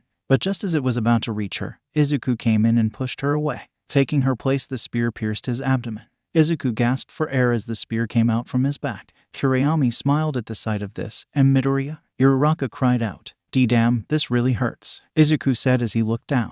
Why, you alright, Uraraka? The huntress nodded. I am fine, but you? I'm sorry, Izuku chuckled. No, don't be. I'll be fine. Trying to reassure your friend. How cute. But you shouldn't lie, Kurayami said, pulling out the spear and kicking Izuku in the back. Midoriya. Uraraka took a step forward but suddenly felt herself being forced in place. What the hell? Turning, the huntress found that it was Yuki. Don't move, you'll want to see this. Izuku groaned on the floor. Your mother didn't teach you anything about who you really are. You're supposed to be proud, strong, bloodthirsty. Yet here you are, interacting with the humans like you're one of them. Well, you're not. Kurayami then kicked Izuku across the face. Do you have any idea what the humans would do to us if they found out about us? Your friend is an example of just that. How many of us has she killed? Coming in with another kick, this one to the chest, Izuku spit out blood. We are supposed to be stronger than humans, yet we hide like we are inferior to them. But we are done hiding. After you, our greatest threat, is eliminated, the whole world will know who we are, and we'll slaughter anyone who gets in our way. Broken and beaten, Izuku laid on the ground facing the ceiling. First we'll kill everyone in this school, then the city. Oh, and I can't forget about that dog you call a father. Kurayami then picked up Izuku by the neck. But don't worry, your mother will be fine. In time she will forget you ever existed. Through the blood, Izuku spit in Kurayami's face. Fuck ... you ... The king wiped his face clean. I'll tell your mother you fought bravely. With one quick motion, Kurayami thrusted his hand into Izuku's chest. Piercing the flesh, the muscles, and the bones of his ribcage, Kurayami grasped Izuku's heart. The young boy's eyes widened. Is this how I die? Having my heart crushed by my own grandfather. My classmates will die, my teachers will die, my parents will die. Uraraka will die. No, I won't let it happen. They were so scared of me, and what I am, they think I'm a monster. Let's prove them right. With a firm grasp on Izuku's heart, Kurayami was just about to crush it when he suddenly couldn't feel it anymore. His hands. Huh, he said, confused. The king then looked down to see his arm was missing, severed from the elbow. What the hell? Then it was his other arm, the one holding Izuku by the neck. It was severed as well, but before Kurayami could even tell what just happened, a cut opened up on his neck, causing blood to splatter. Staggering back and choking on his own blood, Kurayami finally got what was going on. As his neck healed and arms regrew, he now stood face to face with Izuku. You, what did you do? Izuku had his head down the entire time and didn't say a word until several seconds had passed. You said you were disappointed, right? About who I was. Scared of what I am. Izuku laughed. Then let me show you exactly why you should be afraid. Slowly lifting his head, the leaders flinched as an overwhelming pressure hit them. Staring back at them was a pair of eyes, one blood red, a clear sign of a vampire, and the other narrow like a werewolf's. Even Uraraka, who was a human, could feel the pressure. But that wasn't what shocked her the most.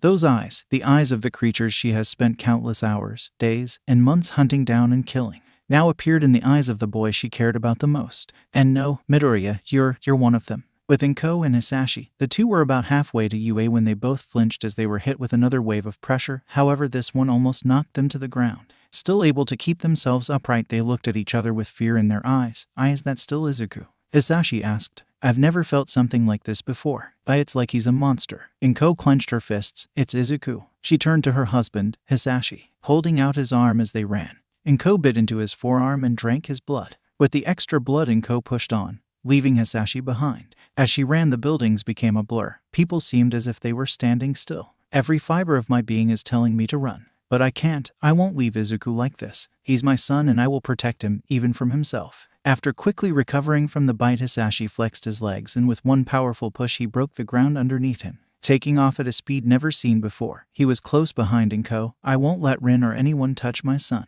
Hold Izuku, we are on our way. Facing down the two leaders, Izuku had a twisted smile. His eyes were wide, and his nails sharpened. You feel that, don't you, Wolf? Kurayami asked as his arms began to shake. Yuki began to growl. I do. Careful, he'll try and separate us. We just have to. But as Yuki was talking, Izuku suddenly appeared in front of her. Flinching, Yuki threw her hand forward, but as she did, Izuku grabbed her by the face. All Yuki could see was the smile plastered on Izuku's face. Letting out a roar, Izuku pressed down and slammed Yuki's head onto the floor. A crack then opened up and ran from one end of the arena to another, effectively splitting the arena in two. Now standing over Yuki, Izuku smirked as he pressed down harder. After a few seconds, he then picked her up by the head and lifted her up off the ground. Blood then began to fall onto the floor underneath. Groaning in pain, Yuki was still alive and conscious. "Why, you bastard?" Izuku simply smiled and began to crush her skull. Yuki screamed out in pain as the hybrid savored this moment. As he was, however, Kuriyami snuck behind Izuku as was just about to impale him from the back, but just as he was, the king felt something hit his abdomen. Looking down, he noticed that it was a hand. Izuku had just impaled the king of the vampires. Growling, Izuku then moved his hand to the side while still inside of Kuriyami's stomach. What resulted was a gruesome scene as blood and guts splattered on the arena floor. Pulling his hand free, Izuku watched as the king fell to his knees. "You're both disappointing," Izuku said, looking at the two leaders. "You should have killed me when you had the chance." Just then Izuku was attacked from behind. Blood splattered as several claw marks appeared on the hybrid's back. "I will not be pushed around by some mutant," Yuki yelled as he kept slashing.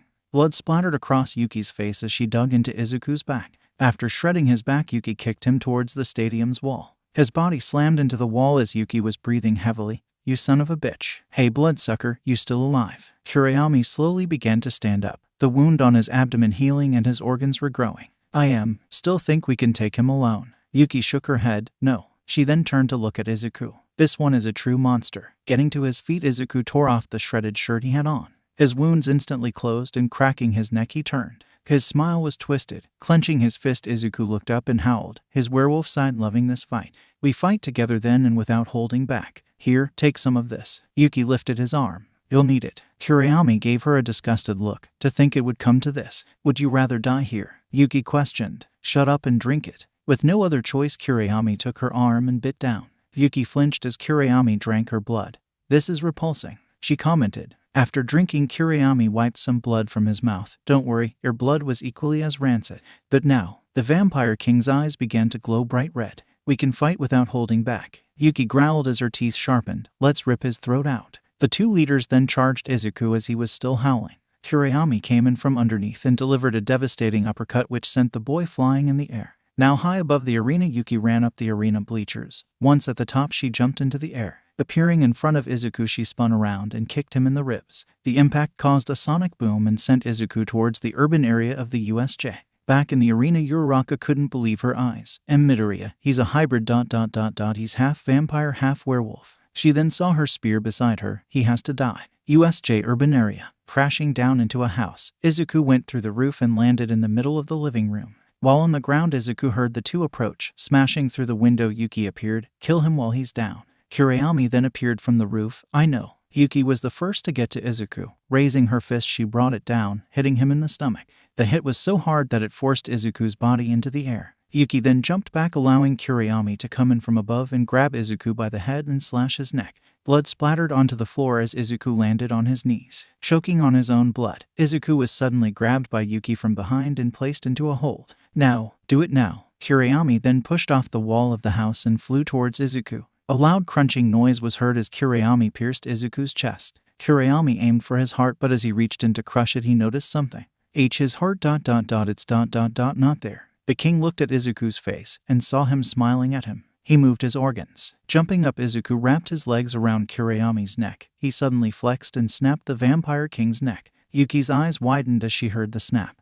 But she was equally as surprised when Izuku elbowed her in the kidney. The impact forced her to let Izuku go. And that's all he needed. Turning around, he punched Yuki so hard that the resulting shockwave leveled the house they were in. Her body flew out, smashing into and through several homes before ultimately sliding to a stop in the main plaza. Gasping for air and with blood running down the side of her lip, Yuki knew she was outclassed. "He's proving stronger than I expected." "What are you saying?" a voice said behind her. "You're having trouble killing a single kid. And here I thought your race prided themselves by their strength." Yuki turned to find Shigaraki, along with Kurogiri and Anamo. "You fail to understand. If we don't kill him, this boy will kill us all." Yuki's instincts suddenly began to run wild. She looked towards the direction of the urban area and found Izuku walking towards them. He's here. With the same evil-looking smile still on his face, Izuku got closer. Finally able to stand up, Yuki took a step back. I will not be pushed around by a mere child. I am the leader of the pack, and you bow before me. Crouching down, Yuki began to change. Her arms turned into legs.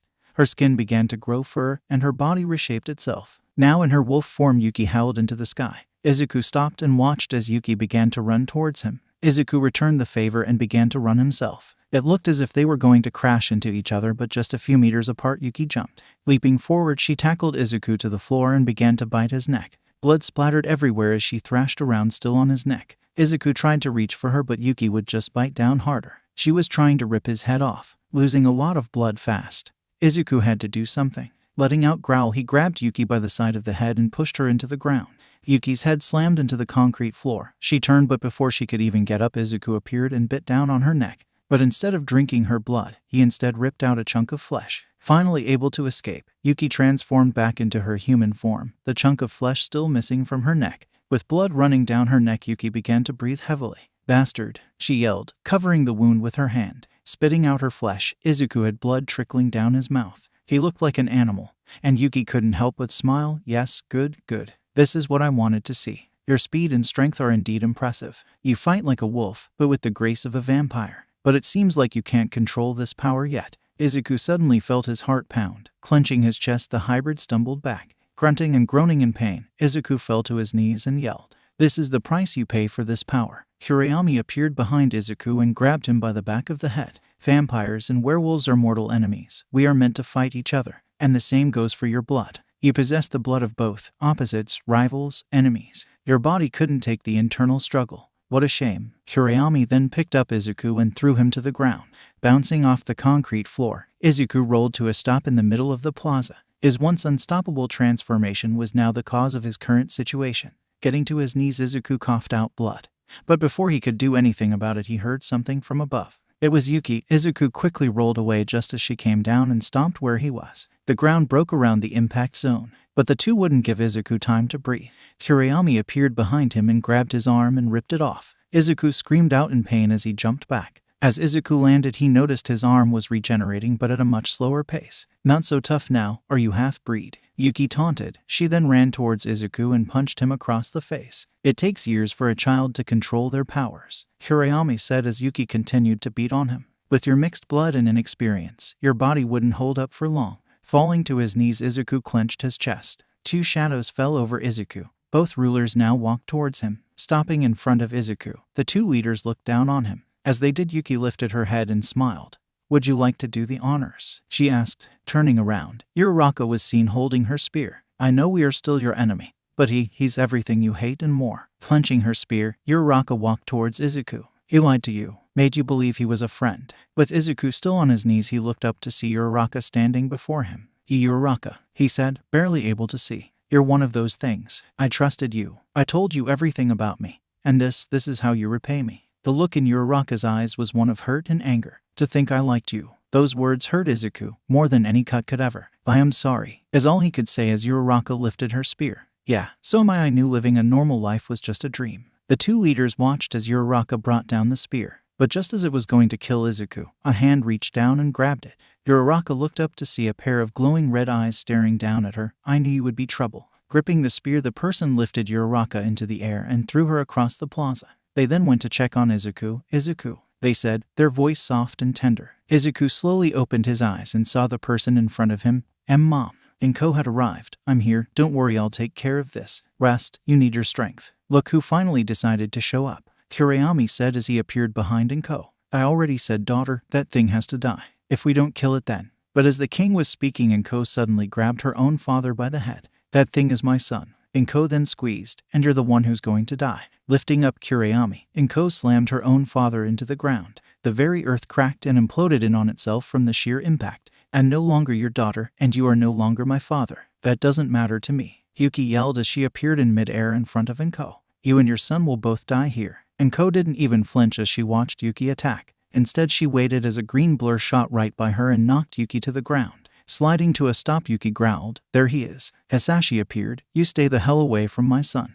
He then turned to Inko. How is he? He's still alive, but his body won't last long. We need to get him home now. Inko warned, but as she was speaking, Kuriyami stood back up and attacked Inko. Barely able to move out of the way, Inko's cheek was cut. You have disappointed me for the last time, daughter. Join me or die. I'd rather die than watch you kill my son, Inko responded. But before I do, I'll make sure you die with me. Don't you see? To protect our kind, he has to die. You know what happens if he stays alive, don't you? Kuriyami said, his eyes glowing red. That won't happen, Inko responded, sharpening her nails. I won't let it. Then you all can die as a family. Kuriyami and Yuki both attacked. Izuku watched as the strongest of werewolves and vampires attacked each other. Now coughing blood, Izuku could feel his consciousness fade. I need to get out of here. He tried to stand up but felt his legs give out under him. Fortunately, someone managed to hold him up. Damn, you look like hell. It was Momo. Momo, Izuku said.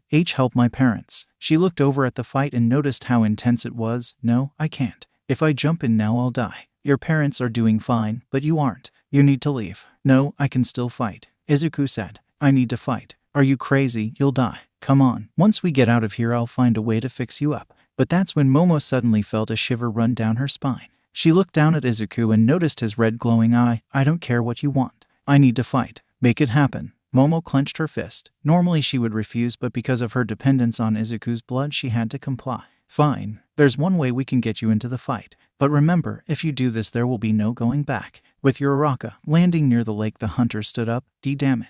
There's more of them. I can't believe it. Midoriya is related to the king and the pack leader. I was shocked to learn that as well. A voice said behind her. Uraraka tried to turn around but suddenly found herself unable to move. You stay as still as possible. I don't need you alive for this part, but Midoriya has told me not to kill you. What the hell does he want? Uraraka asked, testing Momo's strength. Easy, he wants you. Momo then turned Uraraka around and forced her to face Izuku. I'm sorry, Uraraka, is all he could say as he slowly walked towards her. Uraraka's eyes widened as she knew what he was going to do, and no. Let me go. She tried breaking free from Momo's grasp but couldn't. No, anything but that. She yelled out, struggling in vain. Opening his mouth slightly, Izuku's fangs grew. This will be over soon. I promise, he said, now only a few steps away. Tears began to form in Uraraka's eyes. Please, I don't want this. Don't do it. Stopping in front of her, Izuku's breathing was heavy. If I don't do this, my parents will die. I can't let that happen. Uraraka looked at the hybrid, Midoriya. Please, I'm sorry. He then moved in and pressed his fangs against Uraraka's neck. Feeling the tips on her skin made Uraraka whimper. And no. With one quick motion, Izuku bit down and sank his fangs into Uraraka. She let out a small moan as the bite for humans gave them a small shot of dopamine, causing her to blush. As Izuku drank her blood, he could feel the wounds on his body start to heal. As she fought, Yuki noticed what Izuku was doing. No. Hey vampire, the boy is healing. Kuriyami had his hand around Inko's neck as he turned to see Izuku. Forget about these two. Kill him. Throwing Inko aside, the vampire king rushed Izuku. Momo jumped in front of his path. You won't get the chance. Rushing in, Momo locked hands with the king. Pushing against one another, they broke the ground underneath them. The king noticed the girl's strength. I may have underestimated you, but you're still a mistake. Moving his head back, Kuriyami delivered a nasty headbutt. A crushing noise was heard as Momo's nose broke. The impact forced her grip to loosen. Taking this chance, the king got behind Momo and grabbed her head. I'll kill you right here. He then began to pull, trying to rip off her head. Momo grunted and roared as she desperately tried to break free but couldn't. Parts of her skin began to rip, and for a second it looked as if the king would succeed, but that's when Inko appeared. While in midair, she spun around and kicked her father in the head. Your fight is with me. The kick sent the king into the lake. Landing, Inko turned and looked at Momo. You're that vampire who tasted my son's blood. Momo grabbed her neck as it healed. That's me. The vampire then looked up to see who it was, and she couldn't believe it. Princess. Don't call me that, Inko demanded. I gave up my title years ago. Now listen to me closely. I need you to get my son out of here. My husband and I will draw their attention to us. Take him somewhere safe. Right. Momo quickly ran over to Izuku, who was holding Uraraka by the waist. Come on, we have to leave. Having his fill, Izuku retracted his teeth. I will never forgive you for this, Uraraka said, her face still blushed. I'll kill you. I'm sorry, I really am, Izuku said, letting her go. But this is the only way I can keep you safe. Uraraka slapped him across the face. I don't need your protection. Not from a thing like you, not from a monster. Hanging his head, Izuku turned. I wanted to tell you. Really, but knowing what you went through, I couldn't bear the fact that one day you would hate me. Well, that day is today, said Uraraka, much to Izuku's horror. I hate you. I wish I'd never met you. Hearing that, Izuku turned his back on Uraraka. I see. Without saying another word, Izuku jumped towards his father. Who was fighting Yuki? The two fought throughout the plaza, each trying to rip out each other's throats. The two then punched each other, causing them to slide away. You're as strong as I remember, Yuki said, blood running down her nose. I see where your son gets his strength. Spitting onto the floor, Hisashi smirked. My son is much stronger than I am. You of all people should understand that. Yuki nodded. I do. Then you should also understand why we can't let him live. You felt it too, didn't you? That untapped and out of control power. It's dangerous, not only to us but to every living being on this planet. You are talking about killing my son, said Hisashi, clenching his fist. You can make another with me. Yuki then began to walk over to Hisashi. Come back to the pack, to me. It will be just like before. You remember, don't you? The nights we spent hunting. Even after everything, I still love you. Hisashi, come back to me. We can lead the pack together. Yuki was now face to face with Hisashi. What do you say? All we have to do is get rid of that thing. Hearing that, Hisashi snapped. Reaching out, he grabbed Yuki's neck before she could even react. Sorry, but no, the feelings I held for you are long gone. Yuki smiled. Shame. We could have worked this out. Hisashi then lifted the pack leader into the air, confusing Yuki, who didn't know why he did that. That is, until Izuku came flying in from above, punching the leader in the head. Izuku forced her to the ground. Landing beside his father, the two looked at each other and smiled. That's my boy. For a second I thought you would fall for her words, Izuku said, laughing a bit. Are you crazy? I'm more scared of your mother than I am of Yuki. Also, don't tell your mother what she said. But as Hisashi was speaking, he suddenly felt someone glaring at him from behind. He quickly turned to find Inko. Don't worry, dear, I heard everything. With fear in his eyes, Hisashi laughed nervously. Did you take care of your father? Inko shook her head. No, he's still alive. I could kill him, but if we fight at full strength here. Hisashi agreed. Then that would put the other students at risk. Then what do we do? Asked Izuku. We leave. Inko said. It's clear that a war is coming. We can't stay here anymore. As the family spoke, Kuriyami shot out of the lake and landed a few meters away. You aren't going anywhere. Yuki then got back up and whipped the blood from her nose. The bloodsucker is right. He dies today. You can't win, Inko said, standing beside her family. If you fight us, you will die. The family, the pack, they won't save you now. Well, that's the thing, daughter. Family is always nearby. Kuriyami then smiled. Some are even closer than you think. His shadow then darkened. Inko's eyes widened. Run. We need to run. She then grabbed Izuku by the arm. Run. Now, both Hisashi and Izuku turned to run. They didn't know what was going on, but if Inko was acting like this, they knew it was for something serious. And they were right, as the shadow underneath the king began to grow. Before long, it had a radius of about 5 meters. Come to me, my family. From his shadow, hands began to appear. They grabbed onto the floor, and a few seconds later, faces began to appear. One by one, vampires began to rise from the shadows. It seems they are attempting to escape. Would you be so kind as to stop them? Yuki looked over and smirked, with pleasure. Taking an air, the pack leader let out a howl. It wasn't loud, but the frequency was different. As they ran towards an escape, Hisashi knew what that howl meant. No. It's too late. We're surrounded. From the entrance they used to get in, several wolves began to flood and forcing the three back into the USJ. Once again finding themselves in the plaza, the family looked around them to find both vampires and werewolves surrounding them. Did you really think we would bring only a handful of people to kill you? Yuki questioned. We knew you'd eventually show up. That's why we had to prepare. Now what do we do? Izuku asked. Think we can take on all of them? Inko smiled. Outnumbered and surrounded, it seems like a fair fight. Hisashi cracked his knuckles. Get ready, kid. We're fighting our way out of this. Sharpening his nails, Izuku nodded. Let's do this. But before anyone could move, something came flying down from the sky. It kicked up dust. We will not be ignored. It was Shigaraki with his Momo. We came here to kill All Might, but he isn't here. Your goal doesn't matter now, Kuriyami said, stepping forward. Step aside or you will die along with them. This angered Shigaraki. He did not come all this way to be pushed aside like he was nothing. Clenching his fist, the villain looked at the Namu. Why you dare say that to me? I don't care if the master fears you. You will learn to fear me. Namu, kill them all. The Namu let out a roar as it charged into the line of vampire and werewolves. It picked one of them up and crushed its head. It then moved onto a vampire and punched it so hard that its chest and organs were completely destroyed. Seeing that this thing was capable of killing them, both leaders had to take action. Kill that thing. The others then began to pile on top of the Namu, taking out chunks of flesh. With the Namu distracted, Izuku and the rest of his family knew this was a good chance to escape. Let's go. With Izuku taking the lead, they jumped over the horde. Izuku landed safely away, but his parents did not. Both were forced down back into the horde. Mom, Dad. He tried to re-enter the fray but was stopped by several vampires and werewolves. Get the hell out of my way. One of the female werewolves looked at Izuku. We heard you're Hisashi's kid. He was strong. I wonder if you would be too. Let's test that. But as the female was speaking, her head fell off her body. Hitting the floor, it rolled to a stop. The others looked on in surprise. With blood dripping down his hand, Izuku turned. Come on then, I don't have time to waste on you. With fear in their eyes, the rest rushed Izuku. With Inko and Hisashi having been knocked back into the center, they slid to stop and looked back up. It was the king and pack leader. You can't escape us that easily, Yuki said. Either you or your son will die. Damn it. Inko glared at her father. Please, just let us go. You'll never see us again. I'm sorry, daughter, but that's simply impossible. The danger your son poses cannot be ignored, and I think it's time you see that as well. Kurayami then lifted up his arms and pointed it towards Inko. Domain of the king. Inko's eyes widened as her head felt as if it was going to explode. Falling to her knees, she screamed out in pain as she grabbed her head. Inko, Hisashi yelled, panicked at the sight of his wife in pain. Through her screams, Inko managed to speak. Make it stop, please. What did you do? Hisashi asked. With blood running down his lip, Kurayami answered. As king of the vampires, I possess the unique ability to control any one of my kind.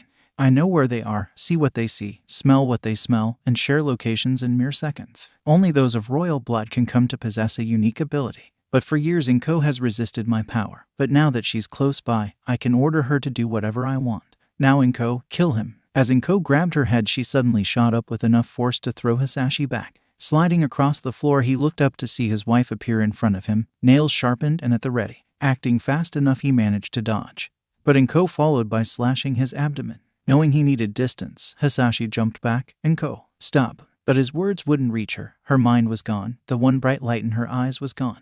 Only the empty void of red in her eyes was left. Inko growled as she attacked Hisashi again. She won't stop. Not until you are dead, or she dies. Running into the mountain area of the USJ, Hisashi was desperately jumping from rock formations to avoid being tagged by Inko. As they passed, the sheer impact and speed at which they were traveling was enough to crack the rocks. Hisashi didn't want to hurt his wife, so he ran, but Inko was fast. Catching up, she managed to grab him by the leg. Once she had a firm grip, the werewolf was thrown into the mountain. Slamming into it caused the entire side of it to crack. Hisashi groaned in pain. Damn it. Sensing something approaching, Hisashi looked up to see Inko flying towards him. Crossing his arms in front of him, he blocked the attack, but Inko's strength forced him through the mountain itself. Appearing from the other side, Hisashi had cuts and bruises. Inko, please. He called out one final time. But again his pleas didn't reach her as she appeared from the mountain, this time aiming for his neck. I'm sorry about this, Inko. With a heavy heart, Hisashi clenched his fist and waited for Inko to get closer. Once she was in range, Hisashi stepped forward, and with everything he had hit Inko in the chest. The vampire princess was sent flying back several meters. Coming to a stop, he looked up, her face filled with rage and her fangs out. Mom. Inko turned. Standing over the corpse of vampire and werewolf was Izuku. Mom, are you all right? Smiling, Inko showed her fangs as she stood up. Mom. As she took a step forward, Izuku took a step back. What is going on, Mom? You look. But before he could finish that sentence, Inko jumped at her son. Izuku was taken by surprise by the sudden attack and wouldn't be able to move in time. Fortunately for him, Hisashi arrived just in time to grab him and move him out of harm's way. Good, I made it in time. Dad, what is going on? Izuku then sniffed the air and smelled blood. Looking down, he noticed a chunk of his father's side was gone. Dad. Hisashi winced in pain. I'll be fine. Putting Izuku down, he grabbed his shoulder. Listen to me, son. You need to run. Right now, your mom is being controlled by her father. I need to find a way to break his hold on her. And what if you can't? She'll kill you, Izuku said, concerned for both of his parents. We can fight them together. But Hisashi shook his head. No, your powers are too unstable now. If you fight like you did before, you could lose control again. The last thing we need is you going feral again. Hisashi was right. If Izuku went feral again, they might not be able to stop him. But before either of them could say anything else, the door to the USJ exploded open. The students at the entrance smiled as they saw who it was. What is going on here? A loud voice asked. I was late by a couple of minutes and this is what happens. Worry not, children. Why? Ripping off their tie, the person's face began to show. Because I am here. From the entrance, All Might stood, his signature smile on his face. Okay, sadly the chapter is over. And if you enjoyed the video, just leave a like and subscribe with post notification. So when the next chapter is ready, you will be notified. Okay, see you in the next video. Bye.